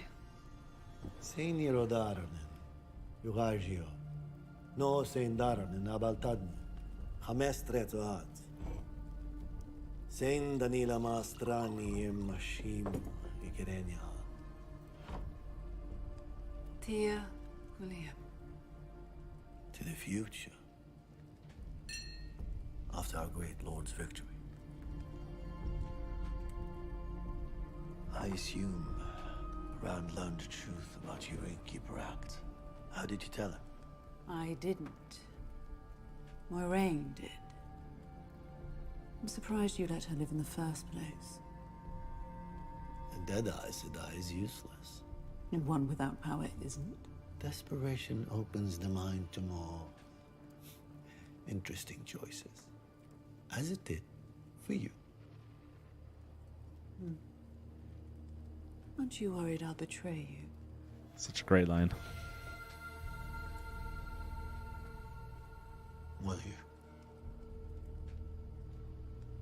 Obviously. So good. That's perfect. Do you know why the Great Lord woke me first? Why he speaks only to me? Because Mo Gideon's insane, Greyndall's a vain idiot, and the boys couldn't execute a plan even if they were under compulsion. Because, alone of all the chosen, I actually believe in the dark. I believe the only way to stop all this suffering is to stop the wheel itself. Stop everything. So I release me.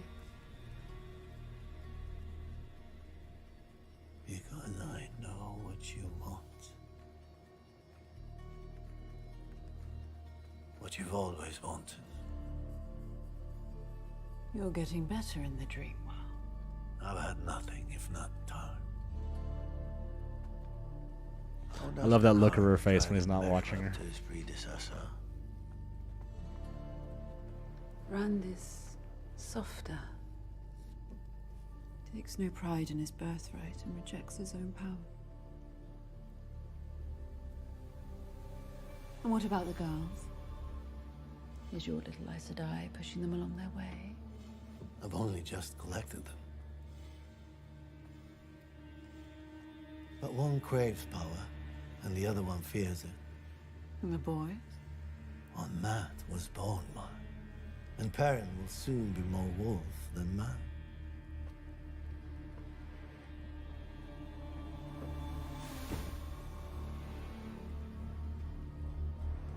What do you think Rand will do when he sees his friends are all lost?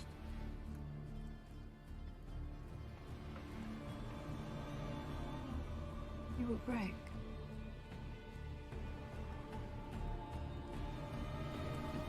She doesn't seem very happy about that. My lord. Time for you to go. My lord. So good. Yep. Wow. That was what was so interesting about that is that she is also acting, if this makes sense, like she's playing for a Shamael there. And so like just the times that she's only smiling with her face and not her eyes at hit things, and as he turns around, the way that she reacts to some of his questions in her face that she wouldn't react if he was watching her.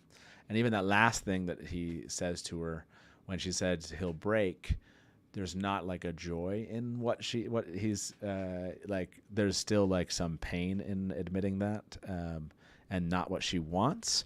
And again, the whole concept of would you betray me? And she says obviously, and they're laughing about it. It's just like this, just really, really. Again, the writing of the Forsaken is just really well done. Jordan, I think, writes the Forsaken really well. Also. Like I think when they Forsaken meet together, that stuff is just done really, really well. So I like that we've gotten some good Forsaken out of this. Chris, is this an Ashamael land fear scene you were just dying to have and you didn't realize you were dying to have this scene? Yeah, exactly. I hadn't really thought about needing to see the two of them together, but it was a fantastic scene. There's so much world building in this too that excites me. So much about the dream world, getting name drops of which other Forsaken we're going to be seeing, and just their interplay. The whole, like you said, the whole thing of them laughing about betraying each other is just perfect and is so reminiscent of all the Forsaken interactions from Jordan. But there's more maturity in these presentations. There's not the veering into the sometimes cartoon villainy. It's what you were talking about earlier, that Shamiel's not going to murder dark friends that he has jobs for them to do, just to murder them, just to show how evil he is. So the fact that they're allowing for some more backtalk and ambition from other dark friends makes them all more threatening. Yeah. So it's really great. Yeah. Again, I think that scene just proves to me that the more Forsaken we get, the better. Like I hope we continue to get Forsaken because they're writing them well, if that makes sense. Like, I trust them to give us the Forsaken that I hoped to see, if that makes sense. So, Innkeeper, who's the next Forsaken? I want to ask everybody in chat that. I heard Moghedien, Grendel, and the boys. Was there anyone else that she mentions? I think that's all she says. Okay, so yes, she didn't name all of them, everyone. So I'm only going to put Moghedien, Grendel, or one of the boys as options here. Which Forsaken will we see next? If one of the boys wins this out, then I'm going to ask everybody of the boys, who do you think we're getting next? So people were mentioning we're getting a 4 and 4. Will we see all the Forsaken? They did go into this like he's going to release them one by one. Innkeeper, do you want to see this? Like, he finds a seal, he releases another, and we know they're there? Or are you hoping that was the only time we ever see a seal breaking, but that we might see something in the background of something like, oh, someone else is out, but he's not like chanting or whatever you want to call it, channeling to get rid of them? Or do you just hope they show up and then we just start to know Forsaken can start showing up and we start to see them in a dream world? We see somebody talking to a Shamael, he calls them by name, and now we know one's out later on. Like, do you have a preference now that you've seen kind of how they're approaching this? Yeah, I mean, we've seen,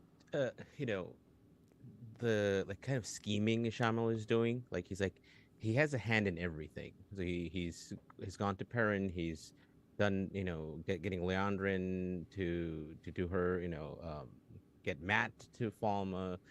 Lanfear's working for him for Rand. So I think he's going to continue to scheme like that. And I don't want to know about more Forsaken being released. I want to find out about Forsaken after the fact, like the Shadow Rising. I mean, that is what happens in the Shadow Rising, right? There are Forsaken loose among you, and we don't know. So I'm going to go with the books as Modian. Like, that is the next You think Forsaken. that's the next one we get? Okay. Well, yes, Bilal's there, but like, I think we're gonna gloss over that. But I think Asmodean would be the one that could be in plain sight, and be there for season 3, and kind of be there the whole time. I don't want to see yet another like clear antagonist in front of on screen. Like, unless Shamael's going to go away and they have to figure out how to do that. Yeah. Like we have enough at this point. Yeah. Okay. I like them. Tam loves catches. I just like them showing up. Moghedien, and while we are focused on her, one of the boys will be there all along with the big reveal at the end. I hope it. Kelly says, I hope the next one shows up, but we don't know who they are. I don't want any more released on screen. Yeah, I kind of hope that they kind of were like, no, let's not do that. And I don't know that I care for any more this season. Like, I feel like we have the Sean Chan, we have a Shamael and Lanfear. If they show up, I just don't want them to be revealed until season 3. But having one show up in the Aiel Waste makes sense to me. And having, if they end up doing the Black Aja plot, having one show up among the Black Aja makes sense. So I could see 2 showing up in next season, for example. I mean, is there a Forsaken you've already seen that you don't know? Is that even possible? Yeah, like, is Lady Anver a Forsaken? Is Barthanes a Forsaken? Like, could there be could they make that work? I don't think so, but I don't want it to be like a nobody. So I think doing it this season would be a suddenly nobody person. Well, we have a reason to believe that we're going to Camelin next, right? The Aiel Waste. If you think of Camelin, Aiel Waste, and then somewhere else, maybe Tyr, maybe we're going to get like the Black Aja plot, so we could see some things start develop in that regard.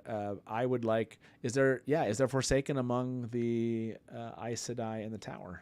You know what I mean? Right. So Yeah. I think those are all kind of questions that make sense for us to start asking. 130 of you. Oh yeah, go ahead, Matt. All right, sorry, Chris. I was just going to say, there's so much left to do in this season with just 3 episodes, just with the characters we already have and the things we already have introduced. Nothing from Matt or Min this episode. There's just so much that still has to happen that I don't see them introducing another Forsaken yet. I wanted to ask y'all, with Lanfear naming just 2 other female Forsaken, do we think there's going to be 5 men and 3 women, or do you think for some reason the statues?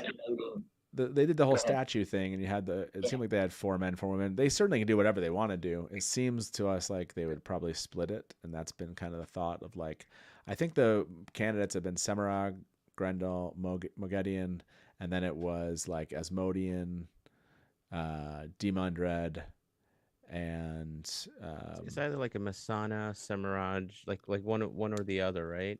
Yeah, you could go the Masana route versus Semirhage, but I think you definitely don't waste time in Balal. I would love Agnor, but I don't think they were going that route. I think they've kind of nodded away from that route with like a Shamael kind of playing with the Trollocs, if you will. Yeah. So yeah, I would like to see Demandred, Asmodean, maybe Samael, and maybe Ravine. Like you could do that. If they stick with Logain as Rand's teacher, then I don't see them bringing in Asmodean. No, yeah, that's the big question: is are they gonna do that? Like, are we gonna get that aspect? Right. Oh, by the way, we've had someone waiting for an hour 43 minutes. Let's bring in this caller. They've been we have our final 2 callers of the night. They are the second to last. Let's get it. Hey, welcome to the Dusty Wheel. Who's this? Hello. Yes. Eric. Eric. Hey, welcome. I'm assuming I'm assuming that you've come to us with a question. You've been waiting for a long time. What is your thought or theory that you want to share with us? I have a couple quick ones and then kind of a big Great Hunt kind of theme to be discussed, I suppose. I think some of the quick ones were I think Avienda being like that far from the waist is very on brand for her, both in that they're like, okay, go look for the Karn, and she's like, okay, well, I'm gonna go as far as I possibly can because I try hard. And the other part is that she's like running from her wise one bit. Yep. So at first I was like, why would she be out there? But now that we know that she's like alone-ish out there, it kind of makes more sense to me. I just thought that was kind of interesting that was on brand. Yep. I also thought about the Barthanes versus Moraine's sister question. If you rewatch, and at the very end when he's like giving Rand like staring at him super hard, being like, "Are you sure you don't want to get some sleep?" Worth rewatching because I found that illuminating.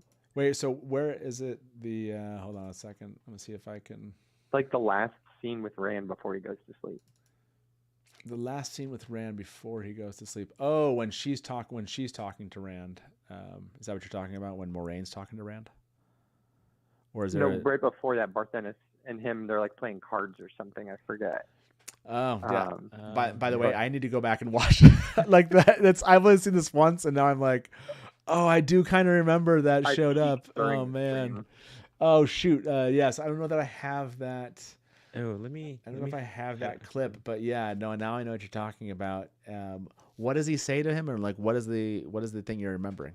I think he says, I think I wrote down, "Are you sure you don't want to get some sleep?" But like, the look in his eyes is like pure focus. Oh, really? He says, okay. I do love that. I love that they're playing with it, regardless if it means anything. That's just really well placed, because he's kind of fidgety when he meets up with them too. And whether or not that means like dark friend. Do you think that means dark friend, or do you think that means maybe another Forsaken? Dark friend. No, Barthanes. Okay. Dark friend. Okay. So you're on the dark friend train here. I like that. Okay, that's good. What else? And then kind of the big discussion thing for me would be, in the Great Hunt, for me, one of like my favorite parts of it and I think a really awesome theme is redemption. And in the books, it's done with Ingtar.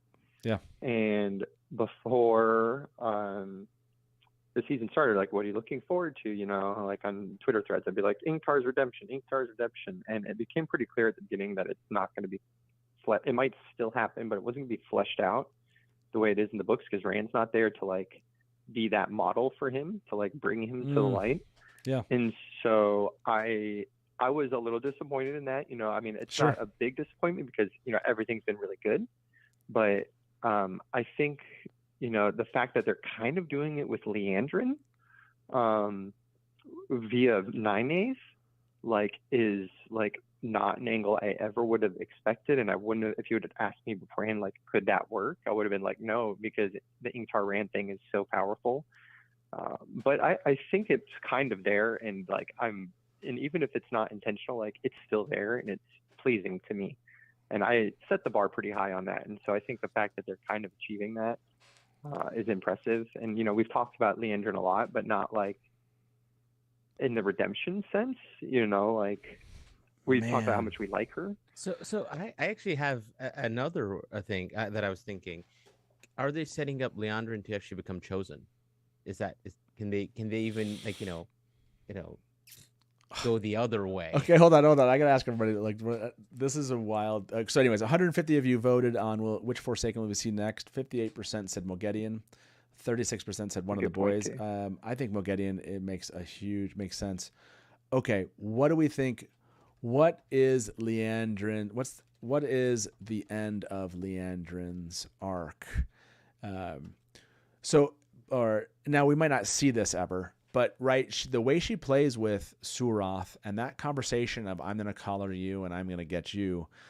So it's like, she's like, I'll make you, you'll kneel to me. Like collared. I don't know. Just like, how about this? The end of hers is a collared black Aja. We'll say that she's like free, like maybe she's free black Aja. Or should we just say dead? She's dead.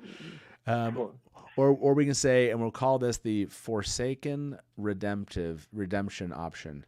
So you can call her like she at the end of her is she's just never known and she gets free of everything, or she's collared by the Shanchan, she dies, or she becomes a Forsaken / gets redeemed.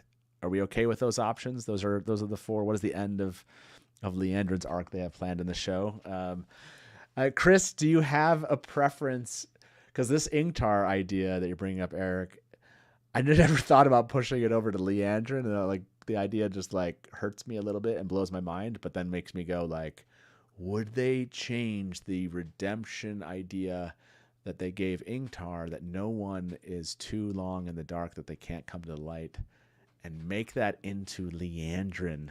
And how would I react as a viewer to that? Chris, what's your reaction? Very much yours. I haven't thought about that at all. It's really interesting and mind-blowing. I think no. And I think because Liandrin is too good, part of why Ingtar's redemption works is because he sacrifices himself, and I don't see them having Liandrin sacrifice herself when they could instead keep her for future seasons and do more with her. So that's my initial gut reaction.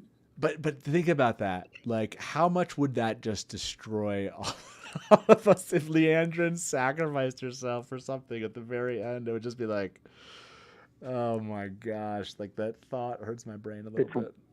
But it's totally working so well for us. Yeah, I mean, I think it can be like a multi-season long, like, you know, like arc. It doesn't have to be anytime soon. Like, that's what I'm saying. I don't mean the season. And by the way, the question wasn't meant to be like this season. It is like, what is the end that the showrunner, that Rafe has planned for Liandrin? That's kind of what I'm after here. I'm like trying to think of like things like Liandrin pushes Lanfear through the doorway? Like what are what other what things, are the things? what are the things that she can actually do to win us over, right? Oh my gosh, I don't know. Like that, like Leandrin, they're messing with us with all of our minds with Leandrin. Like when Leandrin leaves them and like frees them at the end, like that messes with us. How much she like cares for Nynaeve but doesn't, like is still willing to follow these what she's told to do, what she really wants. I don't know. It's messy. Chris, sorry, Eric, you're messing with my brain.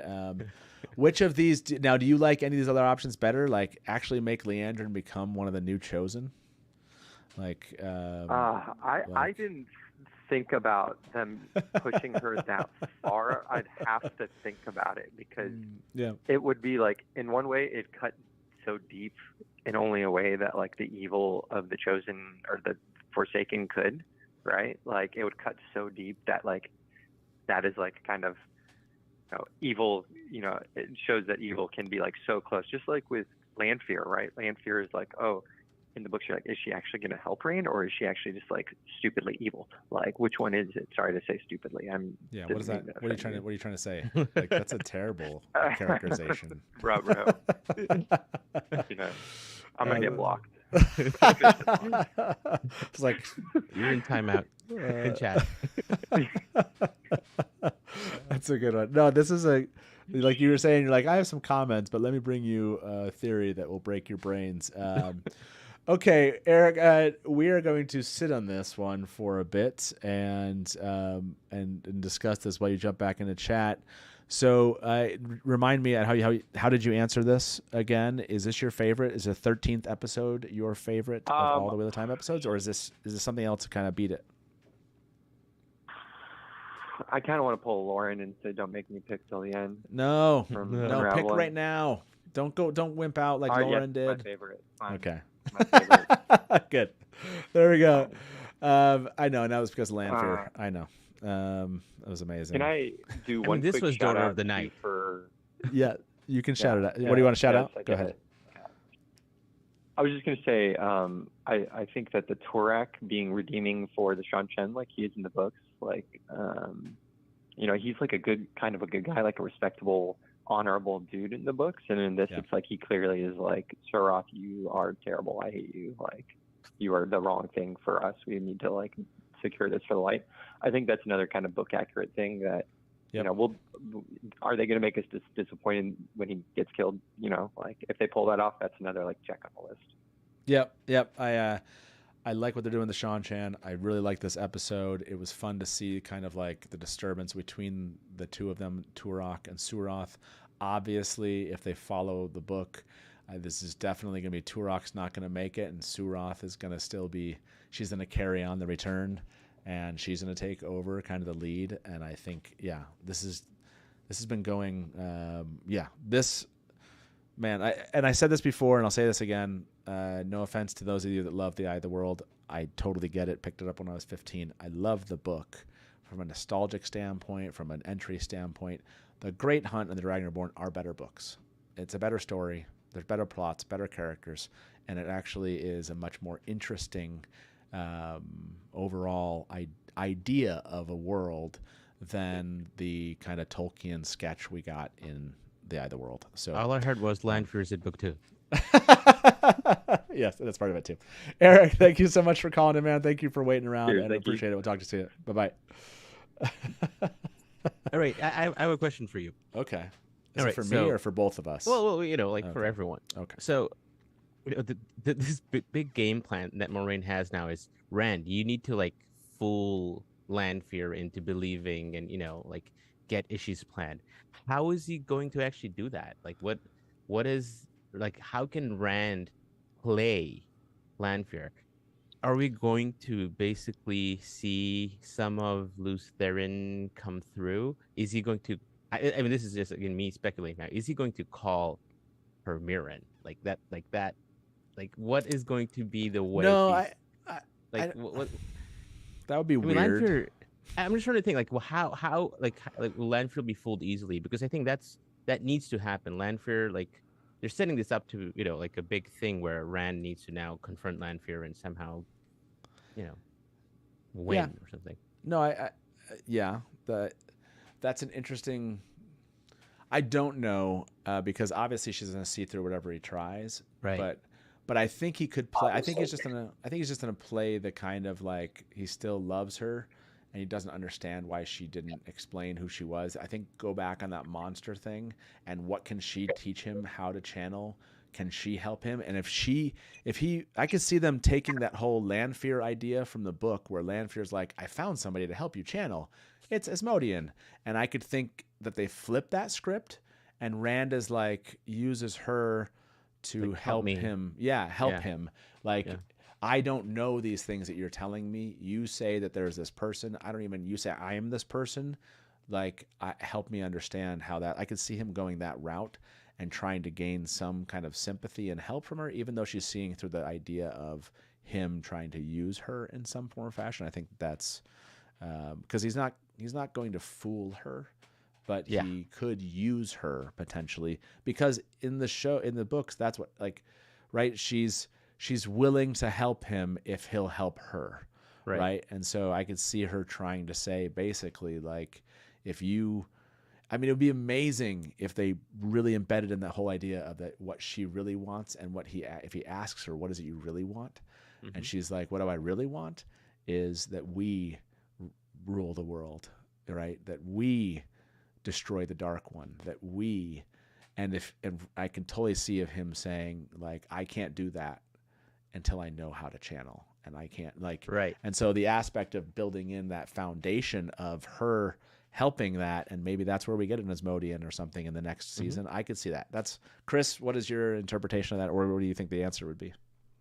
So I love this question, Anas, because in that scene, I love that scene. I love the way Moiraine got the idea. But Moiraine tells Rand the idea, and then he's like, okay, and he lies down and starts closing his eyes. And I thought, don't you guys need to talk this out a little bit more? Game plan. Let's just figure out, just fool Lanfear somehow. Okay, go to sleep. Let's talk some scenarios, please. Or what's your goal with this conversation? Yeah. But what I think is going to happen, I think what's going to happen is they're going to pull thematically from Eye of the World, actually. Because in Eye of the World, it's partially because of their dreams that they figure out that they need to go to the Eye of the World to face the Dark One there, I think somehow in the conversation with Lanfear, that will be how they find out they need to be in Falm, and. We did see a portal stone nearby. So we've had waygates reintroduced. So I'm thinking maybe after this conversation in the dream with Lanfear, that maybe that's why Moiraine and Rand and maybe even Matt and Min get scooped up and we head to Falm for the end of the season. And maybe Lanfear decides, I do want Rand and Ashamiel to fight. We laughed about that whole betrayal thing, but yeah, see if you can take him out. Yeah, no, I mean, Lanfear trying to use Rand to take out Ashamiel that's the plan. So the idea that she would be supportive of this and that she would somehow find a way to help him is not beyond. She knows that she has ultimate control over him. Again, she knows he dreams, she controls him. And he's going to later on need help, and that's where he needs protection in his dreams. That's where he's going to have to get an Asmodean type person. I don't think Logain makes... that to me will have been the wrong decision if they made it. Similar to... They're not going to hit home runs on each one of these things. Again, we don't need to talk about it because it didn't happen in this episode, but land characterization is off. And Asmodean as Logain just doesn't work, in my opinion. That's just it's a bad choice. Logain, I think, has a different arc, and I'd be really surprised if they really try to make Asmodean Logain kind of thing work. It just doesn't work for me. I'll be surprised. Maybe they could make it work, but I don't feel it at all happening. 150 of you have voted on this last one. What is the end of Leandrin's arc? I hope you didn't think I meant in the books. Collared Black Aja, Free Black Aja, Dead, or Forsaken Redemption. Honestly, there's a lot of mix on these things, but 41% believe that her end in the show will be collared by the Shan-Chan. So I want to go back to your point that you made, Chris. There is a certain aspect of this Moraine in the books too, but like where she's just kind of hopes the wheel figures things out. The wheel weaves as the wheel wills. She does that with Rand a lot. It's like, you're Taviran, you're the Dragon Reborn. Just fall asleep. It's going to work its way out. Why not? And they don't, like, some of those things happen often in the books too. And so that's what, like when they went to the Eye in the book and they went to the Eye in the show, I was just like, man, she really doesn't ever think these things through as well as you want her to. So, but that was a really funny moment. It's just like, how about this? I told you, scary as hell. Don't go to sleep ever. How about I change my mind? Definitely go to sleep. Talk to this person. Figure things out. It's I mean, there was a little bit. I think we're forgetting the talk that she had with her sister, and where she's like, "Is this the truth? Does he need protection?" And she realized he does not need protection. He can take care of himself. So I think that's where she's coming from. Okay. It's like, but that is the dumbest. That's the dumbest take for her to take from her comment with her sister. Like that was like the most Moraine take of that comment was like, so what you're saying is just throw him in again. I mean, to her credit, she was like, we need to figure out what Ishamel's plans are, and you can get them from like there is something there. Yeah, I do agree. It was very like, okay, just go to sleep now. So just make it happen. Do you remember when Moghedien threatened to turn Birgit into a horse? I think every time she came into Tel'aran'rhiod. Clearly, when Moraine's like, Lanfear is the most dangerous of Forsaken, does not understand what's possible through Tel'aran'rhiod with the person that she's sending in. But again, it is like this kind of like Taviran and the wheel stuff that goes along. But maybe like Rand convinced her too, because he was like, hey, some of what we had was real. So yeah, that was. It'll be interesting how it plays out. Yeah, it's gonna be Nils just joined us. Good morning. I love seeing that some people are just finding the stream that we're live. We're probably not gonna be live more than a half an hour more, everybody. I have to go to sleep eventually, and some of you are on the East Coast, and you guys are amazing for staying awake. Brian's gonna rejoin us in about 10 minutes. I want to go through and see if there's some of these I haven't watched yet because these are all amazing like clips. Oh, let's while we're here, let's just watch this one. It's a Lanfear clip. That's correct. That's how this happens, everybody. Clever.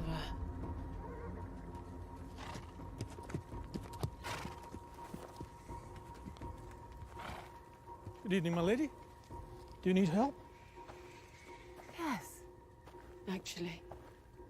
So polite of you to ask. Where does this road lead? Why? To Avalon. Of course it does. What happened to your horse? A horse? Is there anything slower than a horse?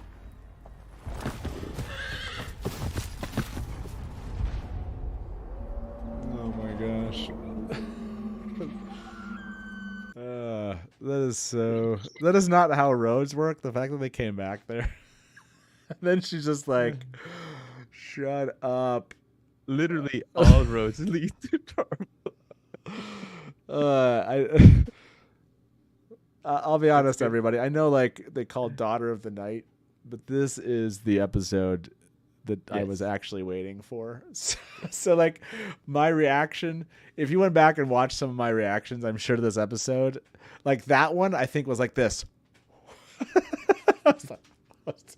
And then I think I smiled after it. You can't actually read too much into those reactions other than sheer joy that Lanfear has arrived. That was love the headings. That's what I got from that.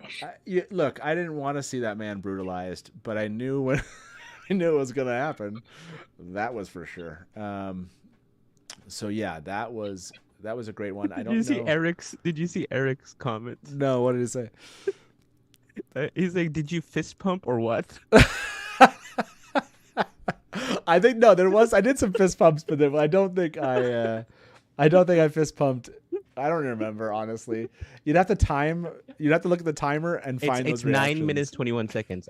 That's the only point where I was like, I need to like remember this. 9 minutes. Okay, hold on. 9 minutes and 21 seconds was the fist pump. Sure. Yes. Well, no, not the fist pump. Was this moment? This. Oh, actually, you're saying no. Yeah. I thought it wasn't a reaction. I thought it was like a reaction that you saw from me. No. Okay. I haven't.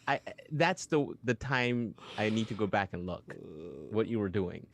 Yeah, there's a couple of moments where I was just like, there was a really funny moment where someone's like, why are they so serious in chat? Like when we were watching the show, and then like some of these other moments came, and it was like, yeah, it started off like really. The show started off extremely intense. It was like the Shan Chan came in, and I was like, oh wow, that was a great cold open. Oh yeah, stable master moment. Oh, here we go. Yeah, let's watch this one, everybody. Payment first. Somebody said. Commandeering your fastest horses on Why did behalf somebody of the say that Avalon Moraine fleet in the killed White Bella? Tower. There's no way I'll let you just take my horse. Did anyone else? Was that just like people just messing with I us? swear you will regret this. Oh, they were just saying they were killing the horse was killing Bella. Okay, I was like, all horses are Bella. All horses are Bella. The White Tower. Are we going back to? Yeah, I don't want to watch her kill a horse. Why don't you just bring the other horse with you? I mean, switch mounts and ride faster, Look, she was like, I just killed Lanfear for a moment, and I'm killing this horse too. That's what. I mean, yeah. You know what it was? That's the horse that Lan would have ridden, and she's like, no, don't want that guy. It's funny how easily she took out Rand's sword. This is like the second time she's used his sword. Does Moraine have a sadistic streak? I mean, we saw what she did to the guy on the ferry. Just saying. And then we saw what she just did to this horse. Let's ask our audience. Okay. I like how I was like, I don't want to watch a horse die, but that dude on the horse, that was freaking amazing. Okay, we haven't watched this episode. This was a really good scene, not involving Lanfear, everybody. I still can't get over these ways, okay? I said it. You're shielded and bound. I'd warn you not to try anything. Her voice echoed in the ways, just pointing that out.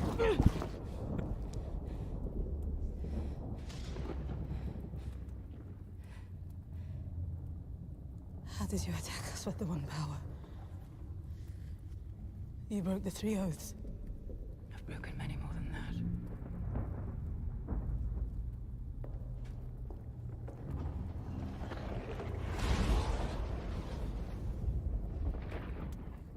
Do you know why the Aes Sedai swear the 3 oaths in the first place? 1,000 years ago, a great king threatened to burn the tower unless we bound ourselves with the oaths. Our power didn't frighten him as much as our humanity. That's why the White Tower has so many rules and rituals and formalities. If we look inhuman and predictable, like the tides, men won't measure themselves against us. They have to tear us down. You weren't recruiting me for the Red Argent, were you? You were recruiting me for him. It would make what's to come easier for you. I'll die before I join the Dark. No matter what you do or say or where you take us. Every woman has her price. A burden she can no longer carry. A hope for a future. Impossible in this world. Your son is dying.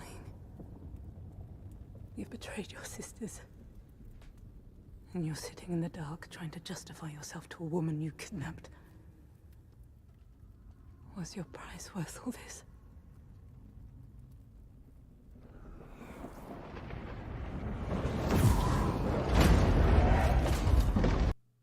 There it is. Really great scene. I do struggle with the ways, but whatever. We don't have to focus on that.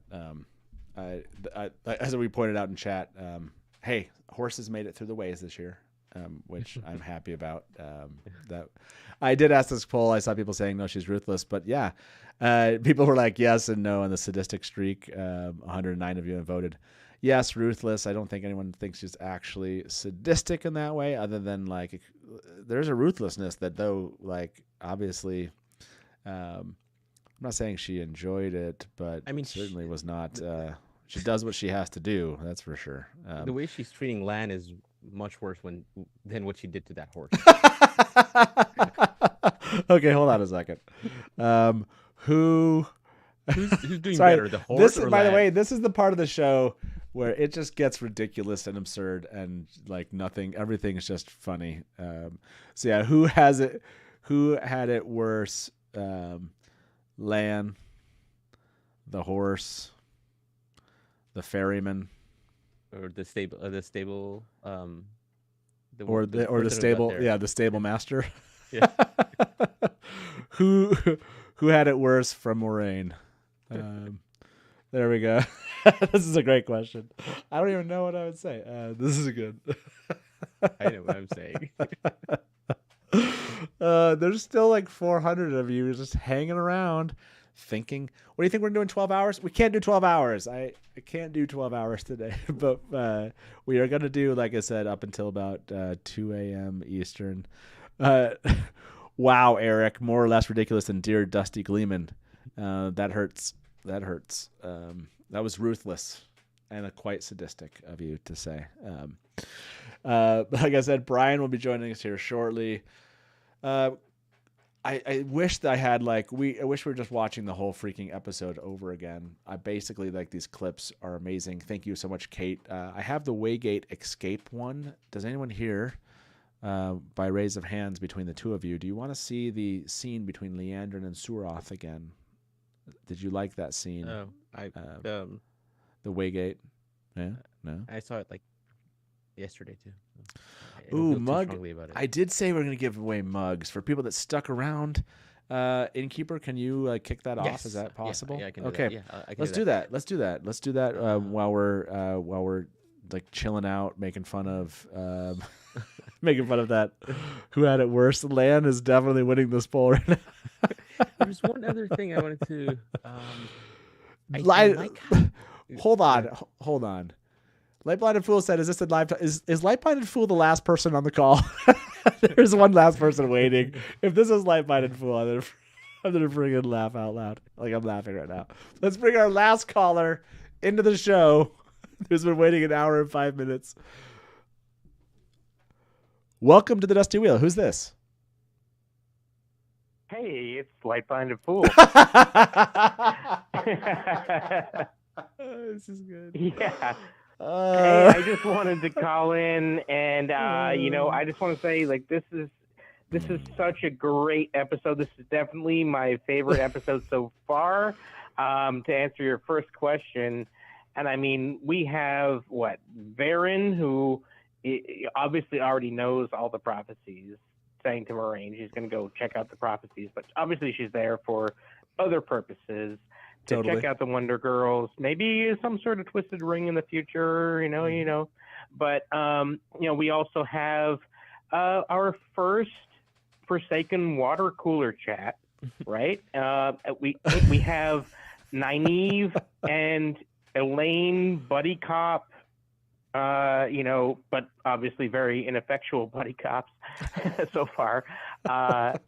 We have all these great moments. I love it. I think it's like a 9.5, but I do have one nitpicky moment that maybe if you can explain to me is going to bring me up to a 10. And that is why after Elias and Hopper and the Wolves saved Perrin from the White Cloaks, did they try to bring him back to Defan's Well where the White Cloaks were in charge. I just don't get that. Oh, you're saying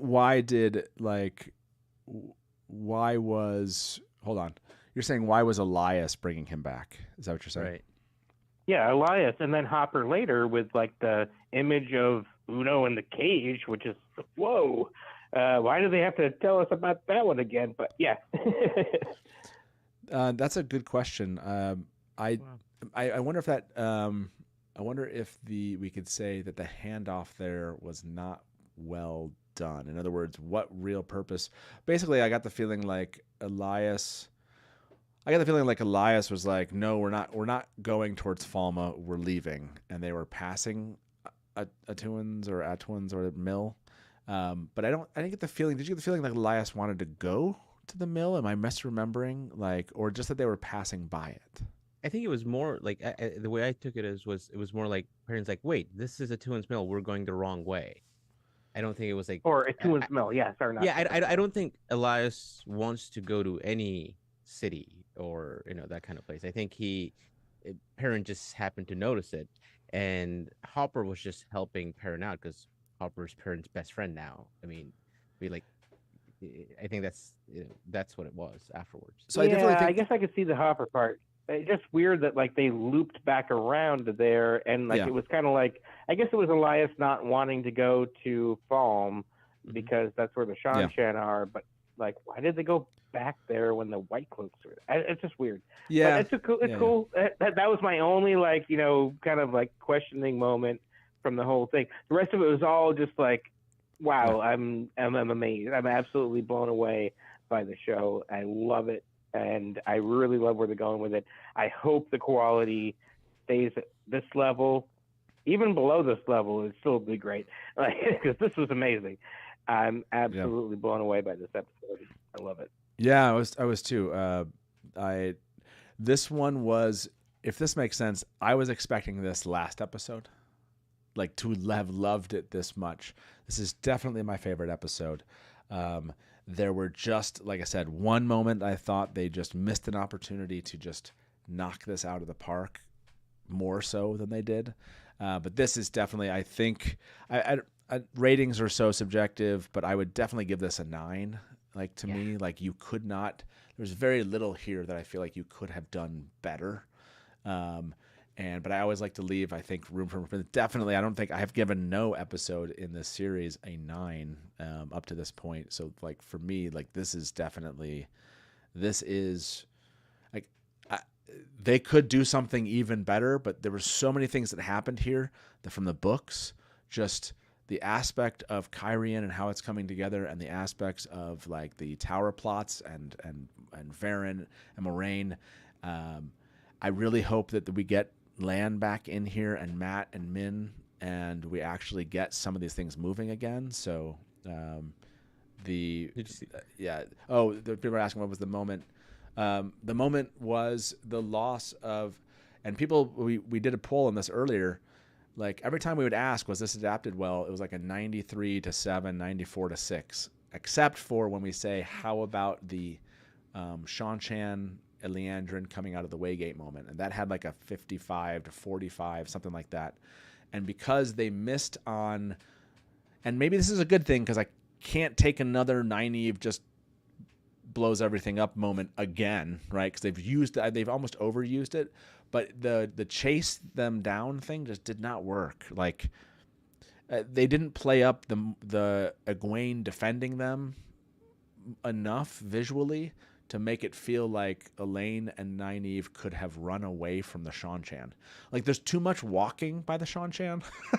Like I always feel like people run away, and like the Damane are just kind of like, I'm walking, and everyone's just kind of like walking. The palanquin, drag that. Yeah. They're like it takes time. right. So that one, to me, that was a miss. As in, I feel like if they had spent more time there and really developed that out, this would have been like, again, it's a small miss compared to an entire episode. So I'm not like overwhelmed or bummed by it or anything. It's just, I did think it was something that they could have actually done better on, if that makes sense. So, Light Blinded Fool, you should come on sometime, talk to us on the show itself. You should be one of our guests sometime in the future if that would be something you'd like to do. I would love to do that. Yeah, just let me know whenever it works. Well, you know where to find me. Send me a note and the Innkeeper here. Just send us a DM on Twitter, and we'll figure it out. Often and Anas knows this about me. It's like 4:00 on a Wednesday, and I'm like, I need to find people for today's show. And he's like, really?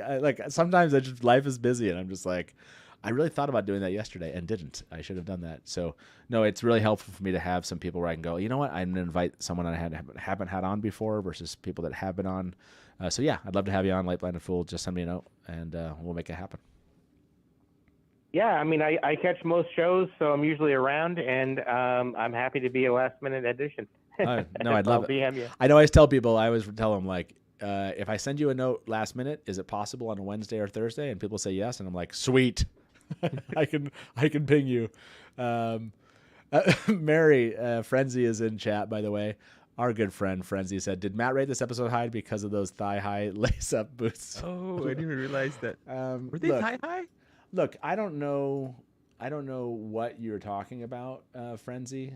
I don't know why. So Matt has like these two big screens. One of those screens has this picture the whole time. That's all he's been looking at. That's actually, yeah. You it's just been up there the entire time. I don't think that that's true, but I am actually trying to find it right now. I feel like Frenzy thinks that I've just been staring at this picture the entire day, and that's just not accurate.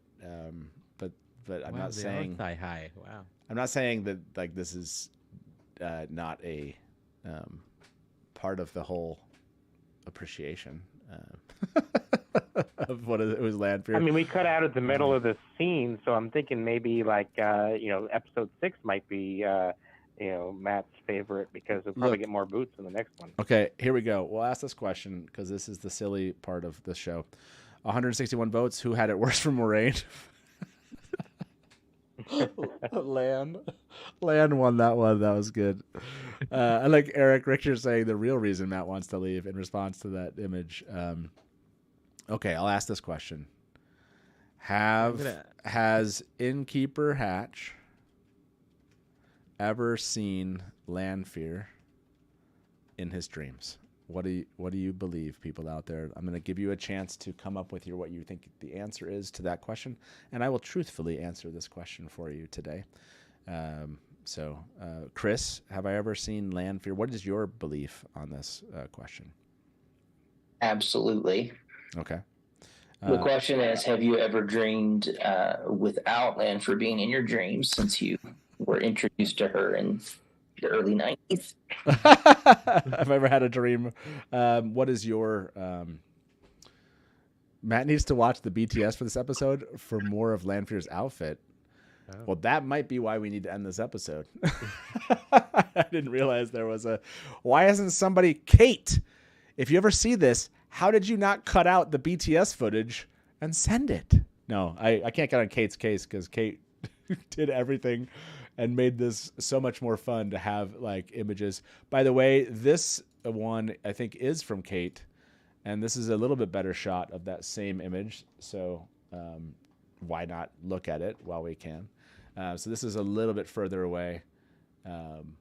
Love the fingers on the way. Look, Natasha's just killing it. Can we just accept that? This is the fun part for me, which is this whole season so far is for me the Lanfear season. So, Light Blinded Fool, thank you so much for being our final caller here. I really appreciate it. Thank you for calling me out in chat. This is a live call and talk show, and I appreciate you calling in, man. I appreciate your support of the channel, and we'll talk to you soon. Okay. It was fun. Thanks. Good night. Okay. Bye-bye. Oh, man. I'm going to pick a winner. Oh, okay. Did the raffle's over? Chris, did you enter the raffle? Too late if you didn't. No, well, Too I mean, late. I just opened it again. No, it's fine. Okay, I closed it again. Nice All right. try. No, he doesn't get to. Okay. Told winner. you she would kill it. Yeah, no, I agree. The winner was Fell Knight Gaming. Congratulations, Fell Knight Gaming. If you are here and you would like to receive a gift certificate to the Dusty Wheel store whenever I send them. There's a lot going on right now. I sent like 20 recently, and then like 6 more people were like, hey, those might take a little while to get to you. So let's pick a second winner. I said giveaways, so let's give. If you would like that, Fell Knight Gaming, you just have to reach out to me on Discord or some sort of social media on Twitter. You find the links in the description. Just ask around where you can find me. Basically, all I need is your email address, and I can send that to you. So congratulations. And who's our next one? That is Angel O'Leary. Congratulations to Angel O'Leary. You also received a Dusty Will gift certificate to get yourself a mug or something else that you would like. Like this one, I always thought this one's kind of fun. This one's cute. It has my family with their chibis. Although I need to get one with my daughter-in-law here now because she has a chibi too. So we had this really cute picture at WatCon, and we all were wearing our T-shirts, and then we had like the whole family in there, and we all lined up. Oh yeah, that one's good too. The full mug. Yeah, I like that one. So congratulations, both of you, on the winnings. Brian, are you out there? Is Brian going to join us, or like what? So I don't know what Katie's. I don't know who mentioned the behind the scenes, but I don't see the what I'm seeing. Were they messing with us? Were they messing with us? Are there pictures or is it the video? I don't see anything in the video. I see Rafe talking about that scene, but not anything about the actual costume. Well, thank you for looking into that, Chris. Yeah. Chris, let's have a moment. Just imagine no one else is here, Chris, and just you and I are talking. Like, there's not still 400 people watching this. A couple thousand people won't go back and ever see this. It's just you and I. How are you feeling? Actually, Brian and Anas, can you turn on your cameras off? You can stay here. Just turn your cameras off here just for a moment. Okay. Got here, Matt. I know. It's like, Brian, can you go away? Thank you. I know. Hold on a second. And I think if I do this, does that work? There we are. Hi, Chris. Now I only see myself. I know. So does everyone else. I'm sort of getting Ishamio's green vibes now. It's just you and I, Chris. You and I have talked about metaphysics in the Wheel of Time for a very long time. And I think we can both agree that the metaphysics have changed in this. Mm-hmm. How are you feeling, Chris? How are you feeling? Are you feeling like you're okay? Are you gonna be okay? Are we gonna have to kind of commiserate about metaphysics someday outside of the purview of all the people watching right now? How are you doing? This is my metaphysics check-in with you. I feel really good. Do you? Okay. Especially with what we got tonight. Not only the demonstration of Teleranrad, but also Maureen's quick explanation of it. Like, that gave people who are not book readers, I felt like a great introduction to the dream world tonight. And that can let them connect with little pieces and strange dreams that we've had from the beginning, but that have never been explained. Two things come to mind. Yeah. One is I still don't think they have ever explained what Taviran means. Sure.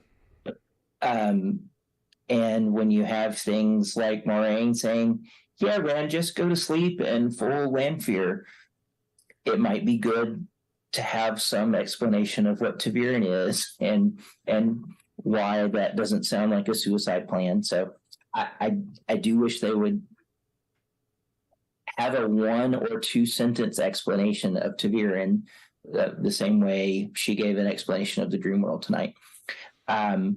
So that's one thing. The other is, Matt, are you okay? Because they're not going to transmigrate souls. It's just not going to happen. The Forsaken are immortal and they're going to stay in their same bodies and just resurrect, and they're not going to transmigrate. And that's like your favorite thing. I mean, it's not my favorite thing. Out of Lanfear and the Dream World. It's one of your favorites. Yeah, no. And someone asked us, like, how have the metaphysics changed? One of them is like the true power becoming like what we saw at the beginning of this episode, the Terminator-esque version of. I'm fine with the.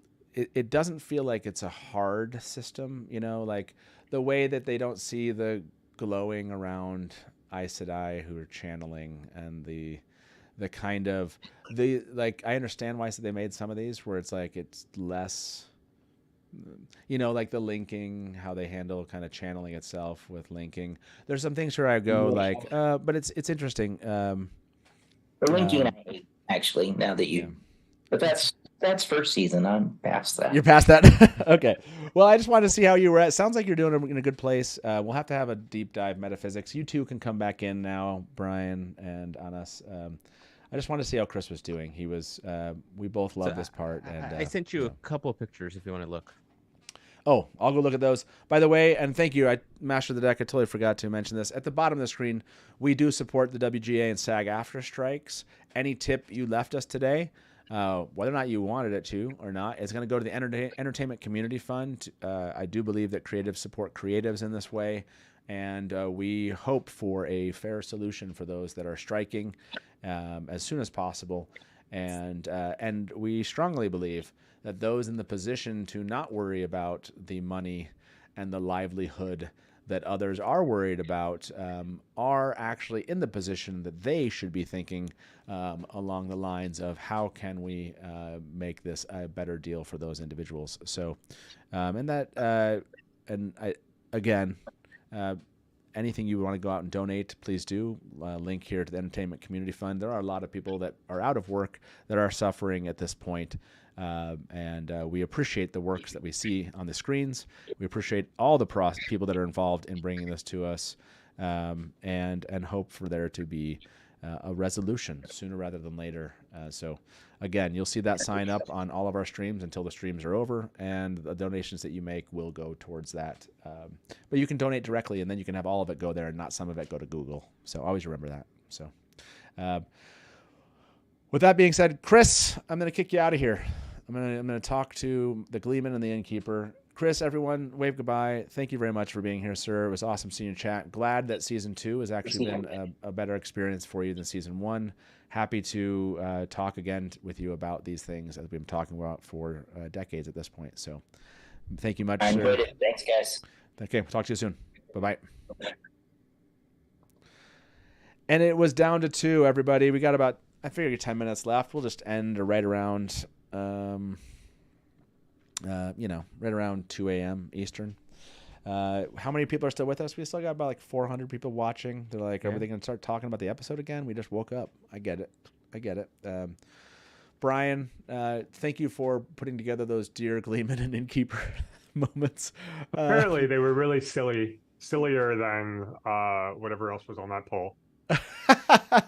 No, honestly, 85% said they liked it. It was the 15% that were like, but whatever. I mean, but didn't you also like give good advice to the person who just woke up and was like their boyfriend had left? Didn't they do exactly what you told them to do? Yeah, what did they do? Let's see, what did they do? We told them you need to investigate, kind of find out what is happening with those people, and seek out people that can help exact true justice for what's happened. Exactly. Yeah, I still stand by those answers. So yeah, those were good. This is why people write us, Honest, because they trust our judgment. Yeah. Eric Richter said it was very silly, especially for those of us who came in halfway. Yes, we should probably put up on the screens at some point, like reading letters and giving advice for in-world characters who send us the complaints. Some of my favorite are like Daggerless, I think, has been my favorite. Daggerless stuff. Daggerless is probably. I think that the funniest is when like both of. I don't know how much you've planned this. I think nothing. But it's like you like you know what? And you're like tell them exactly what's going to happen. yeah, that was the premise was like, it didn't start like that. If you don't know what we're talking about, you can put a link in the description here. You can go listen to the goofiness and silliness that is our Dear Gleeman and Innkeeper stuff from BARSIDE chats. Brian and I have not done a review on BARSIDE chats of the because we figure you're already getting 700 reviews from everybody else. We were just going to have fun with something, so I hope you go check those out. We are going to be doing some fun stuff. I think in the next week or two. I've sent out a number of invitations, and I can't wait until they hopefully answer those. And so I think you'll enjoy seeing some of our guests in the last couple weeks. And I can't explain this right now, but there is a possibility that I will not watch the finale until the following Thursday. So I will leave social media Wednesday before the finale, and it's possible I will watch it with someone that you all know the following Thursday, but we haven't finalized that plan yet. So I'm working on it. But so I might have to disappear for a week so I don't know what's going on, because I want to watch the finale for the first time in a live stream event that I think that you'll all enjoy. So yes, Innkeeper Anas, that means yeah, I'm like, okay. So you're like, what does that mean? But yes, that means Innkeeper Anas, you definitely, you and Brian will be running the pre-show and running the show together. And Matt will wait somehow for a week. I will disappear. It's gonna be weird to go away from Twitter at the very finale of this and not be on social media. Do you believe anywhere. that Matt is really going to disappear for a week? Yeah, he is. I mean, the first thing that came to my mind is like, well, the show's gonna be over, and I'm gonna be like, what's happening? Yeah, I'll try to explain exactly what that is when I can, when I actually have the plan finalized. But yeah, so that'll be weird to try to do that. It's gonna be so strange because everyone will be like, we already reacted to this like a week ago. We were already done. We'll be like, we moved on. We're talking about season 3 now. I know. That's gonna be like, why are we doing a live stream? So we're gonna get a double finale from the Dusty Wheel. You'll be doing a finale, a crazy finale with these two gentlemen here, and then the following week you'll be doing a finale with me. And so I hope you enjoy both of those live streams. It'll be fun. So, it will take some willpower, but honestly, I was given 4 episodes of this show and only watched episode 1. And then was stuck there and waited to watch all these episodes with you. This is so much more fun. I hope you all have been enjoying this live watch, pre-live watch, after show that we're doing. This has been a lot of fun. I wasn't sure how this was going to turn out, and it's been a blast. Brian, thank you for jumping on and just doing this stuff with me. It's been hilarious. And Innkeeper, we got to talk plans. Like, what do you want to do next week? Yeah. Eric said, "But you're the Innkeeper." Yeah, we got the 3 of us tackling this. You're all gonna have some fun.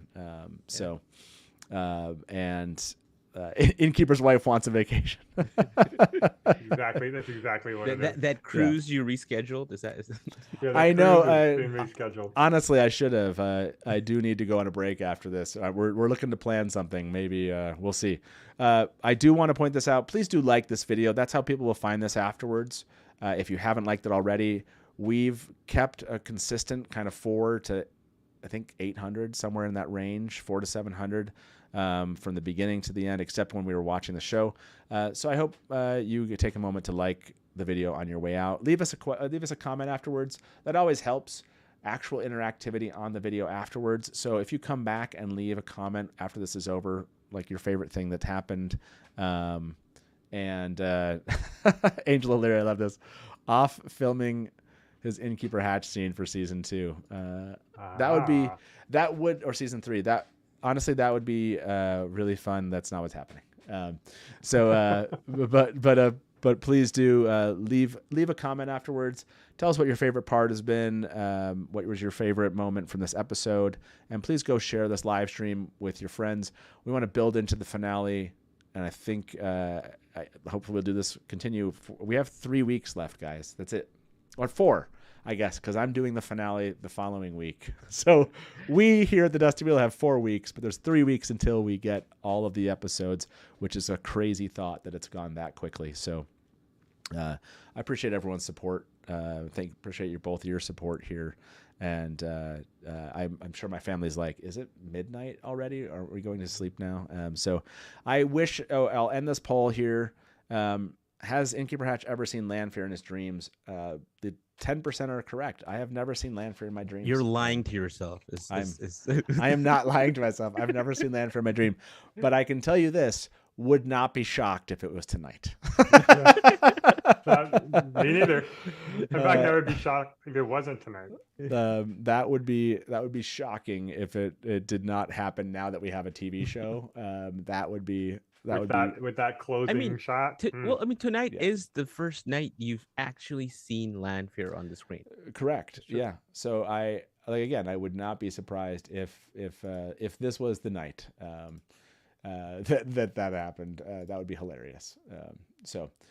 But this is the Innkeeper. You sent me a bunch of shots, didn't you? I did.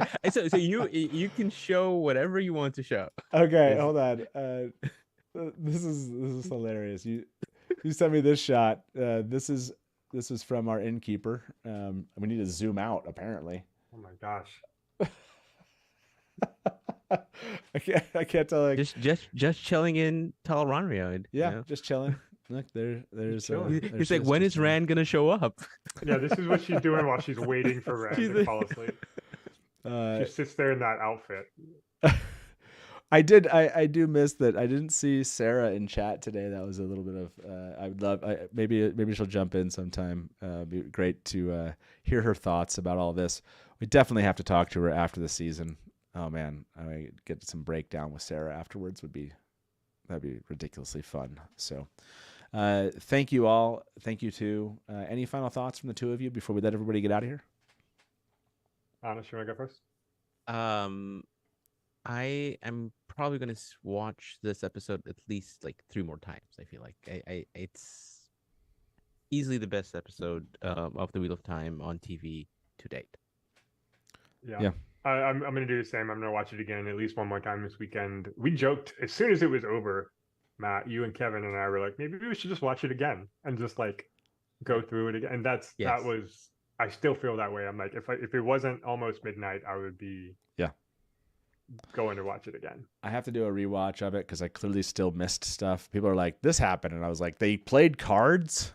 Sunday, you want to do a weekend? Think about a weekend. I know. I thought about doing a weekend thing. We'll see. We'll see if a Sunday stream happens. I know a lot of people want to like do a full. I know everyone's like, watch the full season trailer. I want to talk about it. We've been trying to avoid going down the full season trailer because it just opens up. Like, we're trying to stay within the moment. So next week, though, we'll be back on Wednesday talking episode 6 speculation. And then we'll do this again. And we'll keep having fun all the way through. I hope you'll all join us. I hope you'll share these out with fans. And look forward to seeing you all in chat again. And that is it, everybody. Let's get out of here.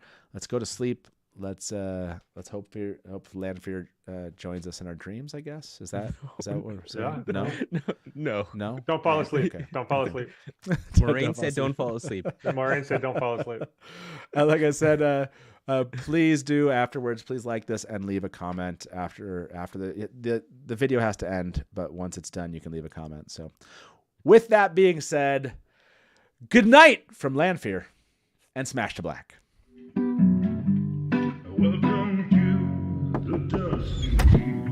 Hey, welcome back to the Dusty Wheel. You went right to kill it. Look at you, you're all ready. You're just done. I mean, this is like this is really well. And now I'm like, great, my turn. And if you don't like that, and you want to say, well, Robert Jordan could have made the 2 rivers all white.